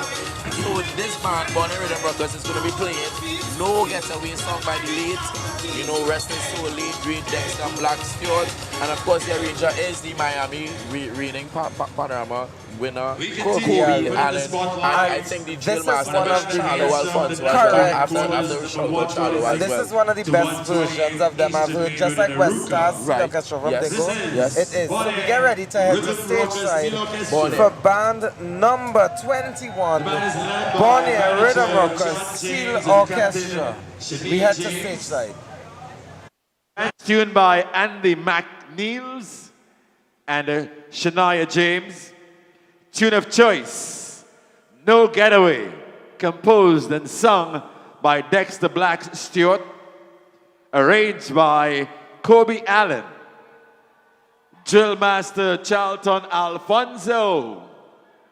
This is No Getaway from Bonnie Rhythm Rockers Steel Orchestra.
Yeah. No Getaway, performed by the Bonner Rhythm Rocker Steel Orchestra. Victoria Square, show your love, put your hands together. Yeah. That was No Getaway, arranged by Kobe Allen for the band Born Air Rhythm Rockers Steel Orchestra, coming out of the NATCO headquarters on the Eastern Main Road in Aruka. So Marcus, we spoke about community, and I want to mention this band has several international players. I saw someone from Jamaica, someone from St. Martin, someone from the USA, and even I think I saw a lot of people from different bands coming from across the country. I saw some All-Stars, some Vespers, and some even people who are not necessarily panists. Let me say not necessarily panists, but vocalists. I saw one or two persons who are singers by profession coming out to support the band and performing. So again, we mentioned community and all the sponsors, but the players themselves are supporting Kobe, supporting Charlo, supporting the entity that is Born Air Rhythm Rockers. Now, Kobe, if you look at Bonnie, if you look at his band out of the US, which is Sticks and Tones. Sticks and Tones. Don't ever say Sticks and Tones. And I must pick up Gail and Fitz, which is his parents that are in the band playing. Lovely. They were in the band playing there. And they have been supportive of him. And Sticks and Tones in Miami, Panorama, would have attracted a really huge number of international players and players out of state that would come in and play there. And with Kobe arranging for Born Air Rhythm Rockers, what would happen is it brings the party from Miami to Trinidad and Tobago. And why I say a party is because they literally stay at the residence of the... I've seen videos, I've seen my friends posting stories and everything about how they practice it in the living room. Yes. And that's a different type of community there in itself. And to go out and win not once but twice. Back to back. Practicing in the living room. It would not have been back to back. What was that? It wasn't back to back, but it would have won on 2 occasions. Okay. Because Lord of Hill still got in between Lord of Hill was inside. So big up Miami Panorama. We want to see. Well, it's not Panorama anymore apparently, but well, we ain't seeing nothing yet. But big up Miami and our friends in Miami. That's right. Please, and our faithful, and I really mean faithful, loyal supporters, not just in Miami, but in Florida. Correct. Tallahassee, Sebring, Traverso, on the outside there, Sebring right now. Miami, Sunny Isles, Fort Lauderdale, Orlando. And it just goes to show how far our reach is in the street band community. Correct. But Kobe, he is a champion arranger in his right. Correct. And whether you like it or not, that is there to stay. It was stamp, sealed, signed, delivered. So you can't take that away from him. I want to bring up that topic of arrangers who are successful outside of Trinidad and come to Trinidad. We've seen Andre be successful from being successful in New York and being successful in England, and he's come to Trinidad and been successful in his single band category. How do we not allow, but how do we not assist either, but how do these arrangers translate their success from international to local? Well, I mean, not limited to like Andrew Wright or Kobe or anybody. But even Liam Teague himself, he's from Trinidad, but he spent a lot of time in NIU, and then he returned. So how do we how do we help them translate the success? If there is, listen, it's difficult. It's difficult. My next thing that I'm gonna do to the next international arranger that come to Trinidad is carry them on to Juve and make sure they properly get wind up on. Because it's about immersing yourself. You have to understand and absorb the culture. Correct. Because while it is a competition on music, and I stress on the music and understanding music, you have to remember Panorama. Pan and the Rama is a jam. And you have to remember, my definition of jam is that part of the arrangement that even the drunk man remembers. So that part of the arrangement that I remember, and the drunk man, because I don't get drunk, is hush your mouth. Right. Is what they call the jam, the Rama. The Rama, and a lot of people come with a lot of musical ideas and inspiration. Correct.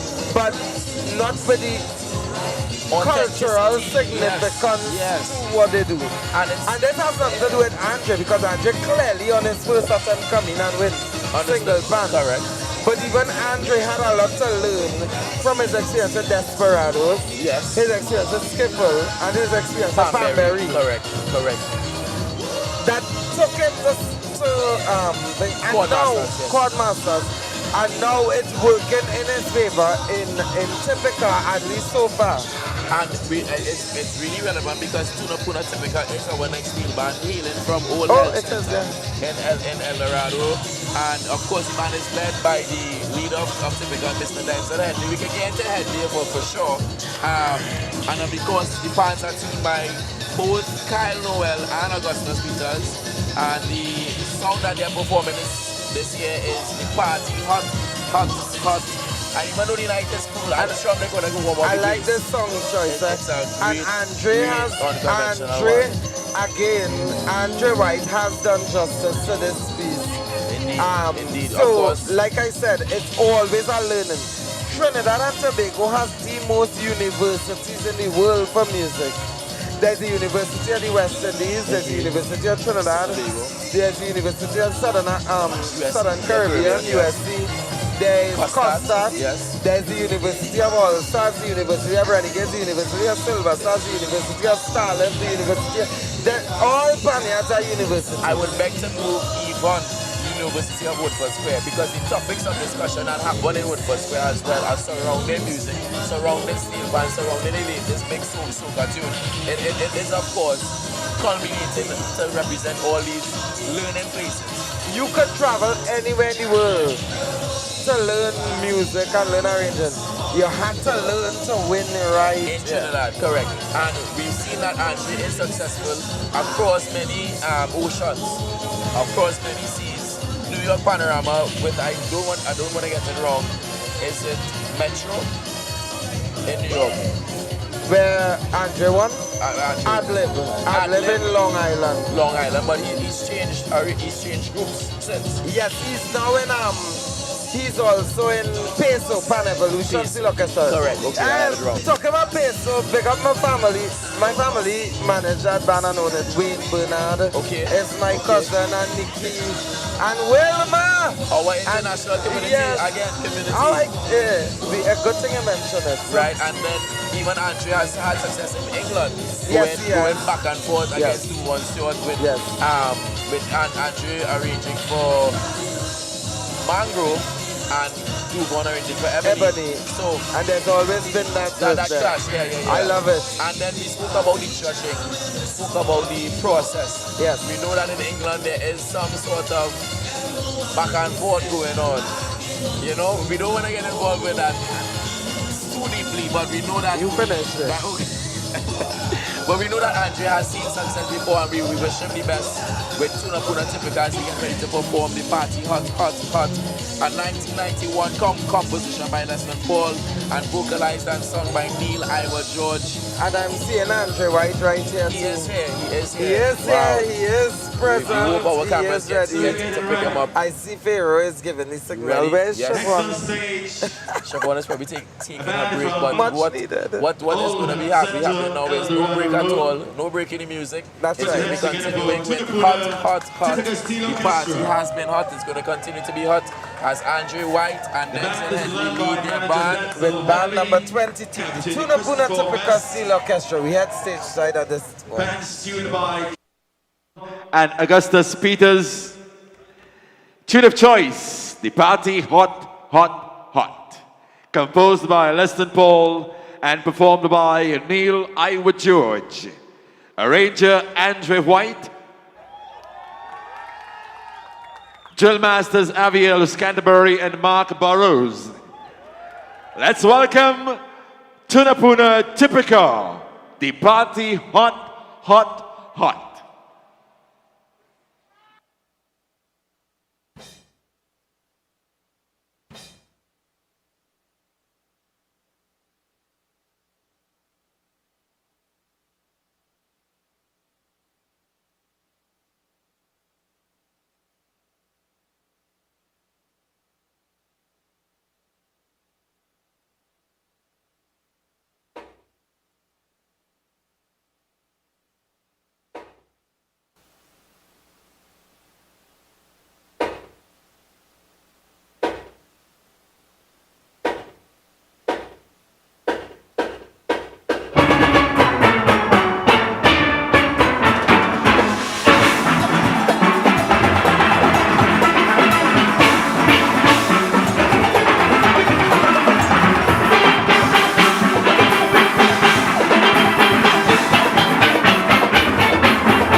Tunapuna Typica. Put your hands together once again for Tunapuna Typica. The party hot, hot, hot.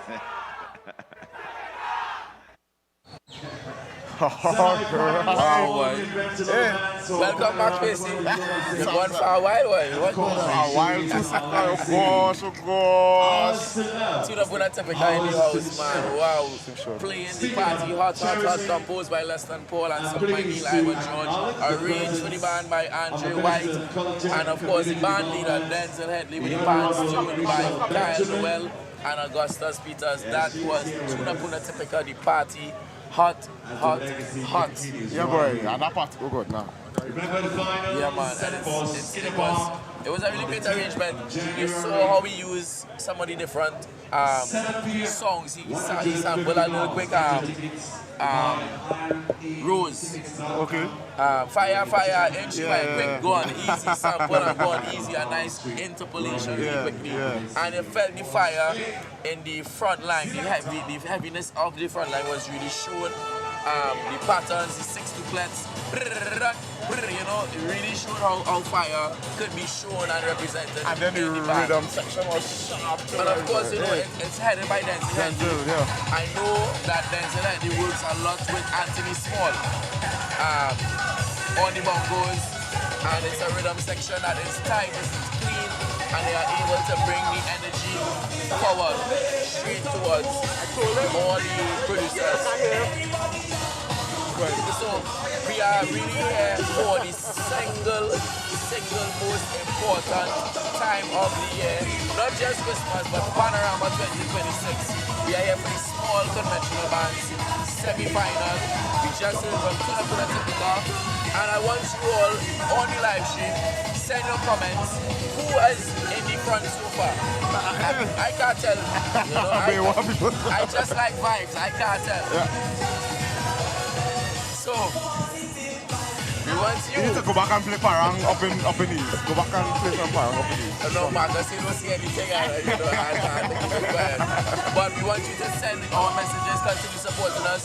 Follow us at Trinbago on Instagram, TikTok, Facebook, all of our platforms. We want you to keep informed about all of the events. And we want you to remember that come January 2026, on the 10th of January, we have the small conventional band finals.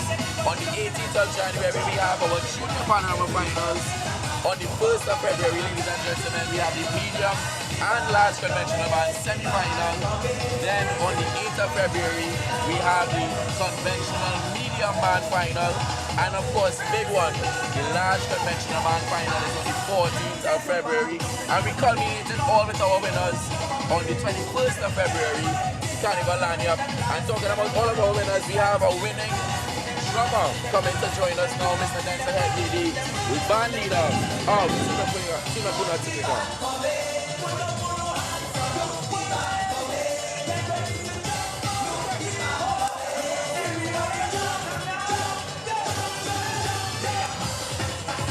So we are now joined by Mr. Denzel Headley. Denzel, a phenomenal performance. Take a breath.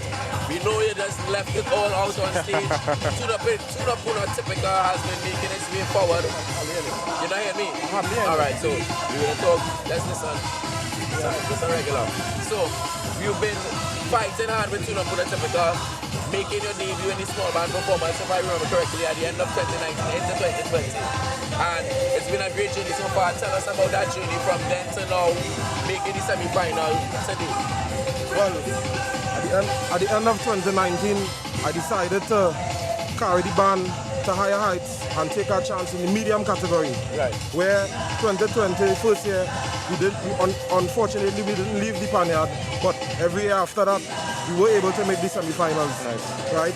And of course, you all know, not having a sponsor is very challenging. Yeah. So with those lack of resources, we decided to take a break this year, 2025, right? And come back in the small category, which is a little easier to manage financially and, you know, all around, and try back our hand in the small band. As well as I took a little break from arranging, because usually you all know I do the music for the band, but I took a little break because you know doing everything by yourself is a lot. Yes. So I wanted to have a nice team, a nice core, a nice management team to take the band even further, because you can't do everything by yourself. But with you know support, you could go even further. So I brought in my brother and your wife to come and do the music. I just took a managerial standpoint this year, you know, to try and organize things, and but I'm very happy, very, very happy with the performance. Very happy.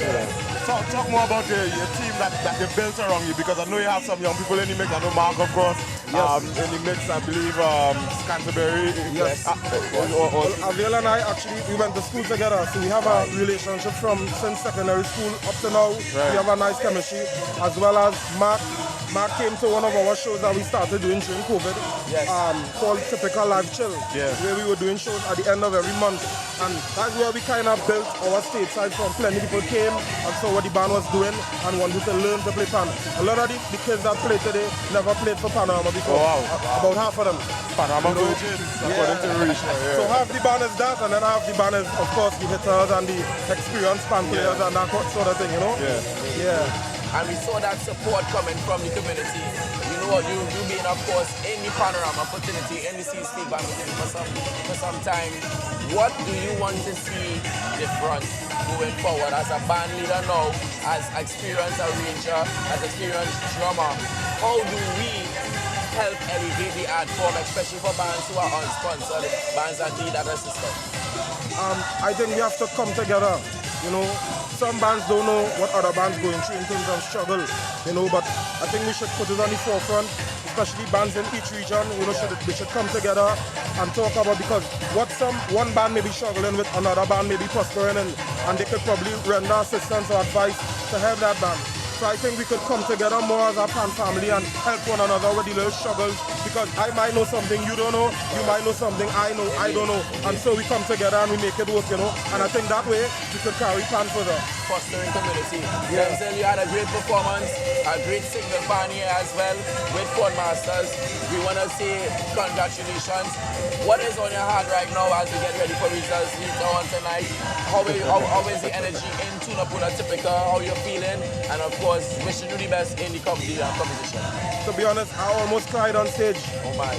This song this year is pretty emotional for me, because I don't want to bring sadness, but I lost my son a couple of weeks ago, and this Panorama is a tribute to him.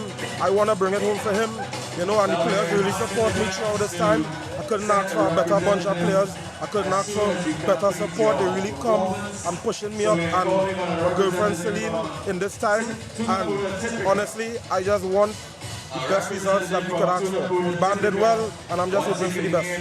Well, we can understand the weight of the situation. And so we as the community of Steel Pan, we put our love and our trust in you. We embrace it, and we wish you the best in all your endeavors. And keep your head up, my brother. Love and peace.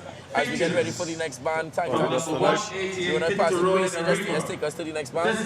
Sure, so we get ready for a simple song, Steel Orchestra playing The Band Coming, arranged by Kendall Bowen, sung by Sherwin Winchester, composed by Sherwin Winchester. The leader of this band is Wendell Bowen, and the tuner Leonard Lenny Leroy. We take the stage side for band number 23, simple song, Steel Orchestra. Tune of choice, Look, The Band Coming, composed and sung by Sherwin Winchester, arranged by Kendall Bowen. Put your hands together and give it up for simple song, Steel Orchestra. Look, the band coming.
Simple song, Steel Orchestra. Put your hands together, people. Look, the band coming. It's all about our legacy. Ours to love. Yeah, man. Band number 23. Shout out Arima, Pinto Road, you know. Yeah, boy, yeah. Listen, I grew up in Arima. Pinto Road was like 5 minutes from my house. Right. So Pinto Road, big up on themselves. And big up Simple Song because they provide a space for young people that need a space to go to. That's right. And it's always important to remember that Pan is for the community, Pan is for young people, Pan is for people that need a place to be productive, be creative, and be in a productive space at all times. So Simple Song has been that home for so many young people on Pinto Road, on the train line, on the bypass, Malabar, Komuto, Pinto Road, anywhere in Arima. I have to be real, I have to be true to myself. Omega Road, big up on yourself as well, you know. But Simple Song. La Hocketa, big up yourself. Alright, big up Bennett, same way. And we want to say that was Simple Song performing the band coming. Arranged by Kendall Bowen, a homegrown Arimian. Right. Supporting Arima and putting East on the map. We know that Arima Golden Symphony comes from Arima as well. That's right. And of course, East is represented in Trinidad, Tobago, the T&T Pioneers as well. But I'm so glad to see young people from Arima, from East, supporting and taking part in the culture at all times. That's right. Quincy, somebody waving at you. We know big up Ellis. Big up Ellis. And of course, it was a good showing. A spirited performance, I would call it. And if I'm not mistaken, show in Manchester is from the East as well. That I can't see. I can't okay. We'll do some research and find out. No idea.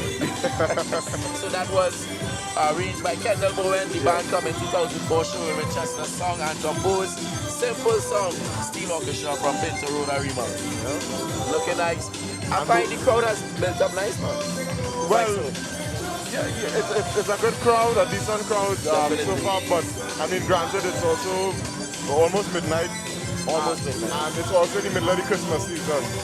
So comparing it's to... a parang and thing going on there too. You would know. I would know. You would know.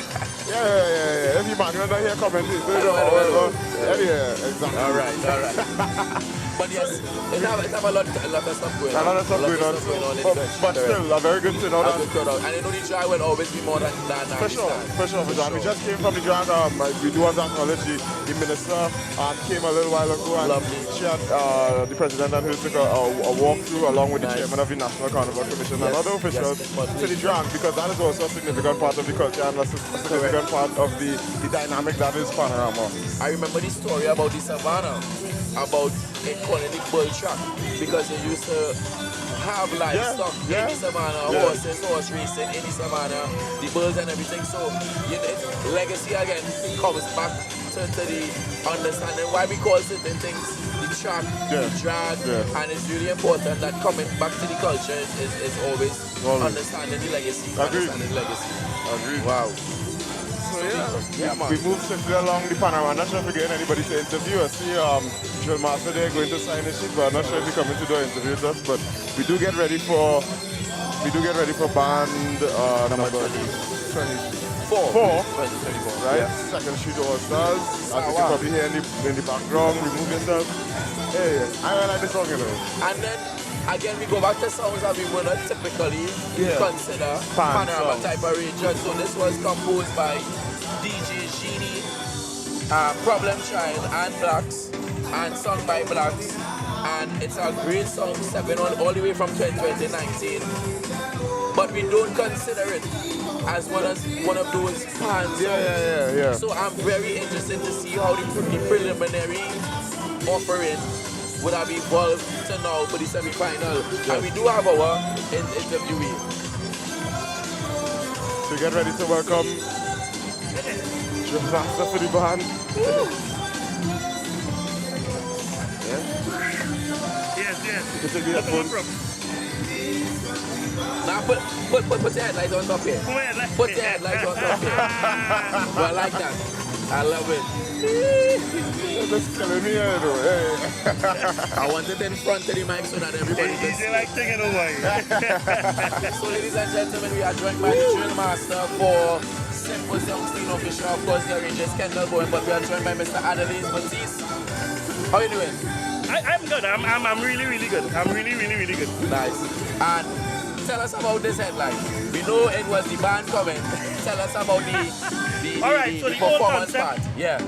is the band coming, right? Is the band coming. So our concept in approaching it is a band from at the start, before all the carnival bacchanal start. Right. So when we would have brought in, there's actually a reverse with a fat truck. So I would have been simulating as though I reversing the truck. Correct. And you know for carnival, every time the truck man reversing, he had to look back, stop, shift Yeah, gears, all yes. they move. Correct. So we were simulating that action from there. Lovely. To go into the variated verse where the action really going and start now. We went and crank up the speakers. So that was the story behind it. And how was the preparation for singing with the drummer, Javon? For Simple Sound? Yes, the drummer preparation. singing that kind of that action, because you're always singing after it. Yeah. The song was brilliantly arranged by Kendall Bowen. He's a very, very intelligent musical mind. The way how he manipulates the music is very intentional. Right. Right? So, and he also allows me to have freedom in a sense to analyze the song and bring color and definition to it. When he was assessing this song in particular, I know what he wanted was, we are a band, Simple Song is a band that don't really have any sponsor or anything. So he wanted to create enough of an effect that you could feel the energy from the band and get a picture of like carnival from the Saturday right down to the Tuesday last lap. You know, so it's a lot of different things. He congested it into one nutshell. But yeah, it was fun working with it, coming up with the creative ideas. I'm glad the jacket fit. That was the biggest challenge there. But they're talking about all these different moving parts in this one arrangement. How difficult, if difficult is the correct word to use, was it for you to drill such a piece? Challenging. And I love it, right? So we have a lot of young children, if you would have watched, a lot of long players, right? That's a consistent theme for a lot of these small bands. And that's good for band, right? Correct. Now, the thing that made it well for me is that I am also a steel pan tutor. So while drilling these young, fresh players, they get to teach them proper technique as well. Good. You know, so seeing them struggle at times is for a greater purpose. For sure. So the challenge came when they would have realized, after the prelims especially, they would have realized watching back the videos, because we encourage them to, that bands bring energy and bands bring vibe. Bands bring, and it would have pushed them now to even work harder in practice and mastering their music, because they would have learned now you can't really bring the same energy and match with other bands if you don't have your parts. You know, so that was the fun part of it. We really hoping that this is a breakthrough year for us. We're really hoping so. He has a lot more ideas already in the making for his mind already. But it really has been such a great competition so far, you know, so we were excited to come after a big band like Typica was Typica. And we were relishing the opportunity to come after Typica. With Kendall Bowen's music, if we're being honest, I always tell Kendall that with his music, I confident to go up against anybody. Right? It's just about executing. Everybody have 8 minutes. We execute and do what we have to do, and then the judges have a decision to make. So that's our mindset all the time. It's an even playing field when you think about it like that. Exactly. And you mentioned being a steel band tutor. So any person out there that is considering learning the instrument, how do you recommend them to start, get involved, or they are young, or a parent wants their child to get involved with the steel band? Tell us how to start. Well, yeah, for me there is something that I didn't know existed. I didn't think it existed in Trinidad. A lot of homes have a lot of young children and even parents, adults, who don't have a passion for the steel pan. You know, the steel pan is just an instrument, and pan is Panorama for most of them. So most of them, when I introduce like I'm a pan tutor and stuff, they not always as excited. But when I'm tutoring, the secret for me is, and for anybody listening, the same thing. Music theory is mandatory. So, because we incorporate music theory, now what happens, they get a kind of a pride Because now they watch a score, you learn to read a score, learning things, and the same thing you see pianists doing, guitarists doing, you doing on a pan. So they feel unique. And for me, I think that is a niche that we have to tap into. If we could get the hunger for music in the young ones, the steel fan will come about itself. But oh yeah, so we do get so we get about. Thank you very much. Yeah, it was for a the pleasure. interview. I don't mean to interrupt so abruptly, Yes, but we do comrade. get ready for band number 24 rather, Second Street All Star Steel Orchestra,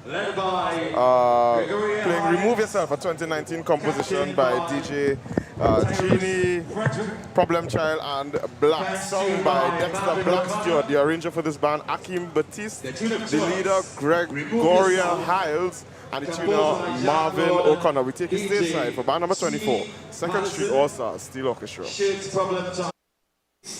And Dexter Black Stewart. Sung by Dexter Black Stewart and arranged by Akeem Batiste. Let's welcome on stage Second Street All-Star Steel Orchestra. Remove Yourself.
2nd Street All Stars. Remove yourself. Show your love, people. Show your love.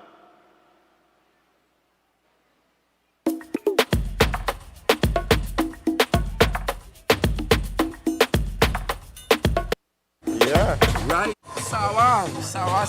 Yeah. Voice, Major Penny, Blaze Morgan, Sawa.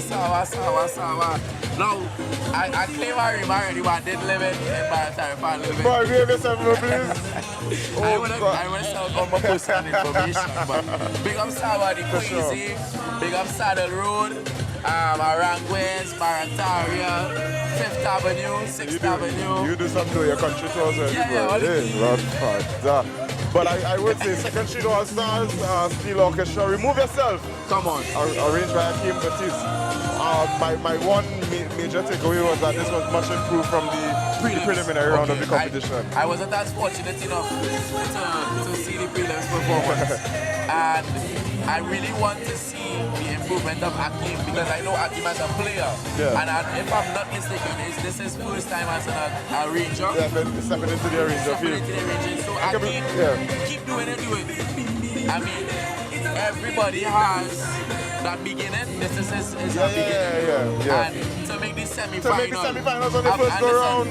When we go back to the results, right? Yeah. We see that they came 22nd ahead of a number of bands. So Akeem take pride in knowing that you made the semi-final ahead of so many bands that normally make the semi-final. Yeah. So this was a beginning that was built upon, improved upon, and you never know where tonight will end up. You never know where tonight. I mean, so the prelims were also a shock. The results of the prelims were also a shock for citizens. You know, you never know. And the night is young. I think we will be joined by, he's on his way here. He's on his way. Lovely.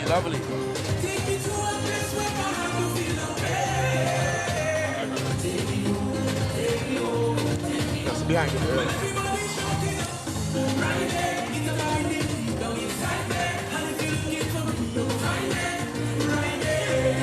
Yes, man.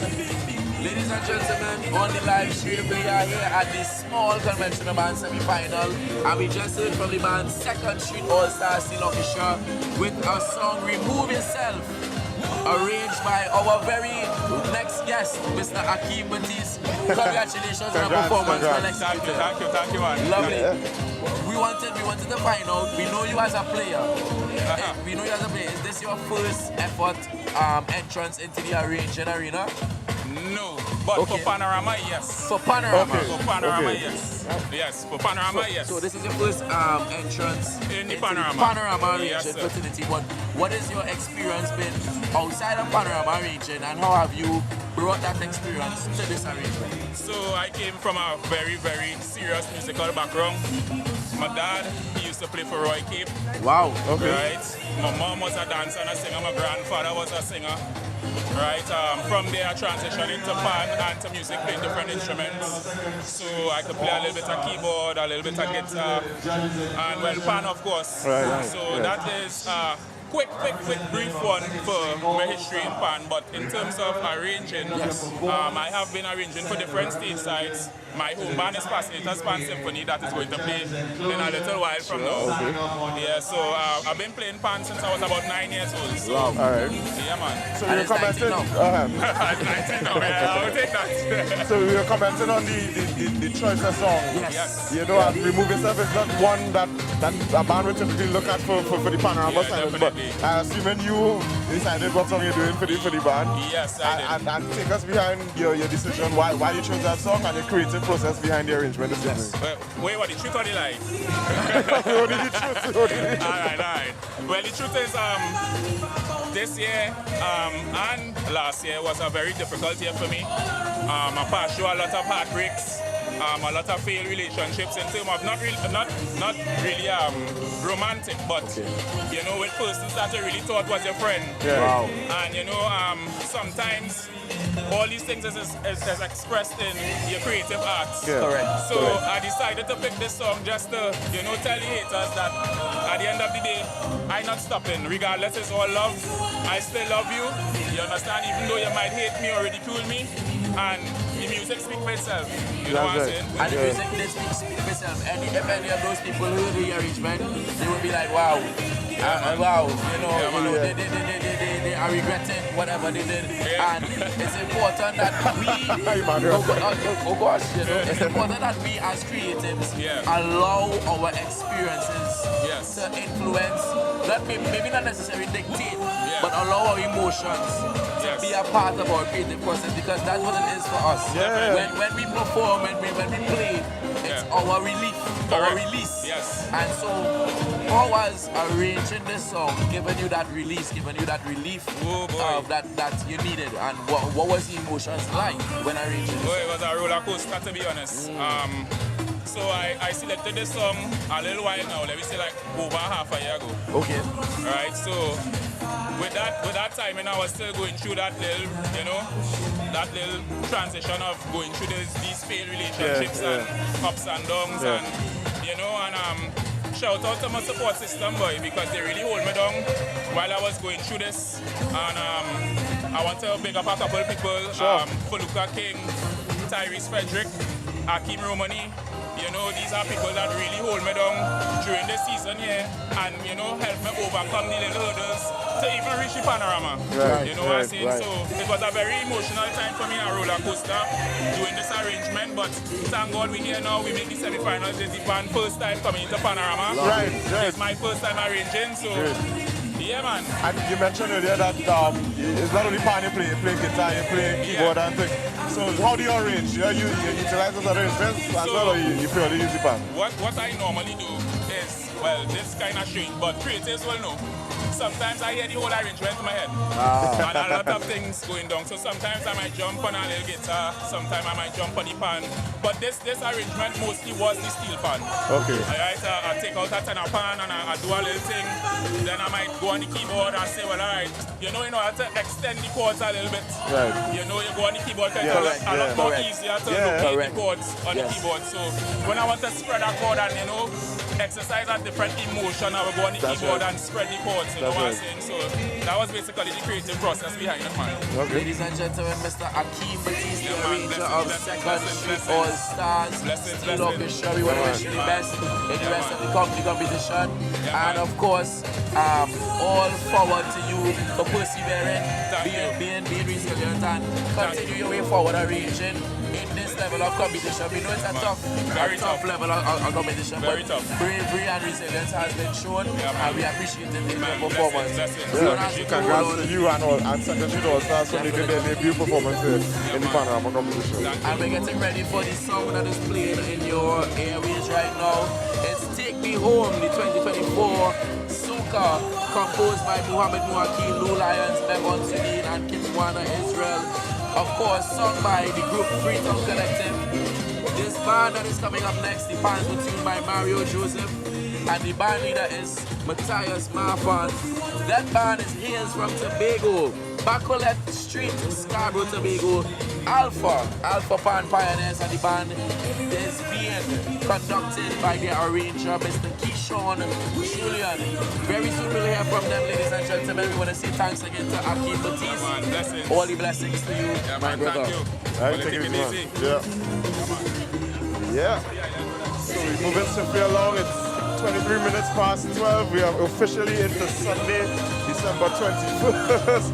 And we still have a couple more bands to go. I think, about 5 more bands or something to go? Casey, you have a curfew or what? Huh? What's going on? You have a curfew? I'm just informing our international viewers that it may be morning, it might be night, those listening from Asia or wherever, they don't know what's going on there. Very good. But yes, to all our international viewers, it is late in the evening. We started just about after 4 p.m. Trinidad time, and we are creeping, but we're getting to the point at which we can see. We want to hear the results. For sure. And I'm seeing Muhammad very much present in the band. Yeah, with the flag. Watch now. And I need to talk about this for the culture. This man is a culture man for you. Because this song, Take Me Home, I am surprised that not many other bands have been playing this song for Panorama because it speaks to who we are. And again, legacy, it returns. It returns who we are as Trinidad and Tobago, who we are as Panis.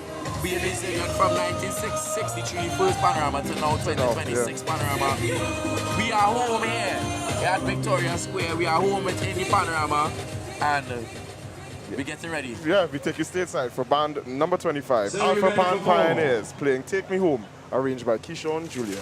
On stage, from back on the streets, Scarborough, Tobago, let's welcome and Pioneers. The band is led by its manager, Matthias Marfan, and captained by Marina Marfan. Pants tuned by Mario Joseph. Tune of choice, Take Me Home, composed by Muhammad Muwakil, Lou Lyons, Mervyn Sudin, and Kitwana Israel.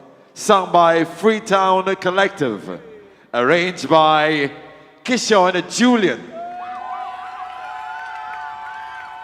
Ladies and gentlemen, this is Alpha Pan Pioneers, Take Me Home.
From Bacala Street, Scarborough, Tobago, Alpha Pan Pioneers, take me home.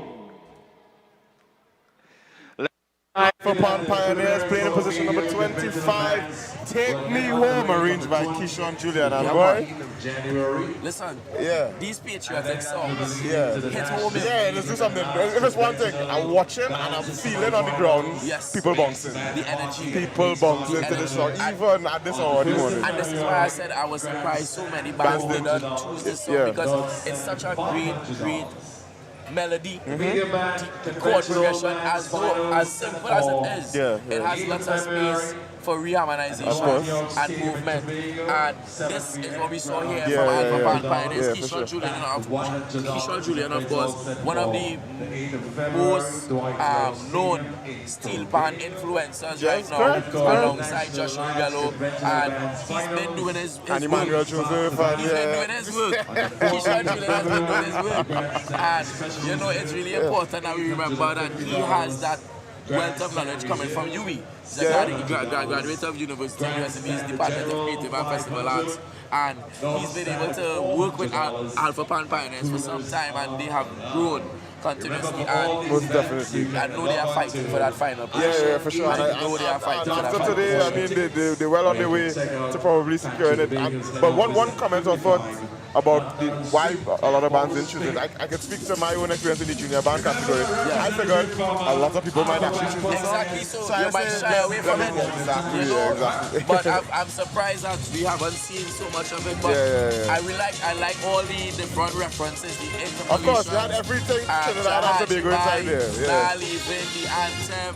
Even a little bit of the high mass from the that we know people reference. Well, I was trying to figure out if it is you're really referencing the high mass or just using the chords that already exist in the song. You know? But it was a great show, and I got again filled with so much young people. And I feel we said that for the entirety of the broadcast, that there is no doubt anymore, or if there was ever any doubt, we can remove it now, that there are so much young people involved in this steel band. And it's indeed in great hands. Great hands, man. With young arrangers like OJ, Kirsch, Keyshawn, we just heard from Akeem, Yeah. Andre, Kobe Allen, Yeah. all these young arrangers, Rorisha and Wells, Exactly. all these people are coming here and we know who coming next. Yeah. It's Keyshawn here. Yeah, man.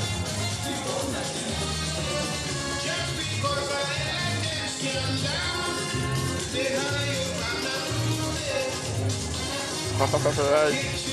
You get ready to talk to the man himself. Yeah, man. Mr. Keyshawn Jr. Yeah, using this microphone. Sure, How you sure. doing? You know, I find we kind of wicked to bring a set of arrangers to come and talk to us right after Right such an after exhilarating performance. The breakfast. adrenaline must yes. be so high and all kinds of things. Yes, yes, indeed, indeed. We're looking at the optics crew. I'm sure on camera they're looking sweaty. Only not perform, they're looking at them, gas. Yeah, They're looking yeah, at the gas, man. They don't enjoy a full performance. Yeah, man. Sean, tell us about this arrangement, the emotion behind it, and the thought process behind choosing the song. I mean, this arrangement of Take Me Home, I mean, home means everything.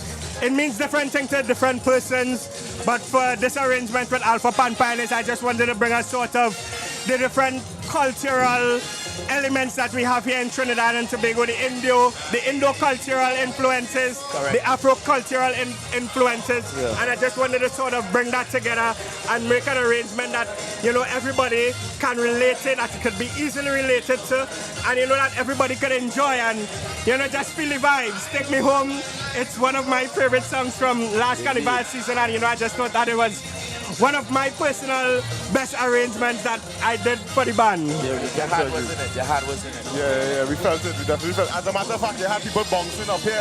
I see a set of heads nodding all over there. And we're actually wondering how come a lot of bands didn't opt to take this because this song really grew in popularity throughout the whole year.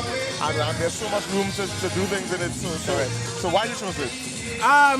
So for me, I choose songs that I personally connect with. Right. And this was one of the songs that I felt a connection with.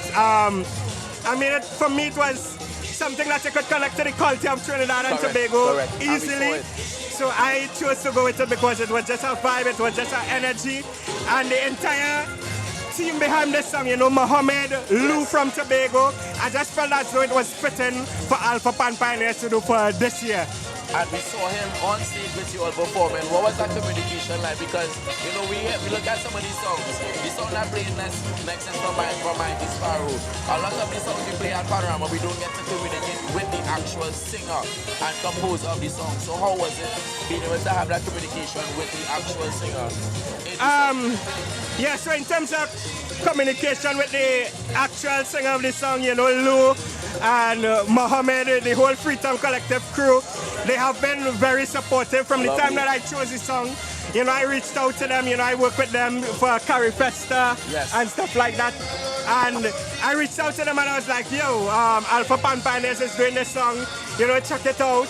And they really felt the connection with the song. They love the arrangement and throughout the season, they really showed their support to the band. They've been sending videos to the band to encourage the players, to show up in the competition and just execute to the best of their abilities. So I'm really grateful for the support that Freetown Collective has showed us during the season. As you saw, Mohammed was on stage with us waving the flag, and I'm very grateful for that. So it's all been love, it's all been good vibes, it's all been good energy. Yeah. You know, it's interesting. I mean, this is kind of an aside, but what has it been like preparing this band or getting this band ready in the middle of the Christmas season? Man, so oh man. If I'm being honest, so we had the Tobago Panorama in October, so we were preparing for that, and then right after the Tobago Panorama, we had to prepare for National Panorama. So this has been the shortest season, I would say, that the band has had to prepare in order for the National Panorama. But, at the end of the day, we showed up, we did our best, and even that, within the Christmas season, we also have a lot of performances and stuff coming up, and we even had performances right after prelims. Wow. We had a performance the next day. Wow. So Alpha Pan Pioneers is booked and busy. But we still showing up for the Panorama, and we're doing our best to give our best foot and put our best foot forward for the National Panorama 2026 season. So Alpha Pan Pioneers is here. talking about booked and busy, Keisha, we're going to get into you element. You are booked and busy, ladies and gentlemen. Panorama 2022 champion, and you will feature on the project with the Little Mermaid.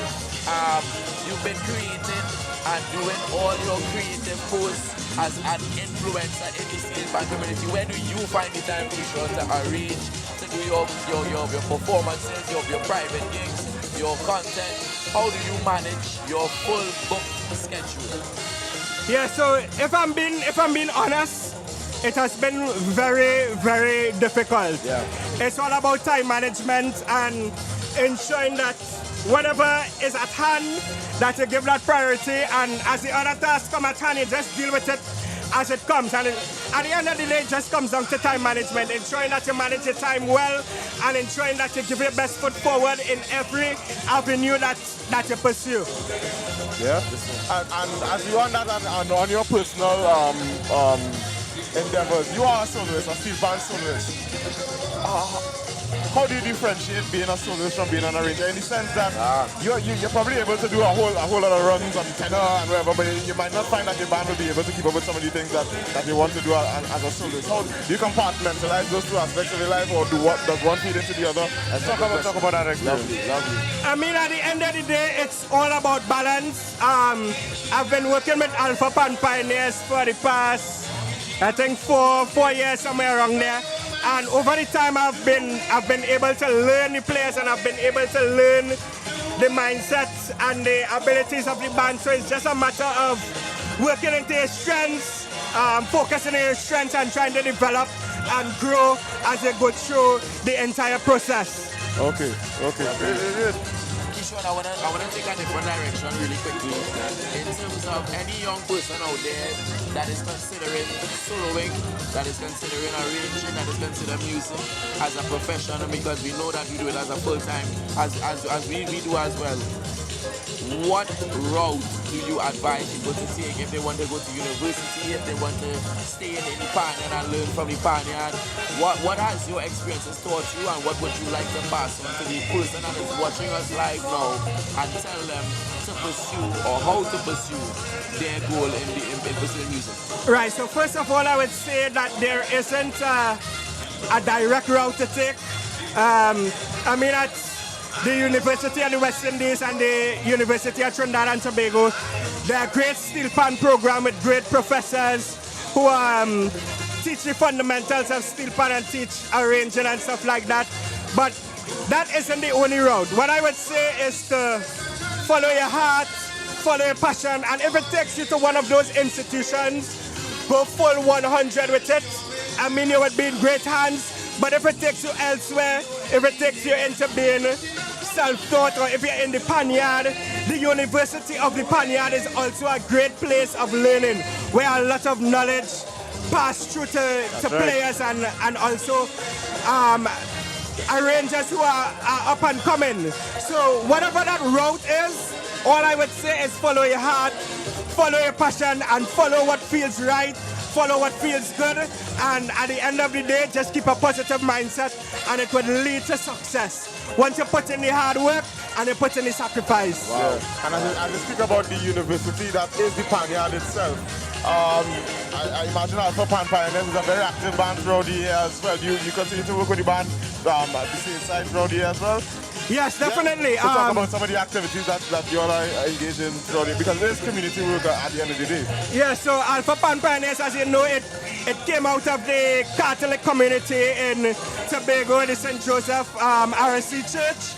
And you know, we partake in from the church service to church activities within the parish there in Tobago. But apart from that, we do a lot of performances throughout the year. We do different weddings and different private corporate events and different events throughout the year. So Alpha Pan Pioneers is a very active band throughout the year. Apart from Panorama, we are very active within the Tobago steel band space. Very good. Excellent. Ladies and gentlemen, we are here at the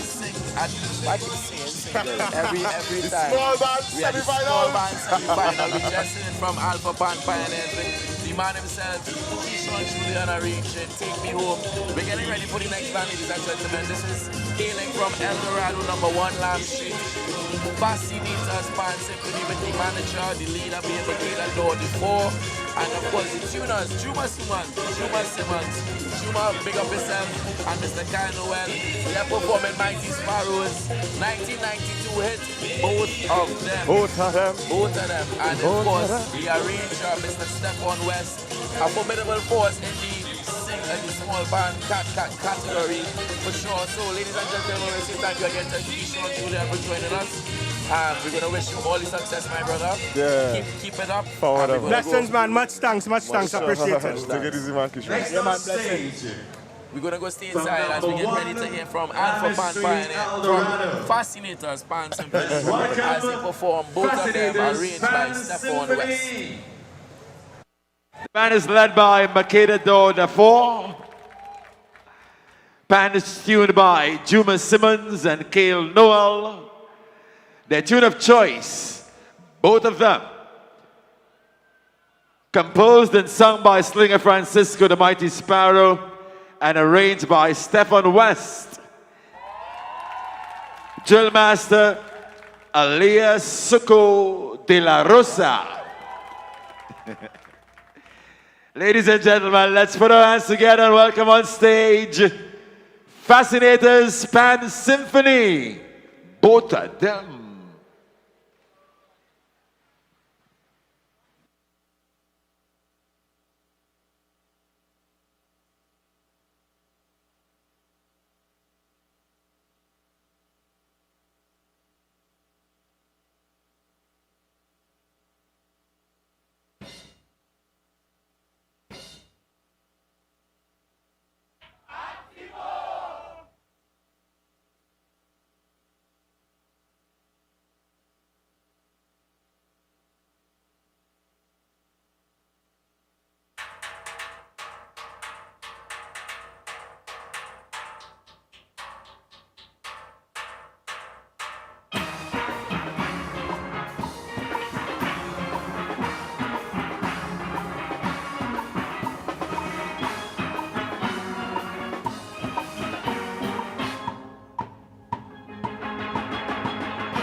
Fascinators Band Symphony, giving us a Stephen West arrangement of Sparrows, both of them.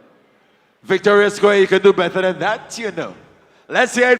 Symphony. All right, we just heard from Fascinators Band Symphony out of Lam or Lamy Street, Lamy Street, Eldorado. Anyway, who knows, but they play both of them. Yeah. Arranged by none other than Stephen West. An exciting and exhilarating performance. Clean, clear cut. I don't know. Oh God. We say welcome back to Marcus. He bouncing already clear, which means his break was excellent. Pick up Emmanuel for holding it up while I was out of here. Sure. It's great to be back. I mean, it was a pleasure being away, but it's always great to be back. Right. Or whatever they say is. I don't know. But I was here in time to listen to Fascinators Pan Symphony. Right. Great again. And I know this is again, we said it's about Westside Orchestra and a couple other bands, but this is one of the better times that I've heard Fascinators, which is a band that has been consistent in the final. They've been knocking on the door, but nobody opening. So let me see a step on, let's go open the door. You understand? So it's just a wait on the judges. Hopefully the number that they pulled and you understand the time they played helps. I don't know how it is work. Because I don't judge in Trinidad and Tobago. But let's hope that. But we hope to hear from Stefan. I did send for Stefan. Right. So if he do make it here, we hope to hear from him for a brief moment. Before we get into a band that I really am interested in hearing as well, which is Golden Hands. Defending champions. Were you there on the night that they touched? Of course, rainfall and they went ahead non-stop. Listen. Golden Hands was a magical moment. And I'll wait on step one to get here, hopefully, before we have to chat about both of them. Because I want to know who is the two of them. Because as long as you remember, it was a marriage after the other day. Correct, right. So, Golden Hands, this song that they picked, and the performance that they did gave me that feeling that they come out to defend that championship. And watch it, I'm going to give you a joke now. If I don't laugh, rest on my foot. Now I've known Vanessa Henry since 2008 when she started UE. And we had a class that we did together, jazz theory. Find the band looking casual, but they invest. They're looking scanty. No, casual, they all invest. I like it, they're going boat ride. There's a vest! Hey! I'm sorry, Master Control not here. We need to turn the camera, let them see that. They're going on boat ride. I love it. I like it. Oh, God. What's that? Well, sorry, tell us sorry. My bad. Vanessa, we did this cross culture theory back at UE. And I remember that for the musicians listening online, you would understand vocabulary, vernacular, and English is three different things. And if you're classically trained versus if you're trained in jazz, it's a different language. And both Vanessa and I guess majority of the class were classically trained. And I remembered, like, there was this exam we had, not even a midterm, just like one of those pop quiz. And all of us failed it. Like, I got about 18, Vanessa 15. And it was basic things that we should know that we didn't. So, for example, there was this chord, C-E-G-A. In jazz, for the jazz, Kadim, you could confirm this. In jazz, you call it a C6 chord. But if you're classically trained, you call it a A minor 7th in first inversion. A, C, E, G, but the C at the bottom, you know. And of course, in the exam, we got it wrong. And when the results come, we were musically correct, but theoretically wrong. Because at the end of the day, this was jazz theory as opposed to music theory, or classically trained theory, you understand? And I remember Vanessa was like, I want my half a point. Takes us to Golden Hands this year. And I remember the band played pretty well. The magical moment of the rain drizzling and the lights and the darkness, it was worth everything that Vanessa did. But the band ran over by 18 seconds, which means that they had to get 3 points deducted, which was 1 point per judge. And I do have the rules on me if anybody wants to query it. And when I went to Vanessa after the judge and I said, girl, look your time. You're going to get the ducks. Here she. Hear me. I said, that shouldn't affect your chance. And he said, here she. She said, I want all my points. And it reminded me of that time that we did that pop quiz. And we all failed and she wanted that point. And Vanessa... I mean, that's a girl we go way back. I must say, I really love the work that she does with Golden Hands with these young people. You see the bands that I know keep up, not just a core, but the entire band is just their band and not made up of anybody else. I admire that so much because when we talk about what the real meaning of Pan and the Panorama competition and what it means to community, exactly. Those are the bands that we're talking about that keep the legacy alive within their panel. And if you know anything about Golden Hands, you know it's young people through and through. Another good thing I saw, well, you know, of course we can't continue to express condolences on the passing of Franca Hilson. But it was another magical moment to see her grandmother, as in Franca's mother, sitting under that sapodilla tree rock back. And if you know Golden Hands, you know about that sapodilla tree. And she just rock back there and listen to the band and the look of satisfaction on her face. So Vanessa, I mean, she created magic because when we said the Eggerly rain going on, you could stop. She was like, we got to play. She said, we planned for that. And I didn't hear that part. I just remember us indicating that, you know, you could stop with the rain and just like, we got to go, you know, the band is good to go. Her exact words was be planned for that. She had that conversation with the big G up above, boy. And the rules allow for her to plan for that. Hey, they really invested though. And I wicked. Best short pants. I love it. It's a boat ride. It's good, I'm sorry that you cannot see right now. Oh gosh, camera people, are you listening to it? Are you listening to Master Control? Here for boat ride.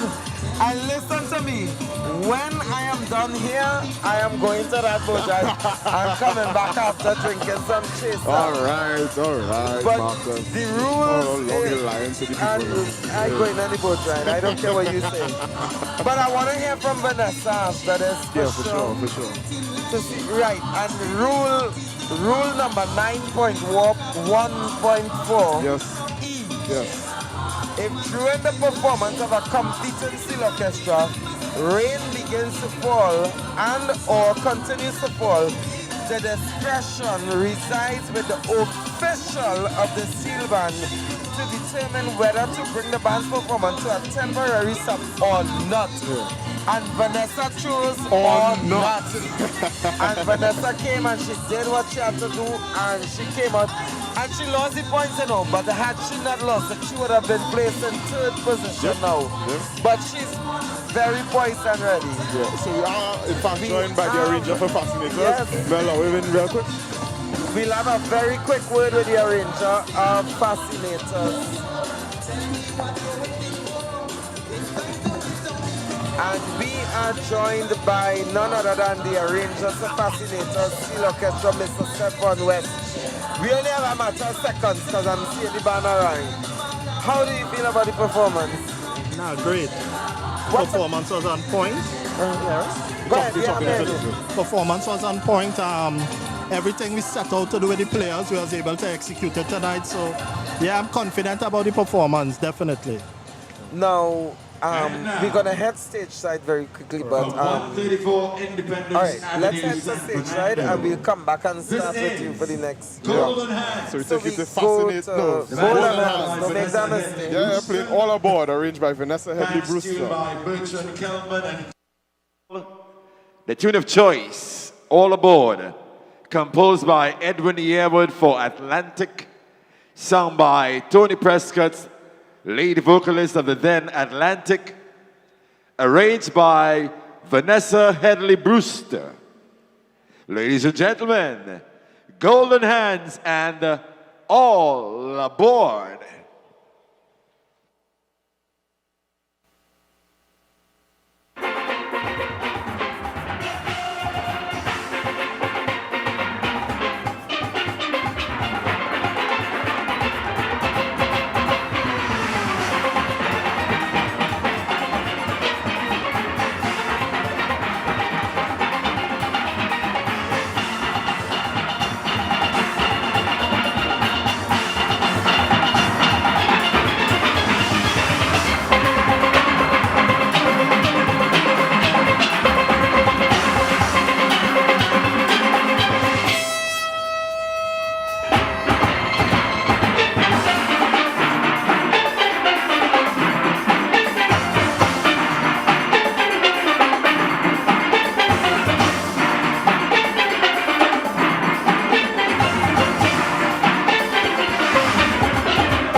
all aboard.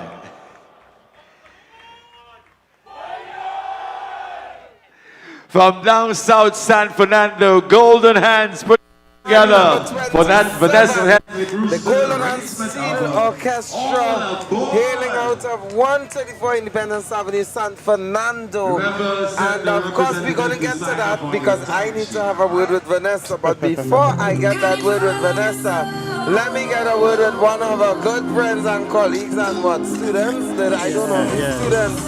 All right, Stefan West, you're here. Yeah, man. Yeah. You're here. What's up? I don't know what take you so long to reach here. You're studying which one of both of them to get rid of. I don't know. Who was holding your back? Let me ask you a question. I hear for the bacchanal. Why you choose the song both of them? Where did you of them? I like the melodic structure, the chords, everything in it. That's a story. I like the storyline. I love this storyline now behind it, definitely. So, now you would have played second, tied for second after the preliminary round. And you would have seen the judges' comments. What were those comments and what did you work on regarding those comments? It was more about clarity for me. Right. And getting the band to play with a more vigor, more detail. Prelims wasn't as detailed as tonight in terms of more sharper roads, more dynamics, all these different things added. Right. And a more impactful ending for the semi-finals, you know. Right. So those are the things that I basically work on. And they really commend the Bold and Beautiful start. You know, like, so I started shape that as well too. Right. You know, so it was more about shaping the tune itself now. After performing just regular for prelims, now it's time to drill and shape everything. So yeah. Now you performed on night number 1. Yeah. And was able to play second. And now you play lower down. Almost to the end, right before Golden Hands, who would have placed third in the preliminary had it not been for a deduction of points because of going over time. Right. And I wasn't able to see the time there, so I need to get a word of the time, which I will get before we get on to the other band. Definitely. But how do you feel in terms of any competition? Do you think that you have it to maintain, to stay, to beat, to win? Talk to me. Yeah, definitely. This is in my opinion, yes, the band put in the work exactly to stay in the top 2, stay in the top 3. Again, it's up to the judges. Whatever the judges decide, their marks are final. But to me, with the performance that we just executed, I believe the band is still holding the position or could be leading the competition, God's will. And based on what you were saying with the judges' comments the first time, you hear me? So based on what you were saying with the judges' comments from the preliminary rounds, a lot of the work seems to be around drilling the band a little bit more. Yes. So talk to me about the drill master and relationship there. Well, we have our little strategy we work on. So the first thing is basically ensuring the players are the notes first. Making sure that they're comfortable to play from top to bottom without any shaping. Right. Just basically, you can play from the intro to the ending. And then now, approach each passage as how we want it to be executed or how we want it to be interpreted by drilling and adding the dynamics and everything to it. So that was basically the main focus with a little few additions in it. So yeah. Nice, that's nice. It really showed tonight. It really showed tonight. Thank you very much. On that note, I mean, we want to say thank you to Stefan West for joining us, arranger for Fascinator Steel Orchestra, and we get ready for our next interview. She's lined up. Yeah. So All right. Vanessa No is problem. on to come here. So thank you, Stefan, and all the best going forward. And we get ready for the arranger for the Golden and Steel Orchestra, Vanessa Headley Brewster, who's gonna come and grace us with her presence, and I'm kinda excited to hear what is gonna come out of this. There you go. Now, Vanessa, I must say, based on all reports coming in, so far so good. Alright, that's good to hear. I don't know what your time is because as you can see, the clock has turned against me. I don't know either. I forget to look. Because I know that we had the right time. Right. I gave them a joke and you probably would hear it in the replay when you listen to it. About when we did jazz theory and all of us failed the first exam and you wanted the extra points. But go back and listen to that and it reminded me of the night when I said Vanessa signed for this time and I was like, Marcus, I want my points. But we definitely will get your points. Yes. But phenomenal job tonight by Golden. Phenomenal job by Golden. That's what he said. Okay. You have him for 3 years. And he ain't lying because from where I sat, you all definitely delivered. We love the boat ride. We love the boat ride. Watch how we just rolling up there. We watching all the plans and I was like, these players. But I'm going about right. What's going on here? I love it. Where the uniforms? I'm like, yeah. Watch now. Glow sticks, everything. Yeah. Do I play once on the head? I want to see Corus come out and say, we don't Corus, boy. I don't like how you're going to get out early. Hold on, no. Yeah, I have a few complimentary spots side for me. Yeah, I don't walk away and tell the boss. I ain't coming to it today.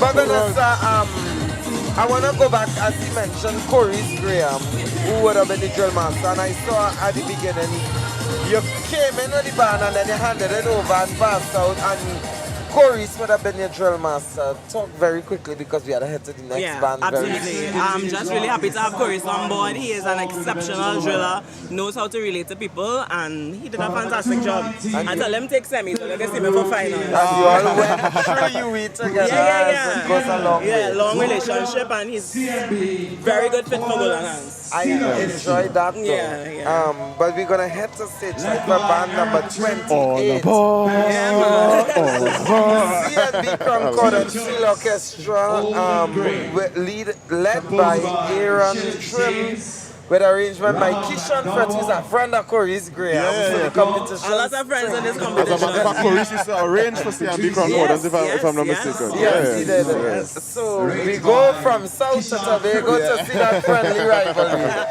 We at stage right now. C&B Cordons Steel Orchestra, Old and Grey.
Oh yeah.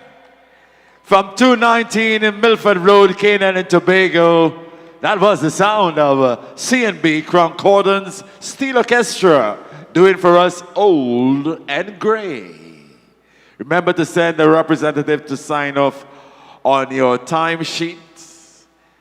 And hey, you know, I've been giving you information of all the Panorama events. When it's all said and done, remember Juve Morning, Neville Jules Bomb Competition, Pan on the Road, Victoria Square, that's right here on February the 16th from 4 a.m. You can also check out the regional Pan on Action, Pan on the Road Bomb Competitions on the 17th. And then Carnival Lanyap, previously or formerly called Champs in Concert, Queen's Park, Savannah, Port of Spain on the 21st of February, 7 p.m. Tickets are priced at $300.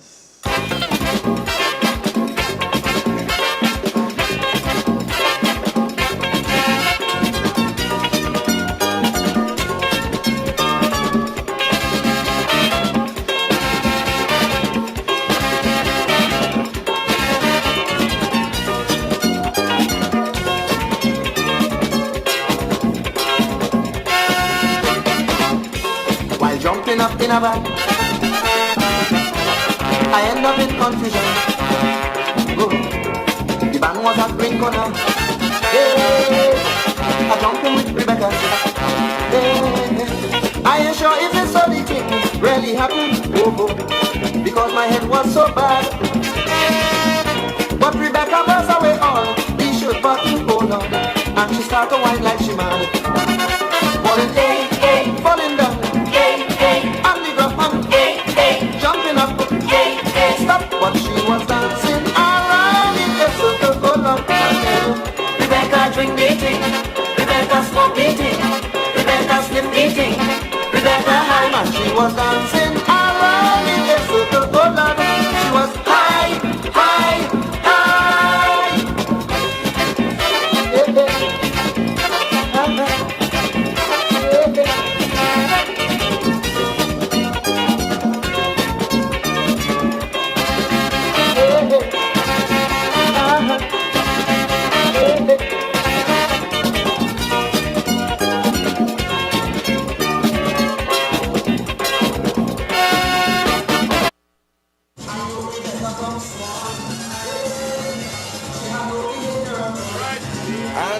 Just heard from band number 28, the C&B Cordons Steel Orchestra.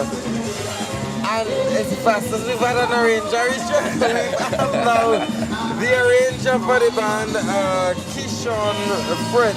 Yes, sir. Arranging 2015 composition sung by Patrice Roberts, Old and Great. Keishon, how do you feel this evening? I feel extremely excited, extremely good, extremely positive about the performance, and it was well executed, so I felt really good. Now I see in a friendship and a shaft that the competition, it will still have a friendship, but right now it's shattered. Because the band before you was Maurice Graham drilling, All Aboard with Golden Hands. And then earlier I saw Kua. And what is going on? So how did it work out? Talk to me. Well, we have a team, and we consult each other. So every idea I have, I send it to Kua, to Akua, to Coris, to Melena. Even though you're in the same competition. Even though we're same competition. I like this. Wow. And they are brutally honest. If they don't like a part, they send you back one time. Hey, you need to fix this, you need to fix that, you need to fix this. So there's no malice, just shared growth in the team. Yeah. I actually like how that song, because can you imagine all arrangers working together to produce the best? Yes. I can't imagine I don't know how that will work on, but that is a good system, a good energy. It's not always bets and roses. Right. You know, sometimes you have to put your ego aside and take the brutal honesty, because they will give it at you. They won't hold back. Not because you are their friend, they tell you, hey, that is good, or that, no, they tell you as it is. So you have to now take it in go back and listen, go back and rewrite and do your homework, in other words. Now, another question I have. We are talking about unconventional songs, as in songs that hardly ever been picked. And I see Old and Grey, which is clearly fitting for that category, a song that hasn't been done really in a hurry. Why? Right, so it's a long story behind that, right? So a couple years ago, my father retired from playing at age 70. Wow. That was his last Panorama. Wow. And every time I go back home to Tobago, he's like, you will never make it this long playing or thing. I say, I could up your one. If you could make it that long playing, I will now step up and be a arranger. So even though I might not play that long, I step up on what you did. So it was a whole, so even in the entire arrangement, what the solo first is, it's just the back and forth between the front line and the background. It's just him and I going back and forth, arguing. Love that. You know? Love that. So that's really what it is, going back and forth. I telling him, well, you make it in age playing, but I will make it to another level. I take it to another level. I understand. Accept the So we're ready for well, we get ready for band number 29. Kishon, I want to say thank you for joining us. So this we can have this little conversation. But before you go, we get to band number 29. A band that hails from 15 to 17 Navetres Extension, South Monrepo, San Fernando, wherever that is. I know I was there, but I didn't know it's all that I went through to get there. Motown Pan Theatre Steel Orchestra performing an Arden Hilbert's arrangement of a Super Blue composition of a 1983 piece, Rebecca. Everybody watching this live should know what I'm speaking about.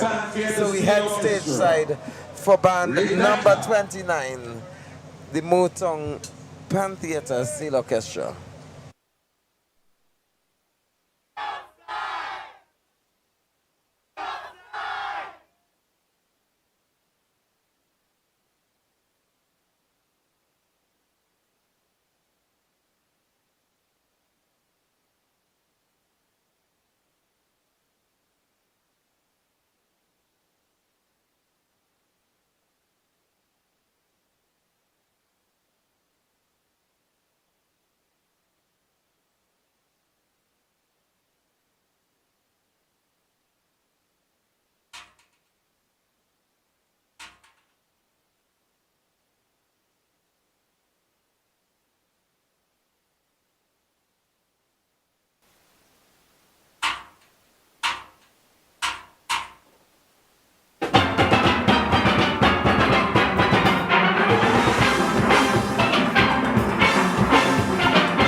Motown Pan Theatre.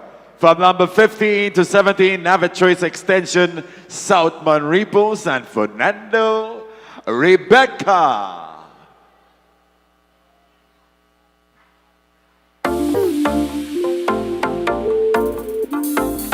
Remember to send a representative to sign off on your timesheet, all right? Just a stranger in a crowded place. So, ladies and gentlemen, we just heard from Motown Pan Theatre Steel Orchestra performing Rebecca, a 1983 composition, sung and composed by Austin Supergroup Lions. And it was arranged for the band by Adin Urban, who is, of course, no newcomer to arranging in any category, large, medium, small, single, you name it, he's arranged for it. And he's on his way here. Definitely. To have a quick word with us. I already saw him on his way. What I want to say is, you know that Rebecca is one of those songs that we hear every few years, but I think that this arrangement was distinct in and of itself. Brought a different interpretation to it, and we saw how he was able to use the lines in a different way. All the different hooks, all the different passages, he was able to give a different perspective to it. So I really appreciated that, man. Was that really good? No, I can't see the time that the band performed for. Okay. That's a consideration as well. But at the preliminary round, they would have performed for like 6.5 minutes. Okay.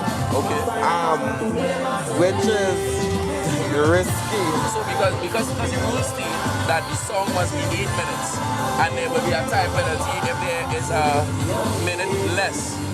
There's no penalty for playing less than 8 minutes. Less than 8 minutes. You can play for 2 minutes. There's no penalty. Okay, but of course you want to have as much music as possible. That's right.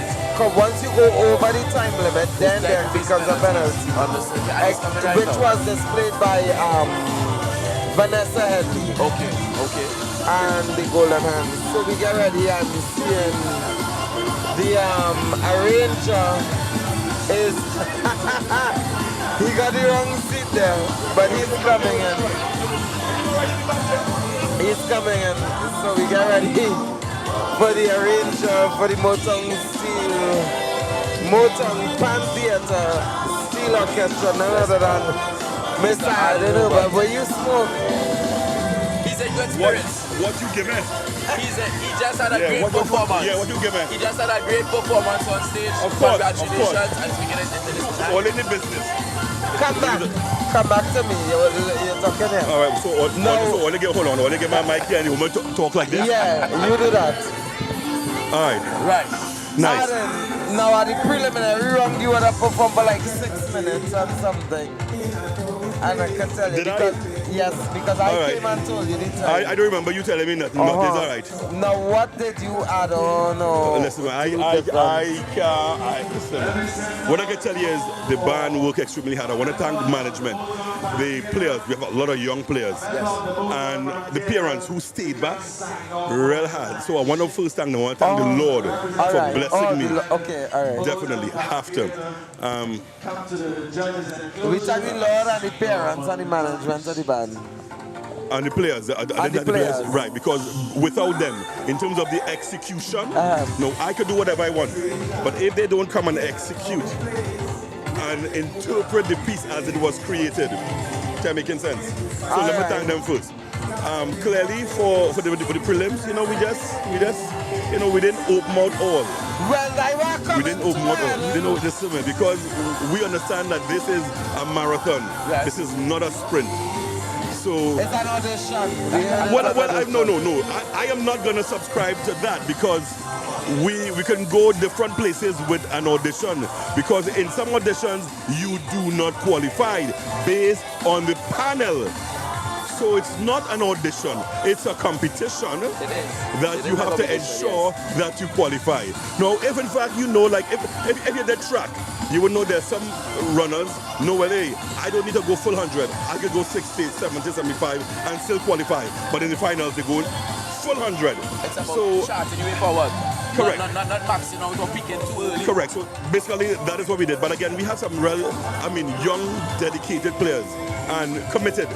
Let me say that because what we know, and again, you have been in it, I'm sure you've been in it, that there are players who play for multiple bands, which is great. But it sometimes when the schedule isn't right, you can have issues with your rehearsal. The rehearsals are not optimal, and I'm so fortunate to have had young players that were committed, wasn't playing with 2 and 3 and 4 bands. They were there every night, and they worked really hard. A lot of young players too. We have a lot of young players, but as I always say, as long as you have a core of people, as long as you have a team, as long as you have a unit that is committed, the sky is the limit. Well, Adam, so let me bring you back to the very first thing I said. For prelims, it was 6 minutes, and about 6.5 minutes, a little over that. What did you add or change to your arrangement coming into the semi-final, knowing that you want to add something or deal with the judges' matter? Well, based on what they would have said. All right, so I do not look at the score for guidance from the judges. Right. I do not do that. Okay. And not that I don't respect them. They have an enviable job. But I am presenting a piece of music based on my creation and my interpretation, not based on what someone else may want to hear or what they would have done if they were arranging. So that is what I do. I would know, because I've been in this, and I'm hired to do a job. I would know what song's messy, what has clarity or what has lack of clarity. So I don't need you or you to tell me. I just don't, because I know sometimes leading up to the competition, that's what you face. But you know you have to clean. In addition, to go back to your question now, we added a change key verse and chorus that was reharmonized tremendously.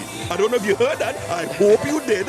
I know I asked, and I know I But I want to tighten into discussion. You mentioned not wanting to peak too early, but you mentioned not wanting to peak too early. How do you charter that across the 3 stations? Right. I never tried to peak too early, but I just know when to open the cylinders and when to just coast. On that note, we get ready to head to band. The final band this evening. woo. Oh, Jesus. I know, right?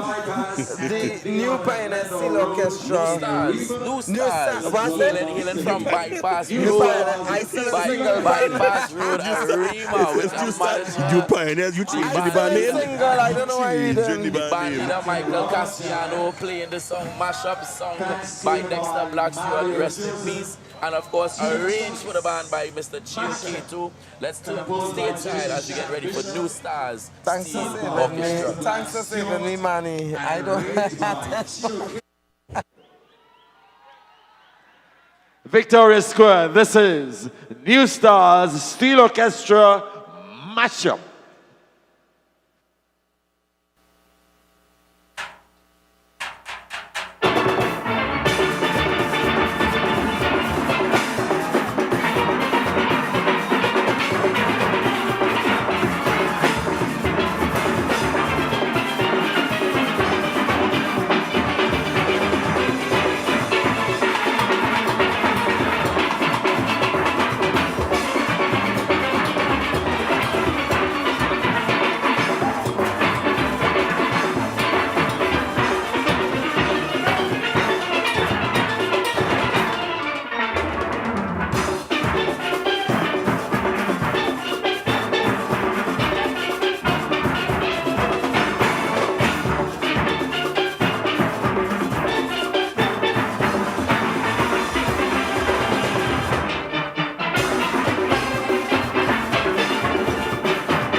Oh yeah, that's the final band to perform here this morning.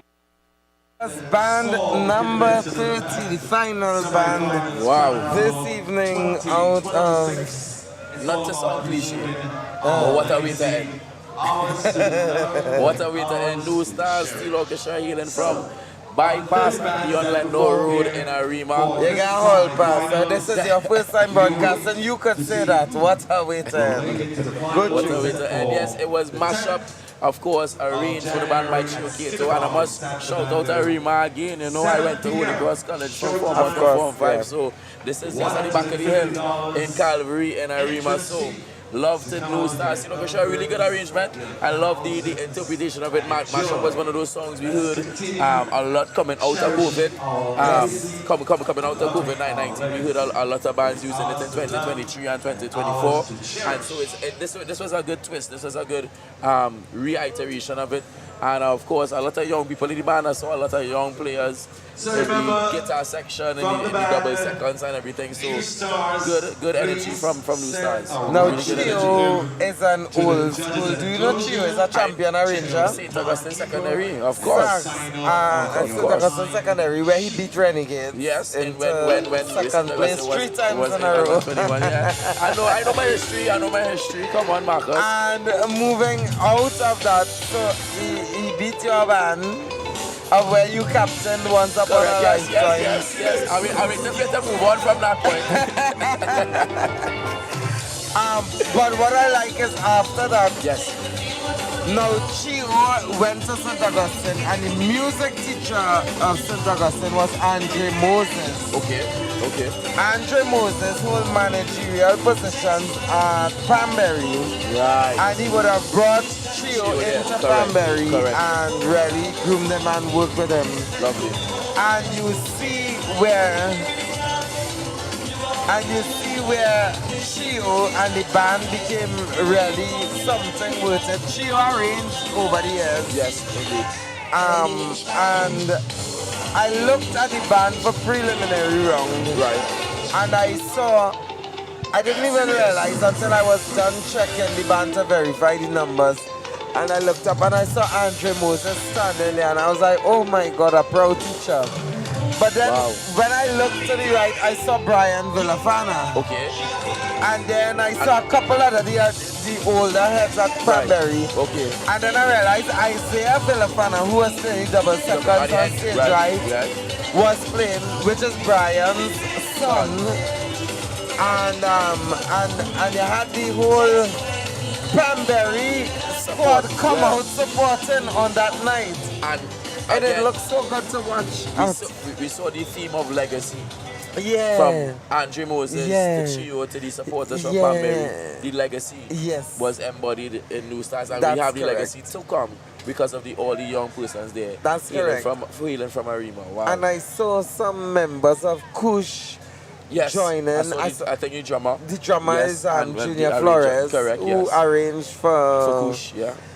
Kush well, as normally. That's the nickname. Yes. But the correct no, name that's is Augmented. Augmented. Oh, yes. Augmented. And he also arranged this year for one of those bands in Arima there. Let me see. It's not Massacres, it's not New Pioneers, it's not Nostalgic, it's Pan on the Move. Pan on the Move. Okay. He would have arranged a Pan on the Move this year. I get the community coming together, showing that support the East Side. And of course, we know New Stars is about the youths, because I remember when I started arranging for Holy Cross, my first year with them, we used New Stars bands, and they were welcoming, they were open, they were supportive of us, and you can see that they include the young people in the community. And right now we want to include. We want to include the man of the moment, Chio Kato, who is here right now. So before we get to the close-up, we want to get to Chio Kato, who is going to give us a few words, you know. So we have the arranger of the band, former a champion arranger from St. Augustine era. And we just spoke about Andre Moses and you get into Panbury. But Chio, how do you feel about that performance in New Stars? I'm quite impressed, actually. Quite impressed. The band worked really hard. As you can see, a lot of young people in the band. Yes. And not just only teenagers, like pre-teens. Right. You know, so what I love about the band is the commitment. They're eager to learn and they want to play. You can't ask for more for a ranger.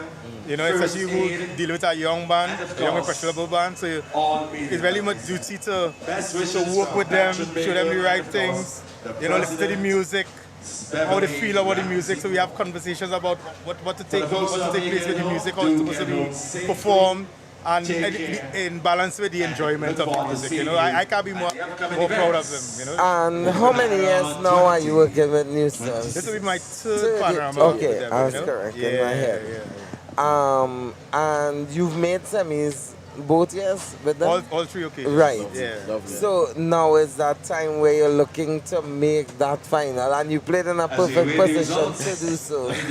So we have to wait to see what the judges say. Oh, of course. But over the years, you know, being a champion arranger in your own right, to coming to this, the journey, how has it been? I give all my blessings and praises to the band that I'm from, my conventional band, Panberry Steel Orchestra.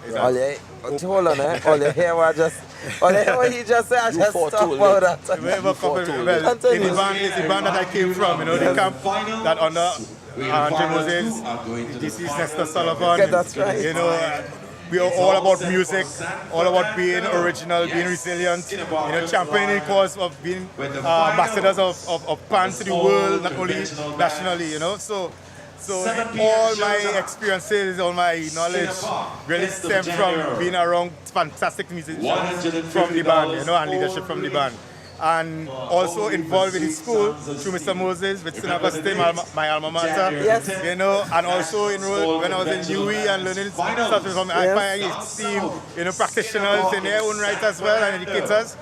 I am who I am today, you know, and I'm happy, I'm proud, I'm blessed, I can say, and look forward to doing more things, you know.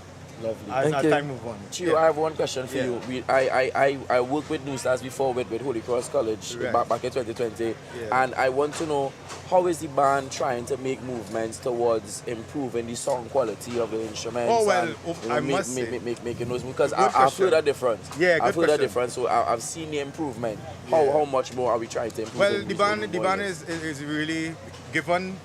The band is not one that has a sponsor. Correct. Right. So the band really is small steps. So over the years, they started improving on getting some new instruments, improving the sound quality, tonal quality, which was always one of the areas they always wanted to work on. Correct. So, you know, I really appreciate the improvements of that, you know, and this still have a way to go, but I can't be more impressed. And with the sound that we chosen to, it was able to help with the instruments, of course, you know, to bring out that brightness and bring out that the beauty of the arrangement. So it's always, with any steel band, it's always tonal sound. It's something that, you know, you always work on. Correct. Whether you start with a band 1 year or you're a veteran, you know, you're always looking for that next sound. Correct. You know, that the band want to achieve. And we heard that you sounded really well rehearsed, well executed. We want to say congratulations to you, Chio Keto, for arranging mashup for the band New Stars Steel Orchestra as we brought the curtains down on a fine evening of musical excellence here at the National Small Conventional Band semi-final. Marcus. Well, on that note, I want to add to Emmanuel and just wish you all the best moving forward, Gio. Thank you very much. And hope the judges' results are in your favor. Well, it's all up to the of course. judges. Thanks very much. Thank you very much. Yeah, thank you very Gio. much. Thank you very much. And that was Gio Keto, the arranger for the New Stars Steel Orchestra. I got it right this time. The New Stars Steel Orchestra, who would have performed in position number 30. As you know, originally it was supposed to be 31 bands performing here this evening, but the non-appearance by 2017 champions La Hocketa Pan Groove. I've already written them down on my clear sheet of paper where I didn't have, as to the first one I put the DNA did not appear. DNA? Yeah. I like that. So I can't see it in my DNA. So we get ready to head, but before we get ready to head to the results, as while I saw the draw, well, all the judges have submitted their score sheets. Yes. They would have gotten a printout. So at this point, we need to understand how the procedure I was goes. now gonna say let's revisit So the judging they would have pulled for the process. position that they sit at, and they would have Kwesi. We could bring in Kwesi for this part here. Kwesi, join us. Oh, you're taking this one? Okay, no problem. So what would have happened is that the judges would have already drawn for positions of where they were seated, and they would have been seated there. Right. After all score sheets were handed up, once the last band has performed, the box would have passed that would have had 6 balls in it.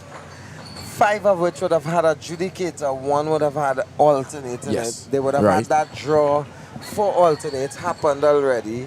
The judge would have selected themselves, and it would have gone in position of alphabetical order, so not even in the positions that you're seated in. Okay. That decision was already made because everybody would have selected a ball and have whether they were adjudicator or alternate. Right. The alternate score at this point would have been eliminated. And at this leaving point, 5. that's correct. Right, correct. And then out of the 5 judges, the highest score and the lowest score going right down from band number 1 to band number 30 would now be removed from it, and the tabulation it happens. Now, an interesting fact to note is that within 2 minutes, right now the scores is already decided. Yes, correct. The scores are already aware. But to make sure, because everything is computerized, yes, a manual check is now being done. And I fully agree with that, because yes, we depend on the technology, but I think it's great that we have to do the final checks, because the weight of the situation, ladies and gentlemen, is very heavy, because me going in the office Monday to figure out if somebody not only that, anomaly, you know, the crowd that has remained. Okay, officially 16 bands will be heading into the final set for the 10th of January at Skinner Park in San Fernando. And those bands will be Southern Stars Steel Orchestra, Uptown Fascinators, Golden Hands, T&T New East Side Dimension, Fascinators, Pan Symphony, Tunapuna Typica, the Trinidad and Tobago Defense Force, Fusion Steel, Alpha Pan Pioneers, First Citizens Tobago Panthers, Arima Golden Symphony, Plymouth Bethesda Steel Sensation, Panasonic Connection, Roadblock Steel Orchestra, West Stars, and Tokyo.